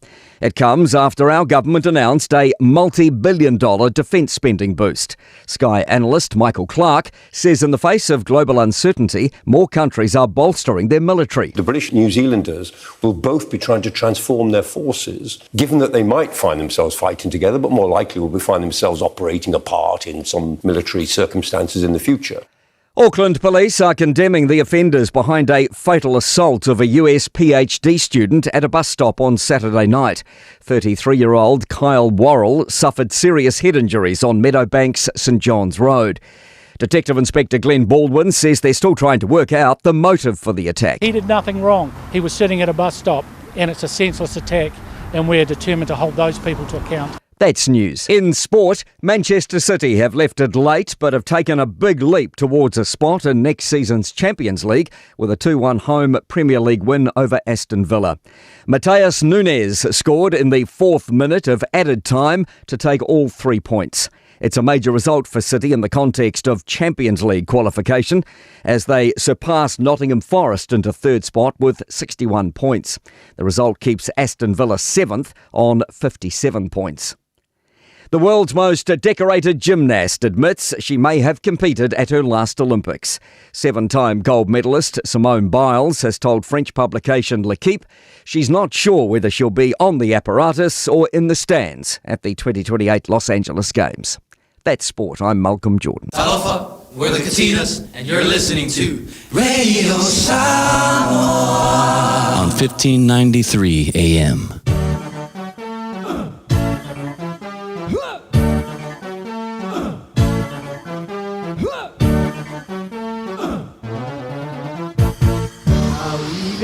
Malanga, na mea malanga, maute de ala, nao malava tagata, au soe tulai, teo matasi, de moni ea de sana, tasi de ala de lai, mame mai.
E o se football tolu minuto lo tene le tula se football chance o a mai lau na o mile nei foi tae ao. Tatu tani mai nisi de o tatu utala i mea lo tupu telo o tatu wa tunu wala amwhaina whalau tele i ai lau whaitau lunga o penga twailangi al mede Samoa o lunga o tatu apio folinga. O niso vaenga mea lo tupu telo o tatu wa tunu ro whapea mai se furu tau sanga mai pisinisi ma ainga o na o afianga o mea to tino ile el tise. Se fulu tau sanga mai pisinisi ma ainga o na o afianga i mea to tino ile el tise. Wa ila ia o afianga la ia le afiel ni so business ia le la wa watu ila tu tsanga ile mafu anga pe mafu mai ile tatu le tise ta autor fo fanga auto mo fa le yo le tise mo wa Samoa ta sida tatu tala mata o fiele yai ta pena le misa safa puli anga ale kalisia katoliko i Samoa ona tu malo pope farani sisi Toi fa sa onga tatu tala lea ta pena le misa sa fa le puanga al tatu e kalisia katoliko i Samoa ona tu maloa yo pope Francis ya na wono si le fiel tatu wa tunu tai fo le kalisia ya elangona uma so si tangata lotu ma so si tangata le kalisia katoliko la ngona nei vai time ona le tu wa ye le malo ya ele ta ya tatu tarsia ya tatu talo fo ile tua na ia fa mafana i loto manganga mo tanto umalau keresiano o tatu tangata loto ia mai se tatu i kalisia katoliko to telefoi ia afionga i patele to tele i latou o lo ngā lue manga i antu le tu o to vine ia e ngā lue ai al tatu talo fatasi lea ina i mwhai on so san pele nganga o le tu mo tanto liso tatu tala pe ona iei tapena ele Vodafone Samoa le tu wina antu o le to manga mo e pupuanga tia i le filifilinga o le whailonga tawaloa o le Nobel Peace Prize. Ia, tasi nao tatu tala pe ona tuila mai mo tātou le nei tai au. Sauni leo leo e whailoa swafa o avi ta'wale ua le tongia sala tupe. Ea. Whaalonga fwele le whainga o le rutalia. Sauni leo e whailoa swafa o avi ta'wale ua le tongia sala tupe. Luna winga e fōringa mai. Ua le tutongi alo le sala. La, whairoa loa la tū. Suafa. Arwe siri le ka kau siri kuai i lea mata upu male vaenga lea. I le sori tu la fono la whapeo la vita vale. E whaafia o na tu wawa noa le avita vale a le tutongia la na sala. A le tutongia lau sala. O na whailo se fuafuanga. Ai pe fōringa mai lea le la whalau tele la ilunga mtanga luenga leo. Le whailo ino suafa o i lato. Abe ta vale. E le o tongia la tu sala. Ai po i leo fo i tatu po ako inga sala. Pe oni sala sori tu la fono matu ya. Po o kama fu i leo le sawa. Ya po onisi a sori tu la fono. A o lea lea whalau loa o la tu suafa. Abe ta vale. Pe iai la ma seisi sala e whapopo, seisi whapoponga le sala. Pe a umang a whailoa suafa i la tōne. Pe a umang whailoa suafa i avtawali. Ia, whaitau manino, iai tātou atunu, inisi nā tātou tala atu i nātu ilunga. Le tau tūmala uranga lue de Samoa. Pe ia na maturu tu alala mō tātou fo i lea. Mō tātou ia whaitau i tātou tala. Au te vave, whaisinga kuskusinga. Au te vave, tusi. Mana tua foi, nara e whai taua i rau tala. Langa iei le si tala na u a tātou na tu atu ilunga. A le vave la le anga i mai le tātou atunu. O le vave le tu wina o lau commenti i lalo. Ai ka kaunga vai le lei. Whai tau manino. Vai tanga vai, le ale winga. Ia na e tanga o lo le whesi tusinga i lalo. A le mea lana uatai, mua, tongi mai lunga. Ai saka kaunga koe vai le le whainga o le utala. Ma whai tau manino le ano o le tustusinga. Vai angal nai tau whamanatu atu mō tātou le nefo i tai au i le whawhangwhama le tātou atunu. Ma na ia whai tau manino a wute whai tau atu rolo le utala. E anga i leai, ta tau ona e anga i lalo le tino a toa o le tātou tustusinga po le atonu le ano moni i na ima whai ana manino ai. Ia ngai ngofo lima kua singa mai menti lalo. ia pe ke pola tu inga langona nai te fai tawai po e fie po ele fie ia ai mana tu fo tato wale ngangana fa ngaina wai la ngangana fa ngaina i lunga tu singa ile isi me o ia ai tau tu na le tatu ngangana tau tu na ma tatu le tatu ngangana tatu te fa ngaina e pe ana o fai atu le isi aso ranga i tanga tatu e anga i momo tatu tatu momo fake page fa ia ia la ila tu fa nga mai ala tu ele ola tu wata monila ala tate fa tau tu mana i ola tu sing ai foi ni so ila tu ele mana ia ona fifiloi sa wai mai tu mo kama fonga le pisi pala vale se vai atu de fa fonga tatu wantunu ia e tau leo ia tu e la puata ma fainga na se tu ala lo ai po kala me mo tanto tu na la ngana fa nga ina i lungo tatu singa ngale le tatu ngana ya tai bala watu su bala minuto lo channel tu la football tasi tele le la tau o leo lo mafuta mai no tatu po kala me le tai le tayao pa malo atu ni so auto yo lo mafuta mai pea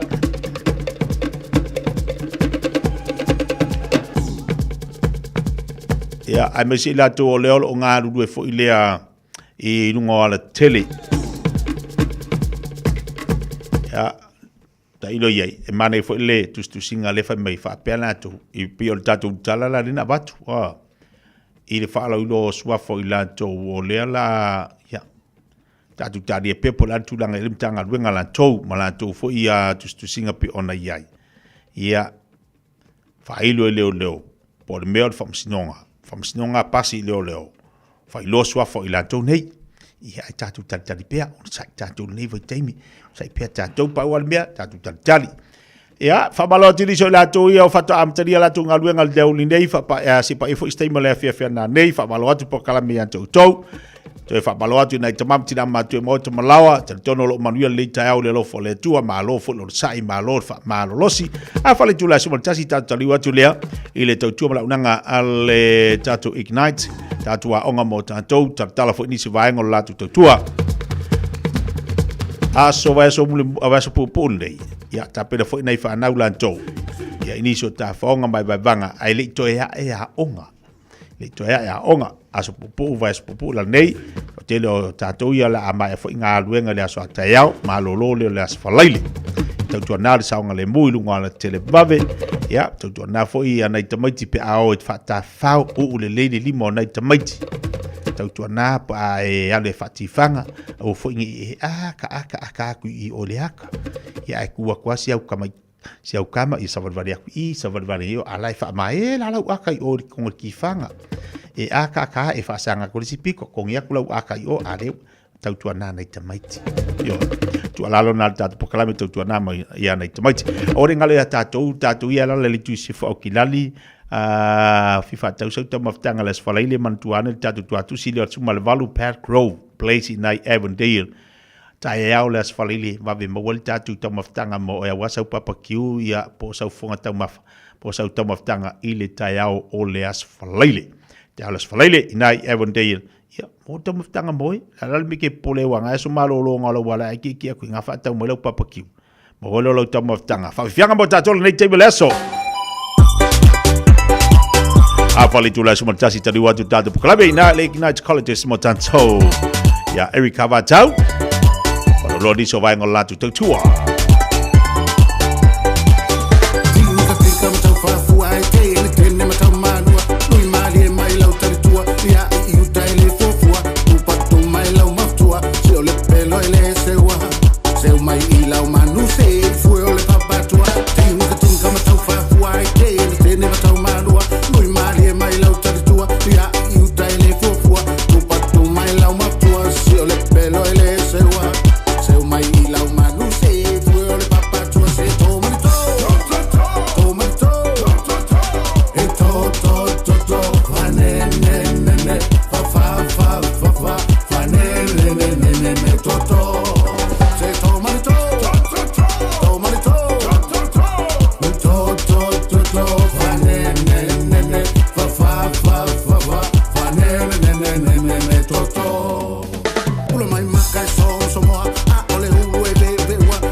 something unusual to get rid of? E-waste or a hazardous or random item? Don't just chuck it in the bin. Find out where it goes at aucklandcouncil.govt.nz/where it goes. All together Auckland.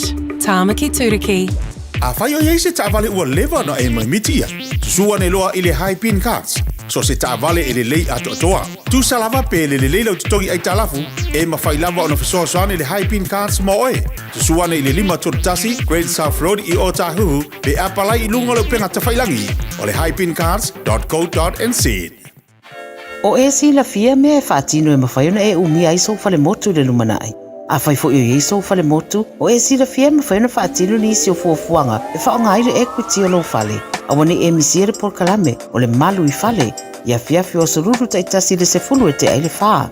O le a e si la fia ai au wala e mawhaiona e umia se fale motu le lumanai, ma au wala e whaonga aile equity o lo fale motu, e whaata waise isi o fale, le por kalame o le malu i fale, ia fiafi o sururu wa yaso taitasi, se fulu e te aile whaa. O le aunaka le Deluxe Compliance and Mechanical Services Limited e tautua mo le vaaiele nei o lo sa. Warrant of Fitness, Insurance, Wins Quotes, ta vale o lo on hold, ma ta vale o le o toeta lia luga o le awala, ta si lava le fale insinia mo o mai so sosani e le tuatusi, se lau lua sumaleiva Station Road o Tāhuhu. Telefoni, 255-5555, 255-5555. Le Deluxe Compliance and Mechanical Services Limited. Radio Samoa. Taslima Ivatolu. Amo.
Love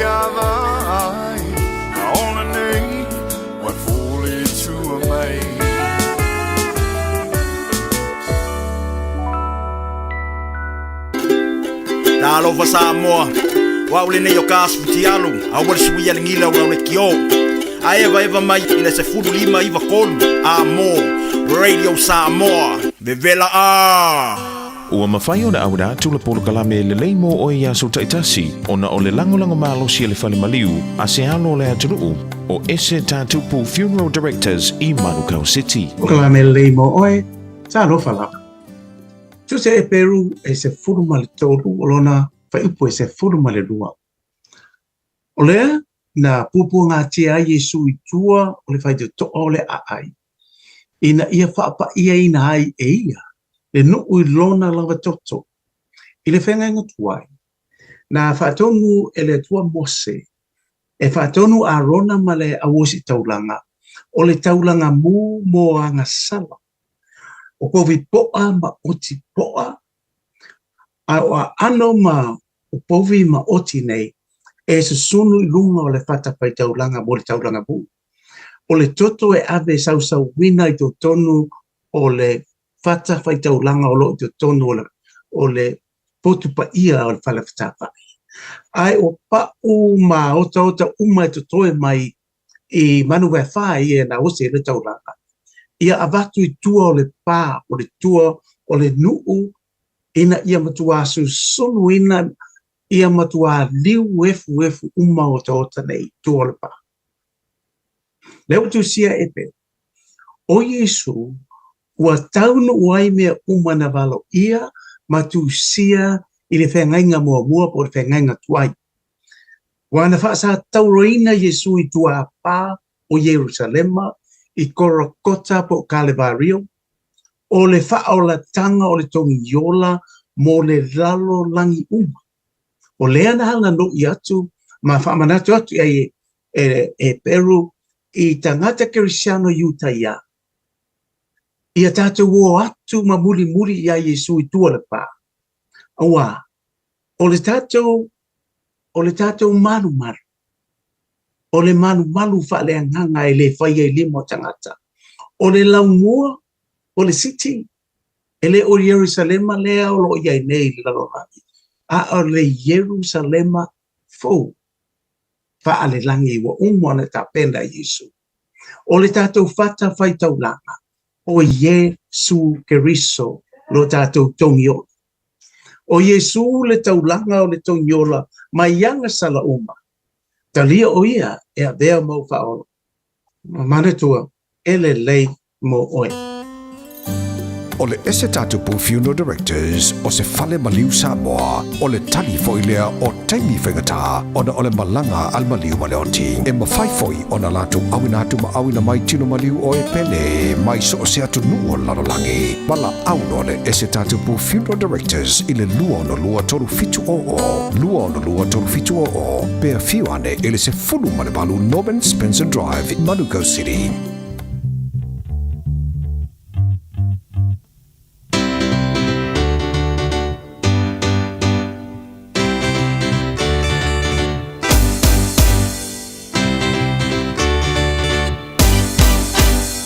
No tele o lo uanganga a over ai il tele o tangata muli atu ya pa ala a le atu o la fo i lava o chalofa le ola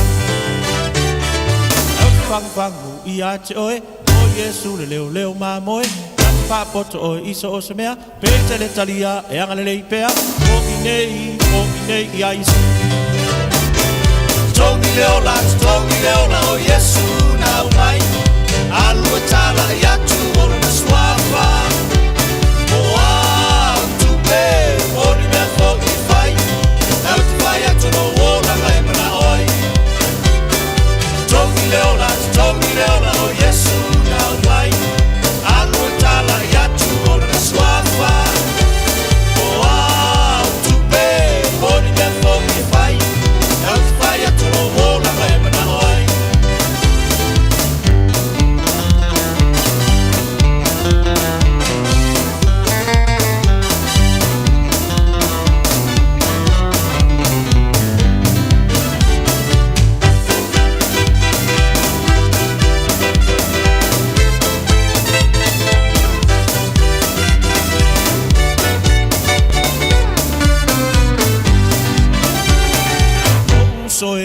tula ia Tanga nei loa i le tusipa ia Vai tau loa ia malama lama Papa ia loa ma leo langa Talo pea ia Yesu Aua e te fefe pe tenga tete O so i fua le siri ese Ati wha poto o i iso o se mea E te le talia e anga le pea Foki nei ia Yesu Toki leola o Yesu na umai Alua tala i atu o na swafa O au tupe o ni mea foki e fai Au te fai atu no wona ma e mana oi Toki leola o Yesu na umai Alua tala i atu o na swafa O au tupe o ni mea foki e fai Au te fai atu no wona ma e mana oi Toki leola o Yesu na umai Alua tala i atu o na swafa O au tupe o ni mea foki e fai Au te fai atu no wona ma e mana oi Au te fai atu no wona ma e mana oi Au te fai atu no wona ma e mana oi O kalame le boy pa de fa fonga mai le nei taimi le tai au le toi luas fuma lua minute talo le tu la e se fuma le lua. A lo fa tele tatu wa tunu talieno ne po kalame matongo fia le folo le tu le moto mo lawa. Tonu folo fa finga wenga ma tonu la ta vale ya so se vainga le sa e fa fonga mai le fo po kalame tawa. Fa lo fa tai le le mo au le le mo tanto uma la vale fionga le li. Wa le mo se tatu avanoa tatu tatanoa tuai la unanga tautua ale ignite mo tanto tatu wa onga pena masani ai ia le tautua la unanga foi Erika va tau ona lo fesi pisia la to le nei taiao ia balonga tolo va yaso fanga solonga fo la tautua ma le la to unanga ale la mfantu natu ya ol tatu telefono le over se lau to falima telefoni vedi fual na o le over se lau to falima telefoni te so ta iai pe ai mana mia le tautu mana nanga le alo tama whanau a tātou. O le telefoni a vātau o le olu olua lima whāwalu tasi lima lima ono. Olu olua lima whāwalu tasi lima lima ono le tātu telefoni na vātau. Ia o le alo le tātu a tinu e mawhaiana e tatano iai i se mataha upu o se vasenga o le taimi o le aso ia mawhaasua iai o e te lea wanoa le taimi lea ia whaifona tatanoa ia ma ftutu na i se taimi. O nei te nau e whaatino ai lau a onga i tono tantu a onga.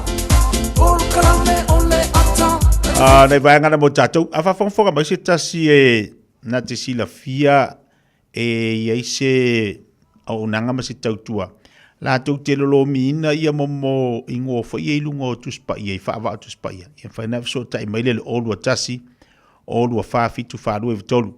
Momo au nanga po o se company fo ili la tu te tu sia mo ingo tangata i lungo le whaava tu spaia.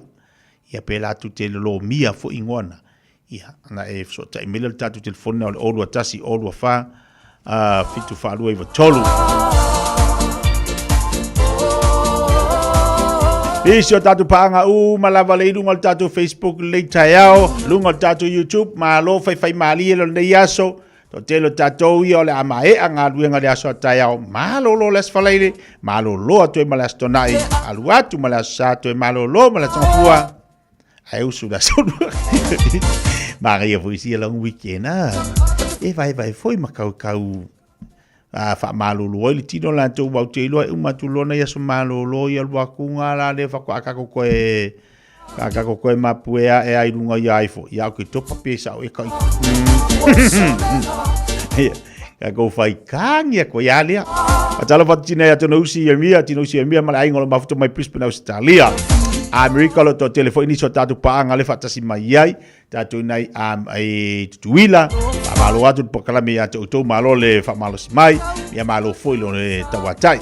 Awde ngalo tatu sumpa le fela fia na nei fai fo tatu sumpa tatu fa imasani inai manu kau e o le tau o le tau longo male so ni ati oi ma fai lo fa marstino fai tatu fa marstino o isi e vaenga e ma fai ona te mali atuai ia mai o tino o isi a ngai oinga ma fai on te atu mea nai te mafau fau iai a e alu e fai lo fa marstino mi ngoia o e fai lo fa marstino Ana nei foi la, fai tatu whamarstino, tale tula iono, tatu whari I masani nei manukau, talia so se tasi sumai, kako eva ma kako kiki maa ia inga il tatu whari ia ma tatu tamo moe, tatu sawa wari, mo mātoi o le mawhainga sa ngakama moe, ia mwhaiana mo le avano te savari ai, tangata mātutua, o te poli, olo ia lato o la mwhai o na whaia tatu whamarstino, mo tatu ia mātutua, ia ma tatu ia o le kauli whinga ngai oi le la poa, ia wali mafu anga anka kauli mingoi ka iko ka la poa kere fo, ai ala I lato, o le angafa manai whamarstino mo tatu, I le afia na nei tale tula yono awolo batu ai malo so tole pai ali so sia taiso male baenga to fa ya te tie mala ofisa ina imangele te tie ki tona manuia ngadu ngande yaso pai ma vane se leni se fa tawe se pai se uso ya tole pai ali wale ya se leng Manuel de Yaso, alo fatu tatu watu ni jo te bangalu ngalo fenga ai.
se sialo ainga se fesoasoani tau femalanga inga mo New Zealand. I mata au puepei o le vai tamai no whanau po ngaluenga. A whai o lau tali o le ioe, wala au loa Ken Fernieho o le Fern Immigration Services. E iailana lai sene, ma ua silia ma le se fulu lima tau sanga o lana tau tua. E toa tele tangata o sosoani iai Ken, I mata upu tau whi malanga inga. E au fia ai mata upu na o atu le tribunal, ma apili le minister. Tanga iane le matou Facebook, ma le upenga te whailangi I moli mau. Mo nisi whamtalanga, wala au mai le Fern Immigration Services, ma tala noa ia Luisa, I le oiva, lua ono lua, tolu lua lima tolu. Lua ono lua, tolu lua lima tolu. Po le o lua tasi, tasi lima tasi, o lima. Oceania Career Academy, Sauni! Kako oi, kaule kaua! He whai ama whai! Wāste lumangai maguia! A whaia sa ili se la asanga whau moe, a waloe te no whai. O le OCA e au tawina ai oe I mtata e sese. Maua visenga whau fale, vali fale, palasa, male soifua maloloina. O le nei awanoa e anga wa aitanga tano whamau masiti seni New Zealand o loo halala I au kilani. Le sitala nei loa I le OCA, I le go.oca.nz/apply, po le vili mai I le o Varselau ono lua lua valu fitutasi. O Varselau ono lua lua valu fitutasi. E fia le mona rentals e whailo antula na whaabitoa mo le masina atoa o Aperila. E lus fulpasene ua pa uma walalo ai le tongi pe asili atu ma le tolu aso I te whaonga I nai so se tu ai ngā taavale. E mawhaiona piki le taavale mai le malewa lele I whaleolo po whangali. Whaapelo tātou ofisa au tui ala fua. Pe moli atu I le whaletali malo o loo e whaamautu ai. Ai ngā whaabitoa. O lo ia tātou insurance cover e te fili mai ai. Ina dei tupu se whaalawelawe. Ai o loo iai le whaamama avenga. E le tātou account I New Zealand. Be la fosau le Moana Rentals e whaonga I le Pacific Easy be whaonga foi low credit card. Monisi whamtalanga walau le Pacific Easy I le ovalu se lau o tasionono le Facebook le Moana Rentals po le moanarentals.com. Moana Rentals o laupa anga e taitoloina oe I au malanga siasi I Samoa. Wala tamai le Mother's Day. Awane I atu ngalulo ma fau se me alofa mo mama. Avisa o e whaatawhau I the Mother's Day Dine and Dance Dinner ale tui sa mau Manhattan. E te whiu e tau mawha, tele seafood, ma le tele o tu ai ngā mea ai e te fili ai. E na o le lima se fudu tala. Te tala le whai toa I le ono lea fiafi, pa fianga tui sa mau band I le po atoa, te tala foi ma le tātou pā. Whawhia mama I le nei Mother's Day I le tui sa mau Manhattan. Tua tusi, iwa whatasi a Dominion Road I Manrasco. Pafso tai mai lisi mo sa booking I le Olua Tasi, Oiwa Tasi, o fitu o valu. Olua Tasi, Oiwa Tasi, o fitu o valu.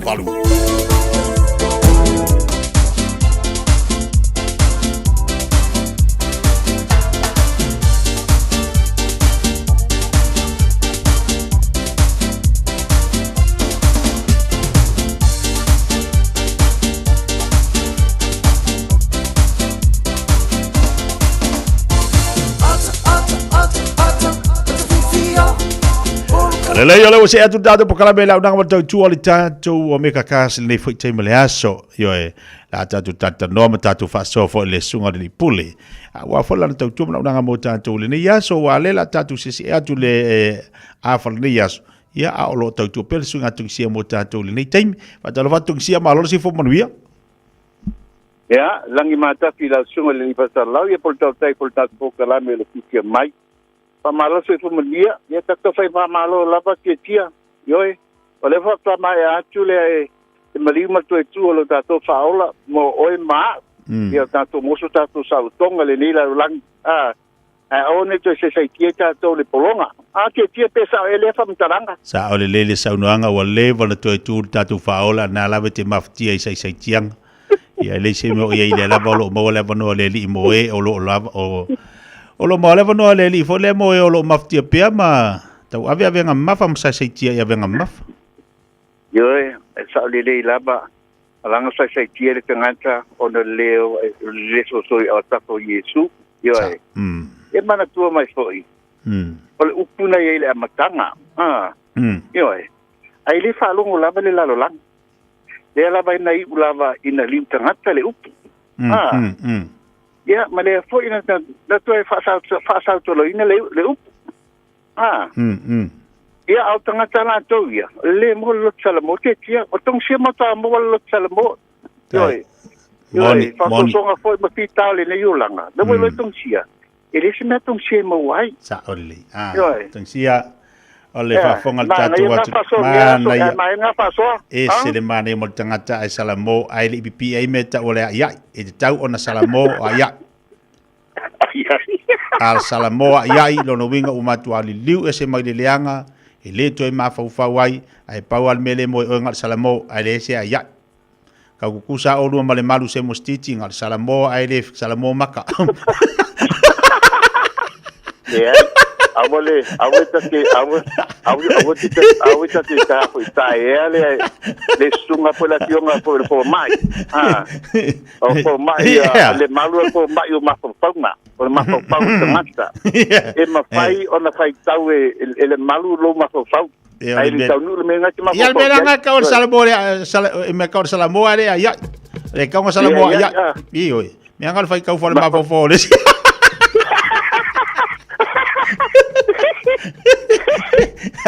Wal bianga era fai kalma mo pole lesi o le Salamoa ya Salamoa ya ma ko kukuri le idalo ya se mangor ke minge wale wang lu di ya so ya fai karia o ko o lu mar ke mikin wali liwai ala batu la sungal di batu la sungal di pule la tau tual ya so ya malole suale nei tulale uri yo e fa pile mo ko le atinu ya o ni utu so ya mo mai fo il por kalamel mato observo e le fa so tu fo le ni tulale uri ya wa ko ta tabalinga le ni pai tau ya fa malo se fumalia fa taitele la la sunga te tia mo lo mato no ai fa taro fa tu pa e mo lunga so atinu sa mo yo no tulanga fa lupe o fe la ma o mene pa sa lunga fa ismisi alta ko tanta mal america e fa taro pa la ba tum sia ile aba kile lava male fa alo pa malo se fumalia fa malo tawatai ya pa malo fo le sai le ni mai ta a me sita to le ton wa te ro o tato au ma wai nei yo e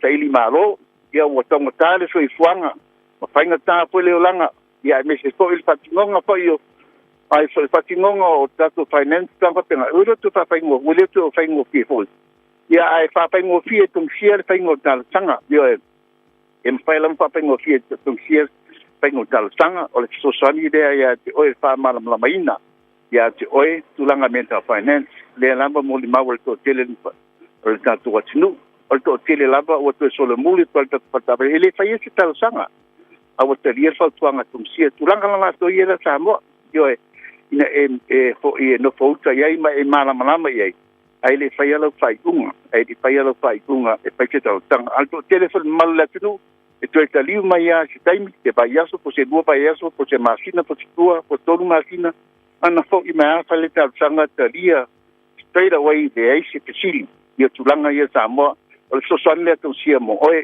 me ana ba to finance po tulanga to ta bale ia te le ta bale fa ila filifilinga pa su mai matala mai ao fa ia la ta sanga pe a fa pe e kina ngalo o wai fo le to fa e ta mama kina e fai te ta vale ale ainga yo e wa la pe amanga wenga foi de nei bai tau a me se foi le winter la ta ni mai foi le winter ya ta to so fuanga so to no a jewa ya turanga ia fa te pendra pena tele ta vale pelo fi filinga ta vale lei ta vale yo no mea mo ainga to kele le mo to no ta porta vale ta to SCB la po ta to ki apu turanga fa pe ta vale lai yo e ta vale lai ki hybrid cars tavale mo tu planga talbo po spokan planga talbo ye tele no uta vale pelo pipinga ta su me matala mai ao but speak up mai on the tutorina uta to family band so commercial band ta to mini band yo tu langa na to ele pai ina pelo pipinga ta su me matala mai ao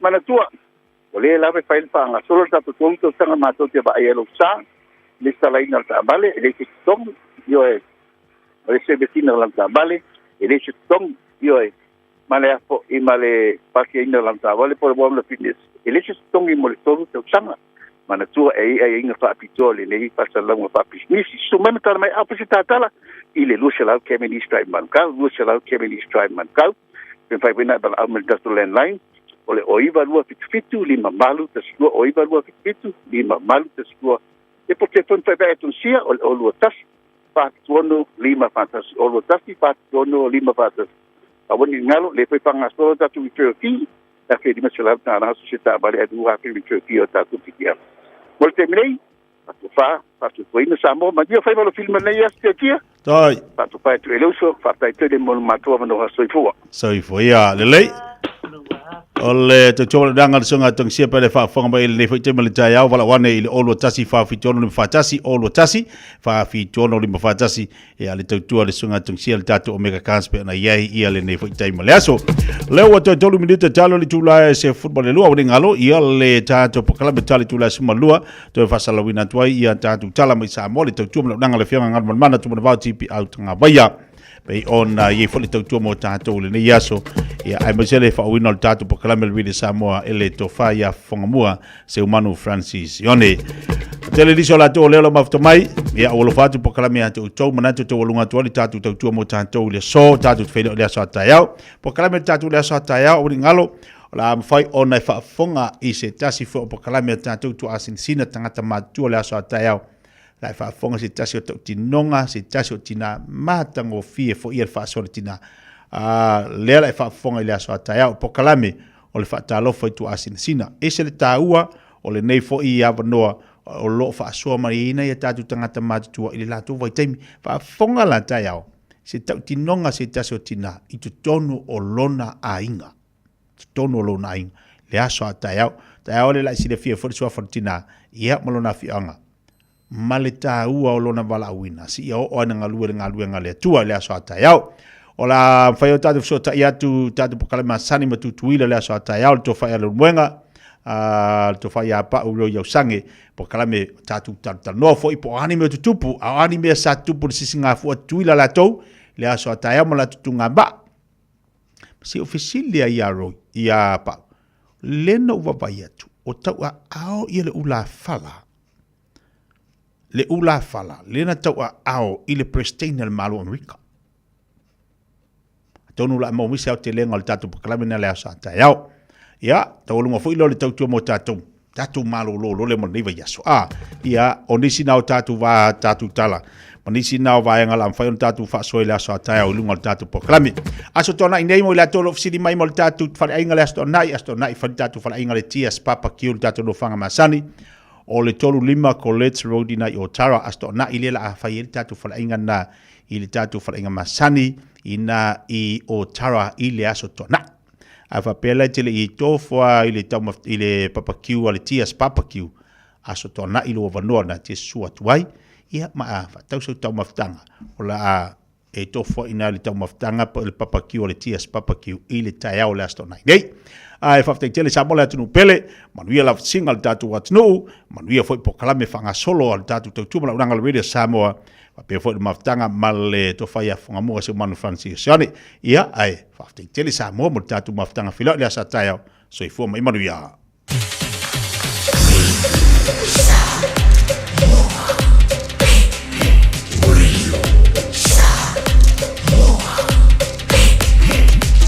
tasili moi votu amo Usi mai alau whaafafonga. Telefon mai Samoa ia sa taitasi. Wa au mai amo oe ona o le langolango mai a le talofa voucher. O te whatalofa fo i lo tātu o tino i au si mai alau whaafonga. A o iei pea aso lo te toe, se iau lia leas Freud nei luas furulima o Amperila. Le ua wha moe tāpuni ai le avanoe tu ina atu ai tālo sanga. Mo ni visoa soani ni mea tō tino na wha lenga ina. Ono o le motu sia whaafosei o le tise. E se fulu talo sanga o tau au nei er komiti whaafautua, o ngā ruenga la vea i teimi o whaafosei matu ia. O le au whainga wau fia i le 5 o talo sanga, mai a inga te to tasi, ma le isi 5 o talo sanga mai pisi nisi. Mo whailoa le te fono o lea komiti whaafautua, e leo i loa po a tonu mea tō tino o whaalenga ina mai ia pisi nisi ma ainga, ona ele i te talaina talo sanga utu inatu. Ia o taimi nei ele i talaina tātou talsanga, pe no tā ua o le komiti lea la komiti ngāni hui. Lea o le atu whātasia, ia o la tau ia lea la ngafa male i loilo ina o tātou talsanga nei. Pautu lango maunga o le awha inga lea numero talsanga, lea o tau anuna mai le tātou ofisa tūtonu. Ma o le fōwai ei fiso ta inga fōi minisi fōi ofisa le malo ini talsanga o whapeona whao ina atu ia i nato i e tauna tau au na mai i le whaatino i tato i roma i paule mea le ta tala le taimi se i ba ia lea so luas fuli limo a perima ma e toi ilo fo e na tautu langa i o le tatou tai a le lua vai aso le watu na tuitua mai tau tele fo i e laua ua whaapea ona so tai mai le tatou ofisa i le tūlanga le form ma le tūlanga o le lausi le fia fo i o le manu le atunu ino fuanga i wa fia ia le fo i e mātou ko kalame i e fuafua e fisosoani ai le whaatinu no le form e ile tatou po kalame po se tatou tamai video le tapena a nsalo stai nei e a whai ele i awe nā tuitua. Ia o le tamai video le whaatinu mai form o anisi tūlanga ma lo tala fo ilai na le ofisa. A iai ni whaafesili le lo iai le ofisa ni whai ona na wala au nei fo ile mano le atunu i se sosuani. Ai lo tele ia le i latou le au mai latou interest i le form na lo tele fo ile form wani tua. Ia taimi nei ia o le lava ele i longa le ona au mai tonu ia salos taimi le si lua aso na i lua i whaila ia le tūlanga o le tāpenanga ma le au mai le tonu fo le mana le tu. Le fionga leala i Salanoa Francis Brown Reupena o le teite whono le komiti whao fautua o ngā luenga la vea i teimi o whaave lave mātu ia. O le asolua le neiva i aso na whai aide whiro inga masani atu stala ma le teite whono le komiti whao fautua le malo i ngā luenga la vea i ma fesoa soani i teimi o whaave lave whaafua se i mātu ia e peo na au fia i mo le pura sili o le wha tonga o le malo si tau e le tise. Na whaero ai e le whaururunga o le au unanga le malo. Le toe so longa le lei o le maua le tise le motua uporu. Talu mai lea solua uma vai na amatai. O na whaola afi e le tise lisi e lima. Na whaero ai fo i e le fionga whaumui e se to i moana. Le tāpenanga au tu o whaata oto. Mo le toe whaale le ia tiri o le au unanga le whaalaptonga. I le tūlanga o le tise maua mo le tunu o atoa. Oloa umon patatia le tatou matu ki tau o le master plan le se fulu tau sama le master plan kule le IPC aua pape tilo i le development ai o le tatou whaktonga le tise tono le tu e le tilo na pape na wafi e tilo le infrastructure ma le network atoa e tuina atoa i le tise e a fia ila i a pomoli o leina i le tise transformer e pape pula ma tatou wafi le lawa umon patatia te minei le tatou master plan Olo iei le fuafonga fo le au mai tatou wafila e lua le au mai. Iei le whakapanga fo le whami kawaki sosani e tatou system. Ia ona whatasele ma le la wa amata le tatou procurement process o tisi tatou wafila po ai le lima me kawaki. Ia whataule mo le isi lua tau sanga kei taipele increase le demand. Ia, ma le tatou polo keki ai e whanga i renewable sources fule. Ia se meo le se fulu me ka waki lo o mana fuafua mo polu tauna online i te sema. Tau sanga nei. E whapena fui la mo sava. O lo o iei fui whatati e fui lisi se fulu me ka waki. O le energy mo mai le la, e whatasi mama mo sava i fui ia. Fuafanga mama ona leo mo whatati e sila fia fui le malo tatou fisala e iai fo isi vaenga fui le whaongai nei renewable energy o lo o matu tau pai turi company e o umana saingia fene ina ia o mai ngoi wale o umana saingia fene ia ele ise me o whatinu me timine Le puresiri al whalaptonga le malo si tau e le tise le fionga whaumui i ese toi moana. O le ofitia i le au pōngi sā o le whātua tuanga kātoriko le Lerulangi. Ono le tuk malo i le songofua le nei vā yaso. O le whaao le kālesia le fionga pope Francisisi. Ua whaelola utele ai nei e le whaururungo le kālesia ro tātua tanu. Le fionga aki epiko pō mo sese vito lio tui. Le veo le aso sā o lumana i nei le aso sā muri leo le masino a perila. E o si ai e mtanga luenga uma o le pule anga sā moa pia. Sauninga o le misi sāpa ia e mana tuai, le teitai au au le kālesia kātoliko le Lerulangi. E tu malo le fionga pope Francisisi, o valus furuvalu tau sanga o le soifua. Ia, o te tatalo le tātou pule anga o le asao le asau nei, le asao le Yesu le anga alofa, o le a atofa, ma fai le tātou whainga misafa le pitanga luenga, no fo amtanga luenga e mo mole le misao le asau nei mo le tatou tamapa i e langa whainga malanga ai tatalo at foi o le aso valele nei le aso lufu lima o le afai ele misa fa pule anga ile kafiro ia pia nei le afo le lima le afiaf ia tatalo atu imitanga luenga lata mai i vai lele i vai lima i vawala ma lo lei ia i faleata e amata mai le pea o vai moso ia si usenga o mai tātou te mio whaata se whaile tātou mi sā whaapuleanga. Talo atu i a pia, le matanga luenga e atofa i eile nei whaamoe moe, o le ātou saunia le tātou whainga mi sā i pese, ma tō tino uma, o le tātou mi sā whaapuleanga le afo le lima, le aso valele nei. Ia a o le asa ia e tatalo atu i tamapule o matanga luenga e fia.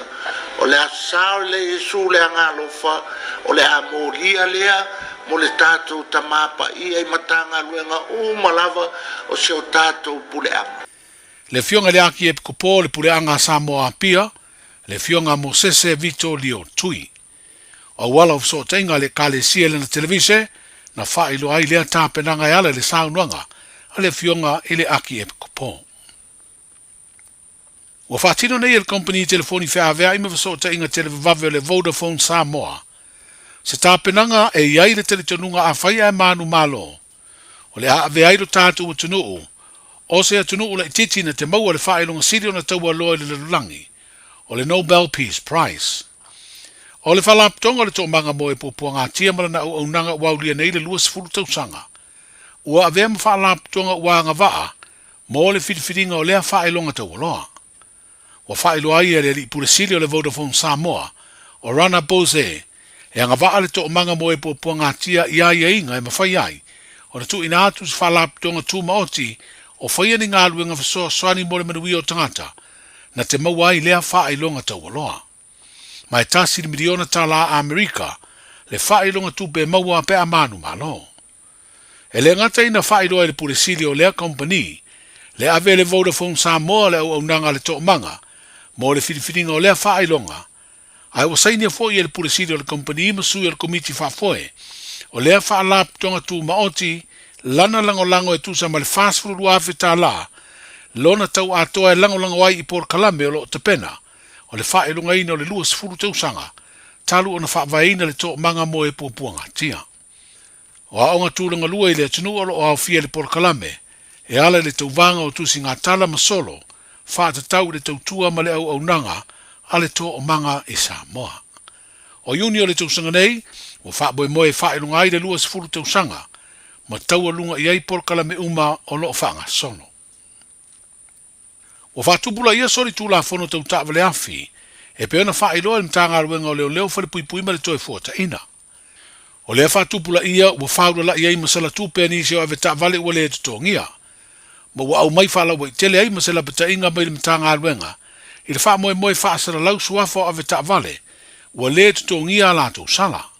Ma le masina fōua me ua whaeloa le mtanga aluenga, o lea amatai ona whaasara lau suafo ave tāwale ua lea usita ia, le tutongi o la tau sala tupe.